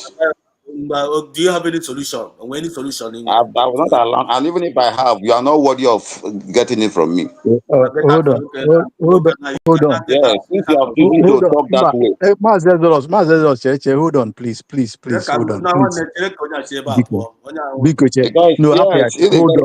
Hold on. The other person that was talking, he talked maturely. I listened to him. He want to insult somebody. Hold on. Mazezos Nubi Kaina and Demago Yeni Nabo. I make him Adame Metachia or Guaga Bazimunu. Enwiki de Metachia, somebody else Yabazun. We are all playing in one basket. Kaibak or Gagul. Onyona go like Chineke. Now, my brother, you see, to be sincere with you, I like him because he knew big.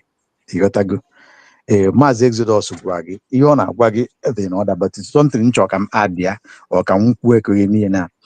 Amamna he chok and I'm not them and the actual me Gwagi from his equal. We, the citizens of Biafrans, we love Gento so much. We love Igwebutuza so much. We love every man on ground, sacrificing for us, living in the bush. Because of us, meaning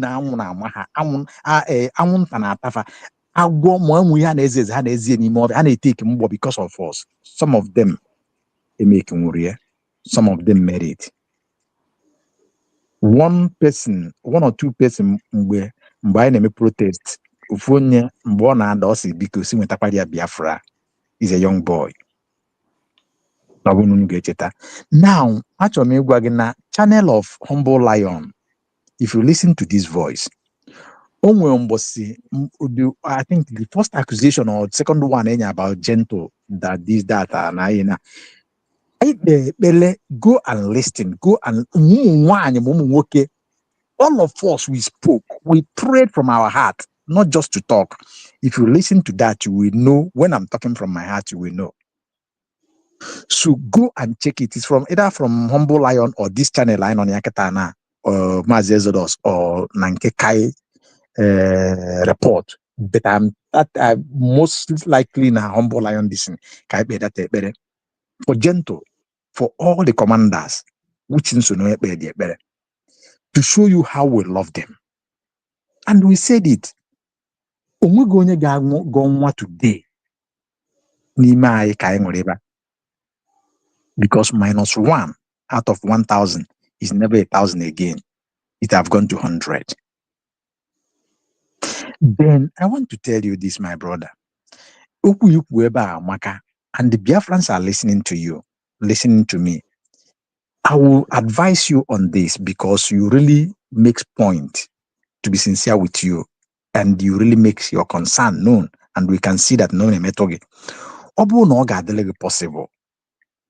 This USB government, they're listening very well, and they listen to everybody, no matter who you are. Like Obunina watch question and answer of Dr. Ngozi Orebeze since he started doing question and answer. Sometimes when people want to cut people off, she always said, no, wait. And address you only to satisfactory. Unless mondajo mojis yaka ngena haju yaka weju. Ikwetaza ukwete for that na Biafrans ebido see ya no ami na. Now nga Ayogia will plead with you or the possible. Tomorrow is fundraising. Nive fundraising now. Dr. Ngozi Orebeze na azakwa ajuju. You can come in on Zoom with any name you choose. You can come in. And you iwe ni aka gwa ha that na ikwu okwu na INL Mazezodos channel or that need a concerned citizen. They will listen. Then you can to her direct, to DPM direct. You can talk and interact with her, ask your questions. Near these words, because for me, that is the best. If we can harmonize today, it's still the best. Dr. Ngozi Orebeze have never seen that even how she was provoked, that if those people came back, that she will never work with them. She didn't say that. She only said that this is a government. That any of them that comes up, that she will work. If you look at what, like Commander Thunder, what happened to him? He speak, but today, thank God that Thunder is alive. And I want to tell you this, please, or the possible to you, just the way you came in here, because I do believe, it's my opinion, please. I believe that you are, at least, you have some level of genuineness in you concerning this. Come out tomorrow or anytime in with question and answer. If you cannot tomorrow, come out, put it to her. She will talk to you so that you meet obi adegem. Then I still stand on telling you this. Because if I na chọ Biafra, I na today, I na n'oge, no matter what. I prolong till next year. I na today, I na n'oge. And going today, just like it to Mazi Zerosis will be here. Because Smile Simon Eba, Eputa from Ebono. Mazin Nande can Eputa from Ebono. Starts from my attitude and your attitude towards this very particular journey I'm on here. One, how you are contributing, just the ways we are not able to. Billions of Biafrans are listening to you, and more will listen to you later. Now, your financial contribution, and again, giving people hope and directing, leading them to the right direction to go and contribute. Because if you contribute genuinely and contribute to the right place, my brother, it helps on the work we are doing, and it helps in the good news we are preaching. Very well, it goes a long way, because any 1 naira, any 1 cent means a lot. But if you don't lead them and you lead them to wrong side, that money they donate, they will continue to use it to fight against the genuine. Just like me and you, we have seen those who are fighting for genuine, those who are fighting for their stomach, those who are fighting because they are fighting the cause of the enemies. Those, I call them the enemy within and the enemy outside. So, nke ọbụla ime determine ebe anyị na-eje. Because my submission is this: all the possible, nobody is scaring you. It's good you come to this platform, and I will urge you to continue to come. Do not be angry, because sometimes I'm China, but you have said it, Dr. Ngozi Arabeza, that nobody is perfect, which I agree with you. Nobody is perfect, and change is what is constant. I still agree with you on that, but it has to be good change. So, because no possible, continue to come. It's not only on this channel. You can come to other channels as well. As you come here, nobody scares you. So as other channel, no matter now our brother will last, or they quick only based on your what an anti-quota, because I work for long. So don't be angry on that. He blocked me before now. I'm not scared of him. I'm not talking about being scared. It's not scared. Look at that, be scared, but that is my meaning. Sometimes English that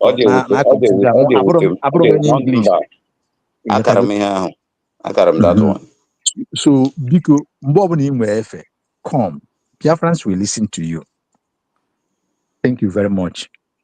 Mazi Exodus, because one name anywhere.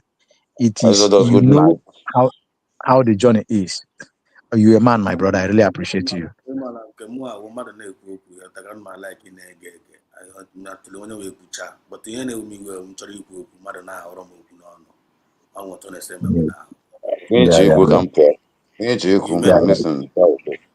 you made a very, very great point. You know about name educate.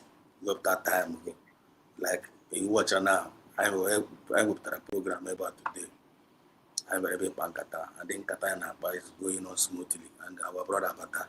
And then, so as one of us, we gave him the attention on it.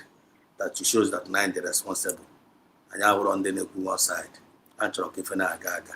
So you have been educating him, and the now is not a pastor, they preach here. Kimama Opia Opioga Ajuana, because he watch Opi, this my brother now. One what the Opia about, he went away. Offering things they make the guy off. I'm just trying to let him know. One, this is not about an individual, it's about we, collective effort. I am a kind of email. This is the movement of the people, by the people, and for the people. God will not believe I can make it, and I can put it on the table. I want to show him. And at the same time, I'm trying to let him understand that now I'm a useful traitors in this our movement. Only I'll tell you for traitors, ndeni ne traitors na this movement here. Ndeni ne for traitors na move ha all na more we traitor na this movement here. I'm a mom.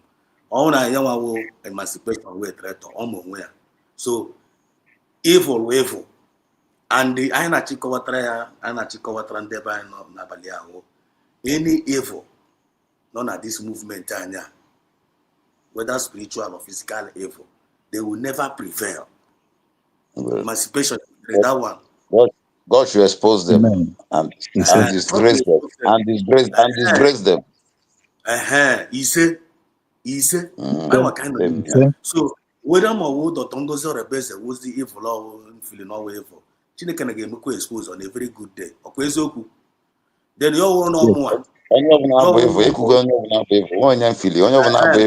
Just expose them and disgrace them. So on your blog will see how it's not about an individual. Evil.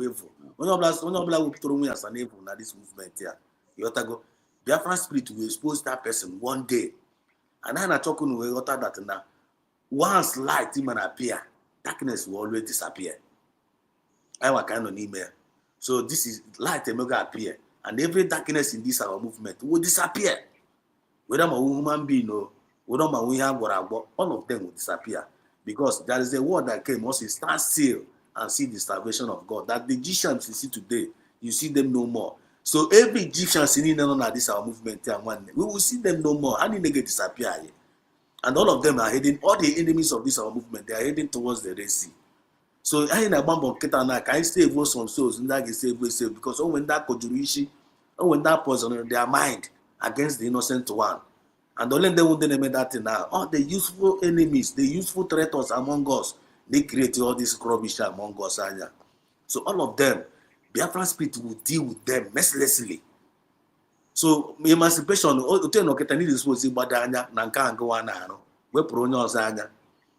ịmara nke a Chukwu na-atiri gị n'ahụ na-arụ na movement ya na onwe ya wute obi ọcha na onwe ya genuinely anụkwara ya grudgingly anụkwara ya wute obi ọjọọ and ọnwụ na ị na-eme entertain spirit of bitterness wepụ ya n'abalị ya bitterness will take you nowhere. We must avoid jealousy in this Biafra movement. We must avoid hatred in this Biafra movement. We must avoid bitterness in this Biafra movement. And most importantly, we must avoid spirit of pride. We typically a lot of us in this Biafra movement here. You have to go. That is why we are here. We are here for one another. My highest desire, Nimo Bimo, na one Kachineke na Nyomo Biafra Nino all over the world will be Sarasara. But all when he refuse him accept that will be Sarasara, and he refuse him apply self-discipline, and he refuse to apply moral decency in this movement. He get one back. So let us try to avoid all these evil ways here. All the ways about that this movement here. When they say get deep behind me, you are here for one another. The only way them follow the media will all just the division. And we don't want to tolerate division among us anymore. We have believed in one government. I believe in Namazin and Nikalo. We believe in Samanepa. And Dr. Ngozi Arabeze, we also believed in her. And they need double for me in Canada. Now, one no Biafra Gamakwa, Biafran split Gamakwa. And when anything of Lazurezo under the surface of earth, seed time and harvest time will never cease. Ilaya Naketa now, Hindi na name at this Biafra movement, Uporo Kayanako. Everything we are doing, I na Kumporo. And Umporo, Komporoma, Ega Komporoma, Gay Komporo Joe, Ega Komporo Joe. Only mango na this Biafra movement and one nigga rip mango. Ye call gova, nigga rip gova. Away ga kocha mango, gana ga expect nigga rip or nigga rip orange. They happen like that. So one I got badonanya because someone I have a baby no chino why I know I will leave and let us leave. And don't you blast na gay when I gay. So if you believe in USB, you don't need to complain. You don't need to be murmuring. All you need to focus on the solutions. Bring it on. I can an email. Watch and then in for Kitana call USB on and that now USB charger, now USB terrorists. When they go and check them, go to on immediately now. Are they progressing? The answer is no. And the answer is no, they are not progressing. And in a group need finally create why are they doing it? Have you asked yourself some question? Because they were paid to do so. Anachi read the colonies our movement. Anachi it on to be a mockery. But little did they know they are mocking themselves. Because this Biafra movement they find on him always divine mandate. Anybody that works against this divine mandate will be totally destroyed. Once you become an impediment in this movement, you will be totally destroyed. So we are here to fight for the future, for the betterment of our future generation. Emancipation movement for us to get Biafra and give it to our next generation. I hope you are well clear now. When you other whoever they confused. And I'm able to give you my brother. No. Okay. So bad. Thank you. Thank you so much. I'm Obi-Wan. Are you still there? Yeah. When you know, when you try, I had to go because the program tomorrow is another day. Okay. I think whatever that happened here tonight, go see that this discussion now, go see that Biafrans are aware. We are really aware now of our surroundings. And that actually shows you the extent of the damage these guys have caused, or the way they really operate by misinforming people. And I really thank God that this thing happened, because there must be so many people like this our brother now that is doubting, or that is having two-way mind, and they will listen and they will realize that we are actually at the right path. Because what they don't know is that whether they like it or not, it has been done. Thank you very much. Thank you. So before our brother, before I get Bachana come, let me play this thing for you. Just get away to cut the whole thing. Just hang on. Hang on. Let me just get this video. It's very, very important. Yeah. Let me get this video. I got some of our brothers, they gotta realize that they were deceived. They deceived her. They later came back. They got for their confession. Because all people poison their mind. Because if I name if more, who can rogue your order. When you're also also. So Chineke Nagane the Konucha Geju now again run with this Biafra movement. What we are praying for 1,000 men wisdom. So we don't they are telling us to leave this one.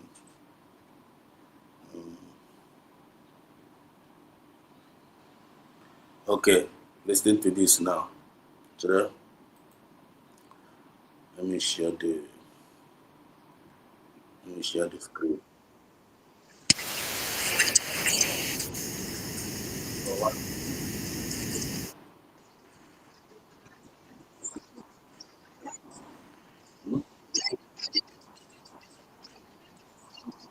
Okay, hold on this one. Wait. Not this one. Because when you're trying to come with this thing, not very, very important. They are now confessing. Okay, but no. When you're trying to this video, respond to. Okay. What's the Exodus? Google me. Okay, go on.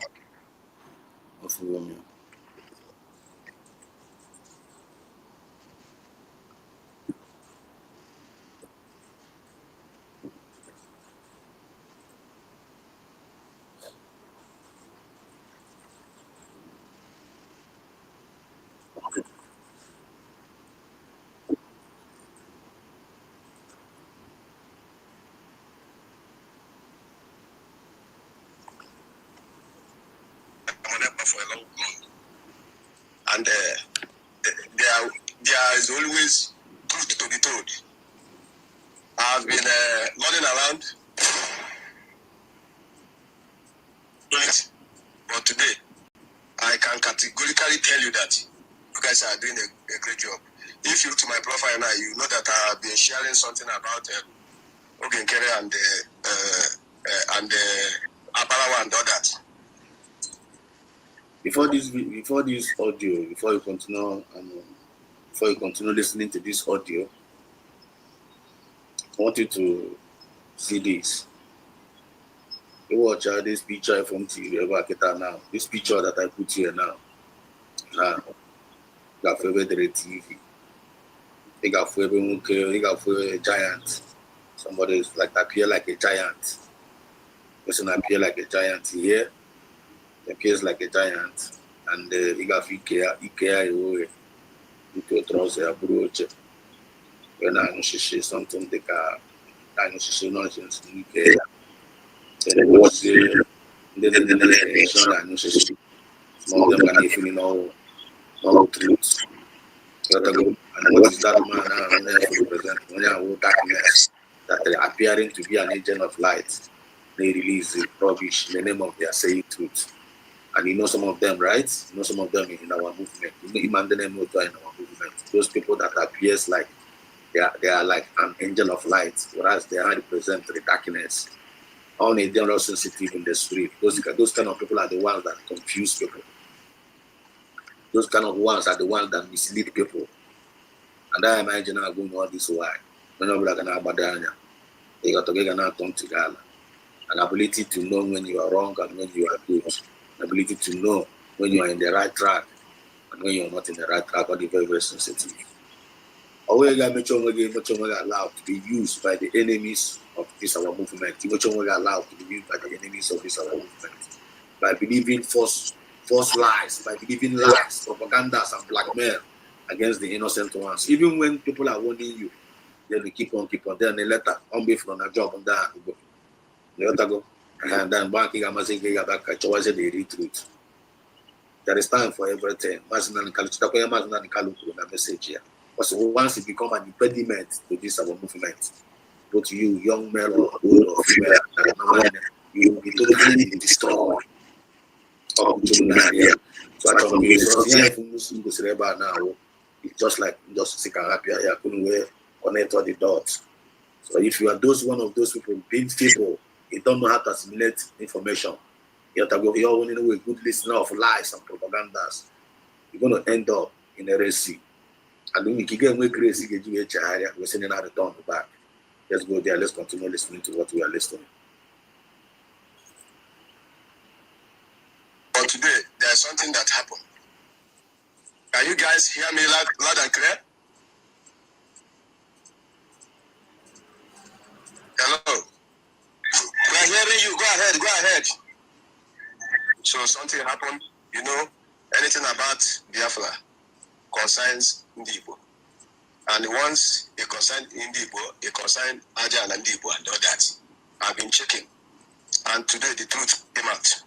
From today, I will be following Ngozi Olabeze and the USB government. I will never repost anything concerning Abalawa Sodi because something happened today. You understand me? So, and I'm going to tell you all how the thing is happening. A group of accountability group and all that is talking about Ngozi is not doing a great job. Since last year I've been investigating, Ngozi is doing a great job. I was live and direct where Ngozi had been money twice. And I wanted to counter them. They told me Ngozi is the person sending them money. Face to face. I was like, I keep following Abalawa, following all of them to know what is going on because the two party follow the Simon Epa. Sekarang kami sedang menjalankan promosi hebat beli satu kotak, percuma satu kotak dengan harga hanya. So the group are telling me that the only government that is sending them fund is Ngozi Olabeze, and I confirmed it. And I picked money from the account and gave them. But today, I'm with the motherland of Biafra squad, and they are confirming the same thing.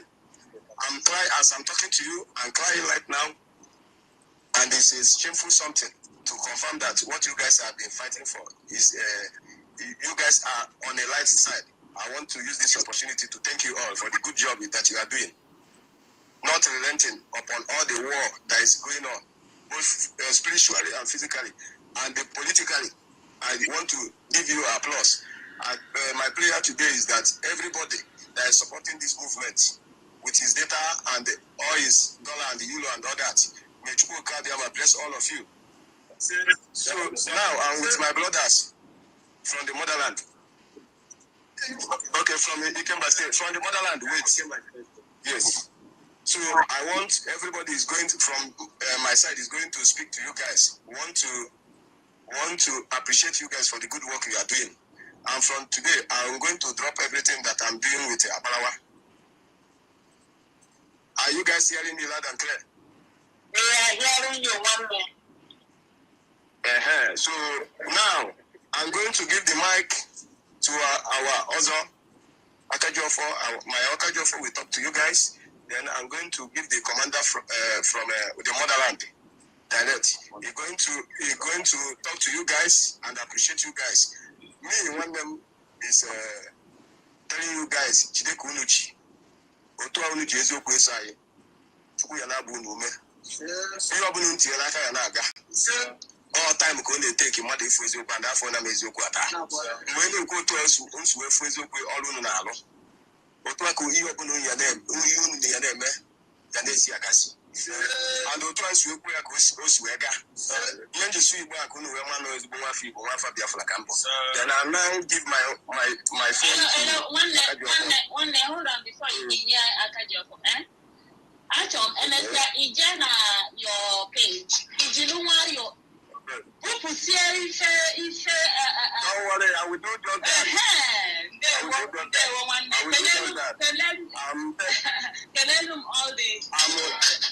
All the people who are with you, because I'm the secretary for Interior and that of the Homeland Security. So all of you, I will make sure that all of you are taken good care of in all the states of Biafra. Please, let them I will do justice to what you said, because that. And okay, you know, wanted this message. Name it to a live button. You share here to our people. So it's very, very important. That one they mislead, and they are coming back to their senses. And then we have a lot more Kadipa deceive more there. And it is our duty to try our best to redeem the redeemable. The no brand actually redeem. Always get blame. Nobody gonna blame you, they will blame themselves. I remember with your redemption. We either can save. I have any way. I want to give me to a share, but in a share the program. Now you dispose him. And all the so all these enemies of Biafra that are causing problem in our land, joining our heads together, trying to destroy us. All of them, they will meet all their water load. They are heading towards the Red Sea. If you can name yes, then. It's my number one plan. Like I told you before, I've been misled by all those groups. Now I will do all that. But before that, I'm going to give Akajofo Ajanibo phone to talk to you guys. As I'm speaking with you guys, we are inside shrine. Now, after the Akajofo talk to you guys, then the commander will speak to you guys. Thank you very much, everyone. Here we go. Khas untuk mereka yang menghidap diabetes jenis 1 dan jenis 2 yang sukar dikawal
Good morning, ladies and gentlemen. Good afternoon, everybody all over the world.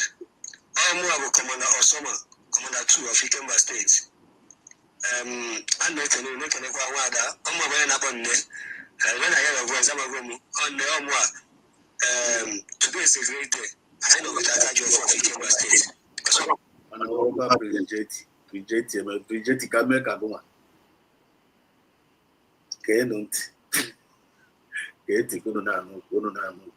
confession, for what Biafra spirit is doing. Can't very important.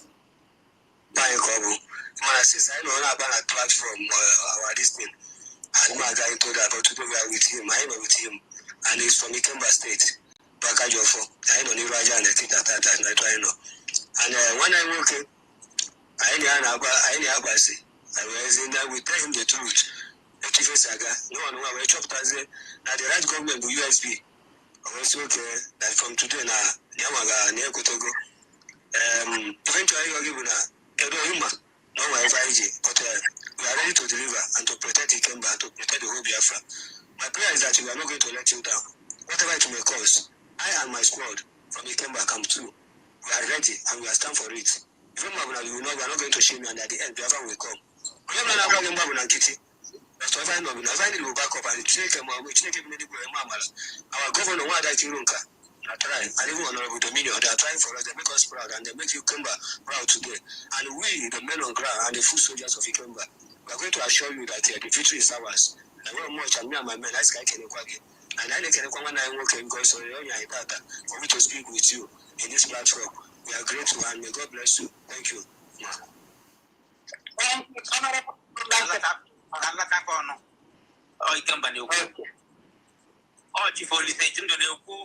Ikemba. One name was my commander. No. Welcome. When I'm one name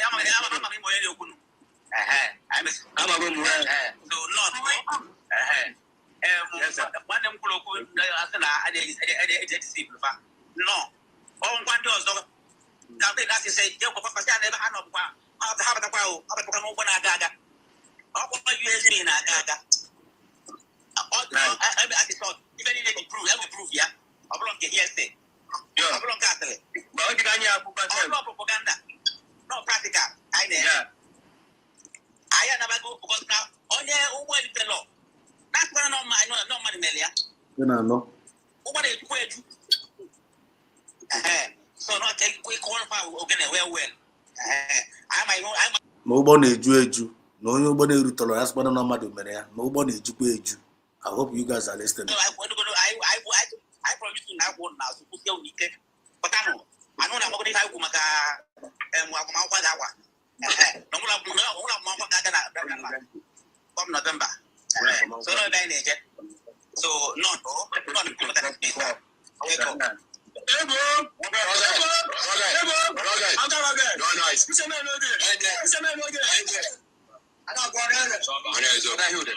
evening, good morning, good afternoon, Biafra all over the world.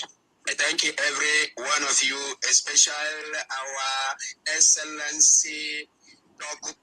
Ngozi Orabese and also all Batodie, I mean Prime Minister. Okay?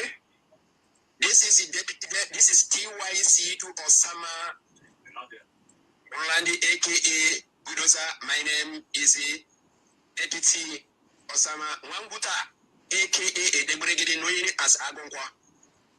So I thank every one of you for your support and everything that you people are doing to us. I'm so grateful and I pray to Almighty Chukwu Ikemba to protect every one of you in the name of Chukwu government, in the name of Ajana. Today, I want to compliment you to our leader, Mazi Nandi Okukano, no matter the condition is. We are with him, and we know two ways about that. No going back. No retreat. No retreat. Forever. So socially, I thank you all. Our movement, I have heard everything, and my commander here, Dean Osama Bulandi, aka Budoza, is doing his job, and I am beside of him. I can never go back. You understand? This is TYC Wanguta, aka the known as Agonkwa. If we grow on now or that, come on, guys, I don't know now. Come on, again, just equip me, then I will give you the return. That is all me. In the event on negative job. Ola, Mua is what I want for the Afra. Abali. Mabrunda Bakaleka Korea, Abali, but all is what I want for Bakaleka them. Is what I say. No, no, materially by in no need paying more of Sapamu.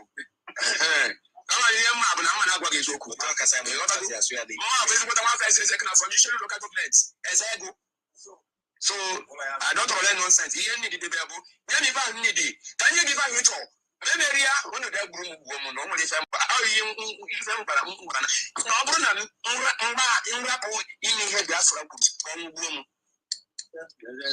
no to against we kwa diko unu nyere na nyaka otu unu nye kwara anyi ka chukwu kika abia ma ga kwanyere unu na gozi unu n'ụtụtụ na ihe n'abalị na afa eje chukwu na ha ja na o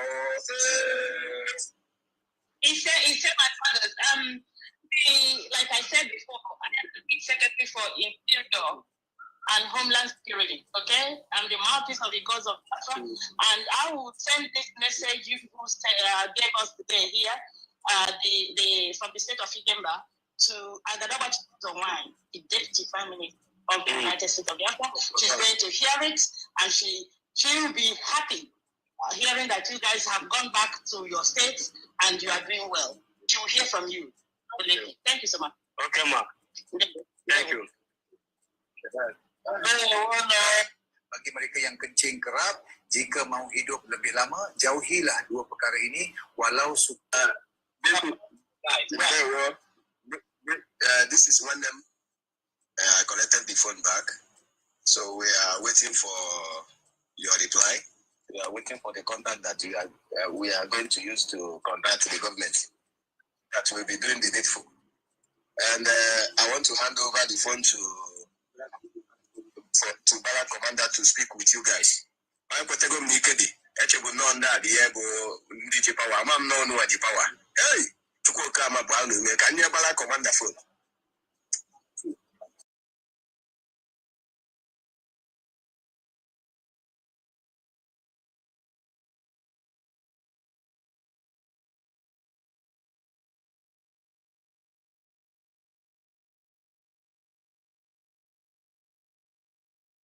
Hello, good morning. Hold on there, please, just for a second.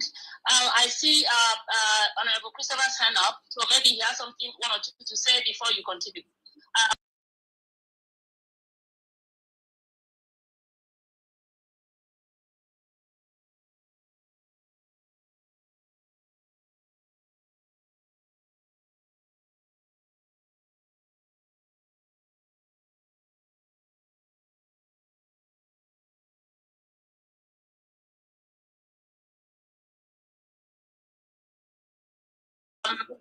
Please, Christopher, the mic is yours. Thank you.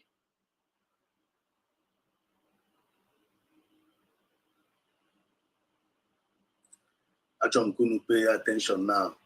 What this our brother is about to say. That Christopher. Achom Kunu, pay attention. Okay, what this our brother is about to say will be very, very important. Then I'll later come back and round it up.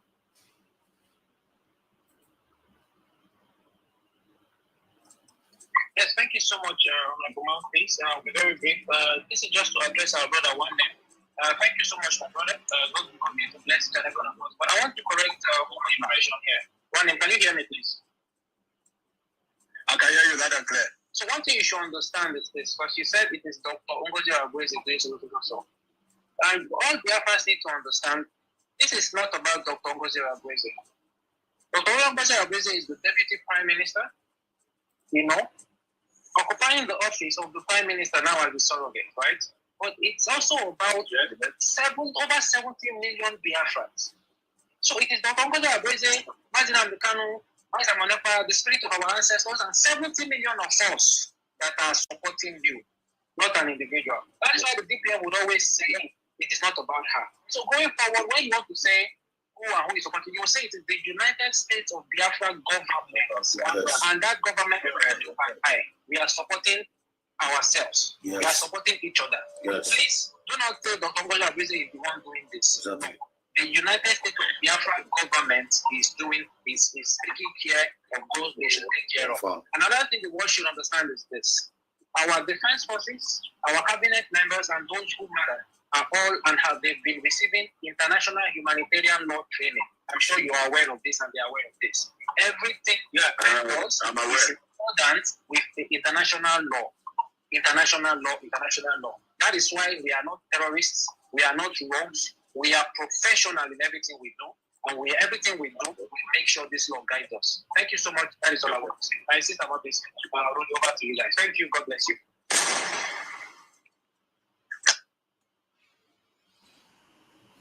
This is it. I say, Equequo, Amaba. Equequo, Amaba. If I give this life a Patranaba now, it's going to do signs and wonders. Just watch out. I want to use this opportunity to say something in regards to reaction over this. Number one, we are very, very happy for what Spirit of Biafra is doing. And I also want to use this opportunity to, like, kind of, this our brother Sapotran and say that now I discover go no USB, who's the original government. I don't know the reason why, which we will now I discover late. I don't know the reason why for that. I don't know. And according to the Ambassador Sonapara, one they deceive one. Sonapara was the one deceiving them, telling them now who are in charge. And which this is the lie from the pit of hell from the beginning. The same lie, but the same liar had me deceived. And there's some of the Biafran Liberation Army, like Butuza and the Tento Yahoo and all the rest of them. The same liar. And I've been telling them, don't stop listening to Sonapara, stop listening to all these fallback people. When you short child, bam, bam, bam, and the rest of them. They don't have anything to offer to you people. We have a well-structured government, USB, well-structured. You have to try your own original well-structured USB, not against Umokoko. Does that make sense to you? Does it make sense? And don't forget, Master and Carlos said there is no, there is no forgiveness. I will going to message chat up at the end of the day. This time I want to bag my grace no good day. Grace no good day. It was what to last with sound though. For me, I feel like the sound is genuine. But I make question how the genuine. I make a question how the genuine. Because Biafran spirit is in charge of this movement. If you come into this movement with the pretense and with I or Nimo begin, Kiba do poor, Homo Biafra, Kiba do poor Biafrans. One lady do poor, you guys not taking English, we are generation. We have to be very, very careful what we are doing in this Biafra movement. Yeah. And I also want to use this opportunity to thank Honorable Matt Peace and the rest of you in the space there. Honorable Matt Peace is the Secretary of the Homeland and Homeland is the Secretary of the Home is the Secretary of Interior and Homeland Security. Is the Secretary of the Home, is the Secretary of the Interior and the Homeland Security, Matt Peace. You are doing a very, very great job. Continue to strengthen you and all the genuine cabinet members. And I also want to use this opportunity to thank our brothers and sisters in the space, in the X space. You guys are doing a very wonderful job. Continue to bless each and every one of you and every other media out there. But idleness when one way or the other in our bamboo. Then you're not sponsor why they may find them and not serve genuinely. You always make a way for us where there seems to be no way. The joy of the Lord that we have our strength. I can have boss Ikaga wine. You understand? And the long live President Carlo, long live PM Satanepa. And I want to round it up with this message of this video that a little bit long. You have to just only of data with the data because so is much in a kind of I'm going to spend the hours. Now I get spend an hours. You have to go hours, 12 hours. Like one in such a way. But even a few minutes, you get very, very vital information. I will turn this video, this audio, who don't know the thundering voice. Which you know not require because I not pay every day. I not put this in every day. Just like some people are they pay ye, and they pay ye very good and enough attention. As now Carlo have warned us, you have warned us seriously. And you have given us a mission that nobody ever going to reject. And if you want to go and do otherwise, one day you want to go in a very, very big mess. And we never find ourselves in a very, very big mess in this our Biafran movement, because the situation I know in now, all the very, very, very critical, all the very, very critical.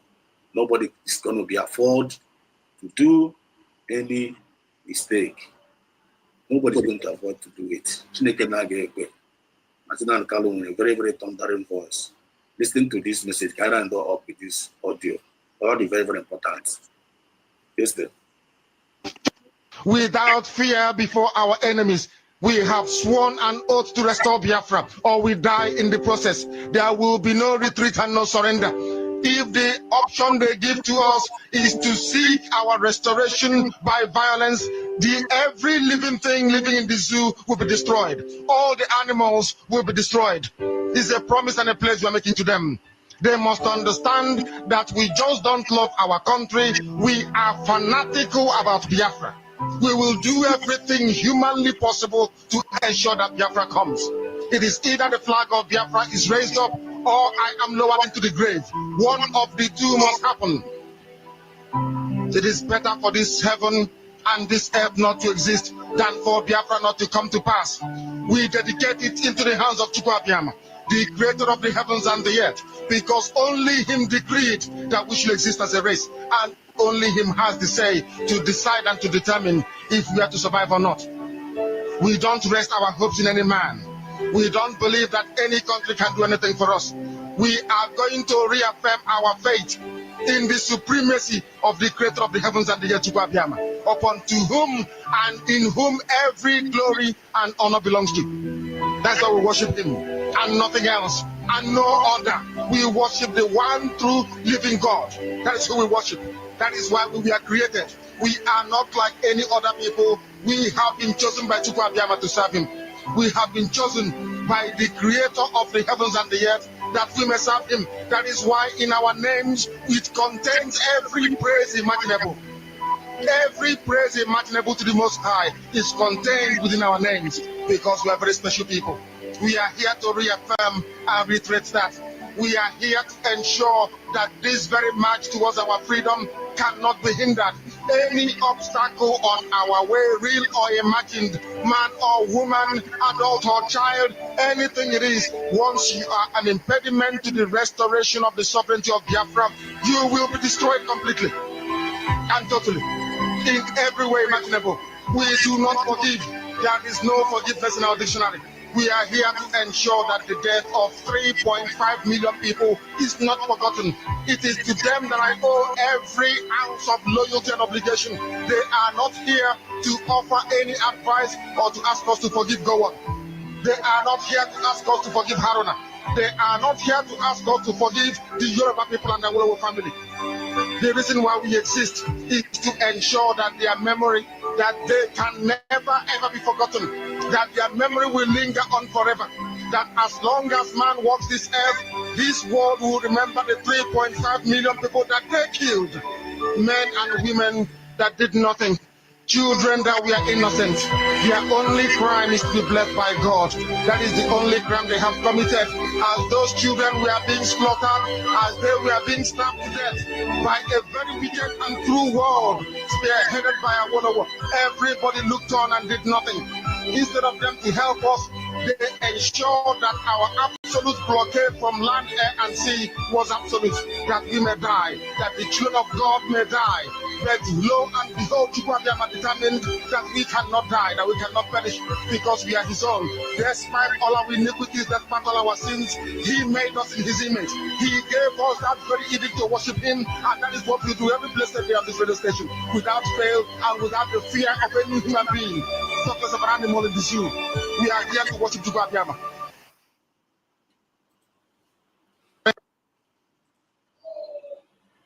Dear friends, don't play. Dear friends, who me all over the world. We don't play. And dear friends, please don't play. Be focused, be vigilant, be determined, be encouraged. We have to go Abiyama, who will always got our back for us in this movement. And it's not going to allow us to be put to shame. This is Biafran Exodus TV. always bringing the message of redemption and liberation to their hearts and their minds of our people. Who to come across a way some other time. I love you all from the depth of my heart. Till I come across a way some other time. They will believe. Yeah, that's it. All right. That's it for tonight. Ndewo. Ndewo, Mazego. Mazego, you have done wonderful today. Again. Thank you. Thank you so much, Mazi. Thank you so much to everyone I can get. Yeah.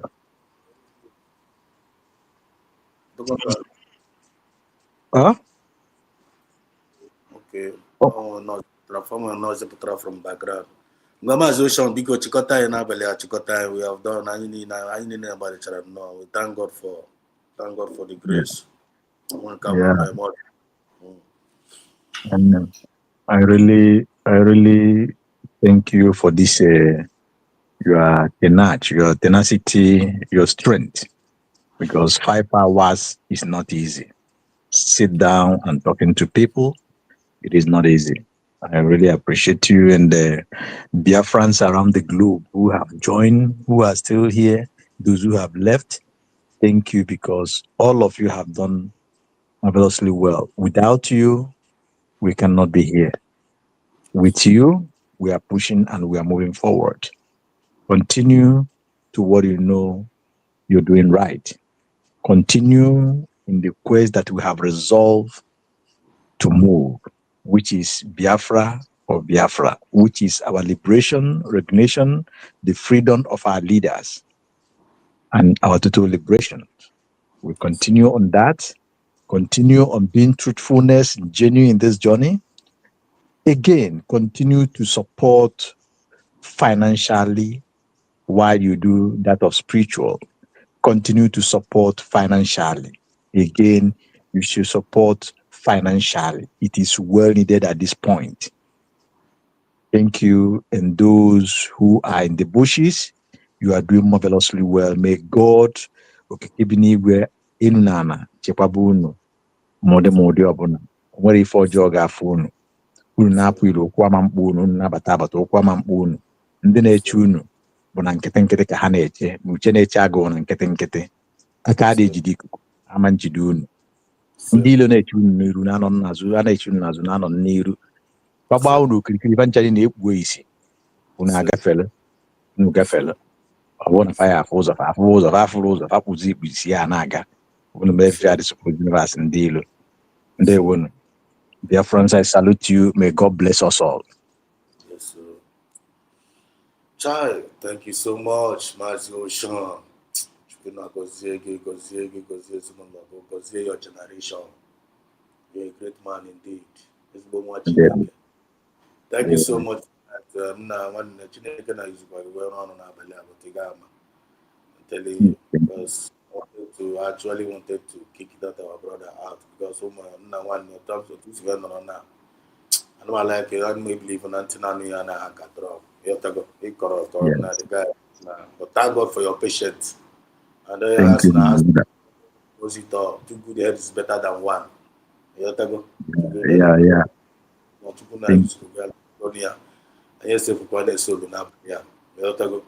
That is the most important thing.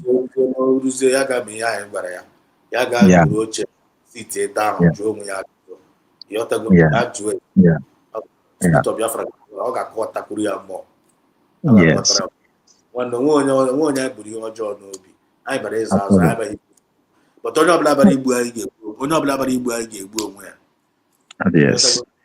Yes.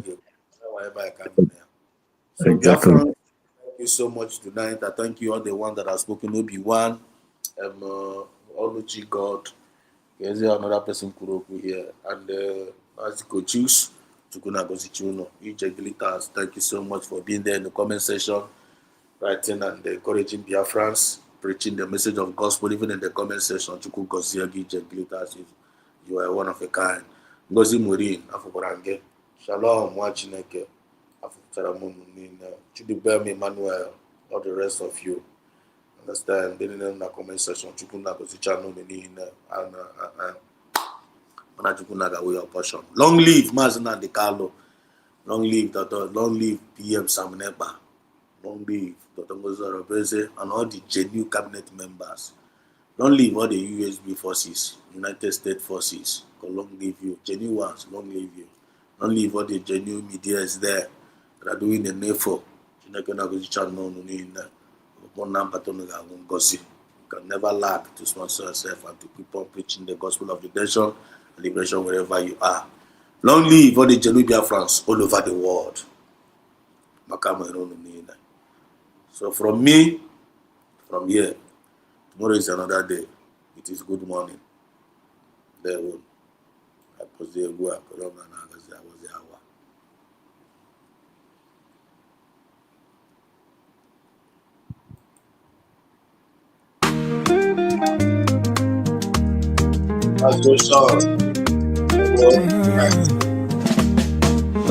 Oh, Mama Biafra, where you dey? We dey wait for you to come our way. Simon Ekpa, you dey fight like lion, keeping Biafra safe from Zion. Oh, Mama Biafra, your children they cry. Finland free our prime minister. We no go lie. Our enemy they try to annihilate. Free am now before it's too late. Freedom no be small something. Now waiting we dey demand without fronting. Biafra land we want them strong. We Simon Ekpa we go march along. To the west we dey shout, Mama Biafra, yeah, I'll call no doubt. Enemies close, but we stand up tall. Together we rise, we no go follow. Oh, Mama Biafra, your children they cry. Finland free our prime minister. We no go lie. Our enemy they try to annihilate. Before it's too late, in unity we go dey strive. Fight for freedom, we go alive. With courage and strength, we dey fight. Mama Biafra, our guiding light.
Mama Biafra, yeah, oh, I call no doubt.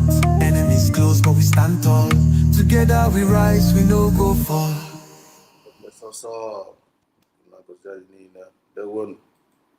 Good night.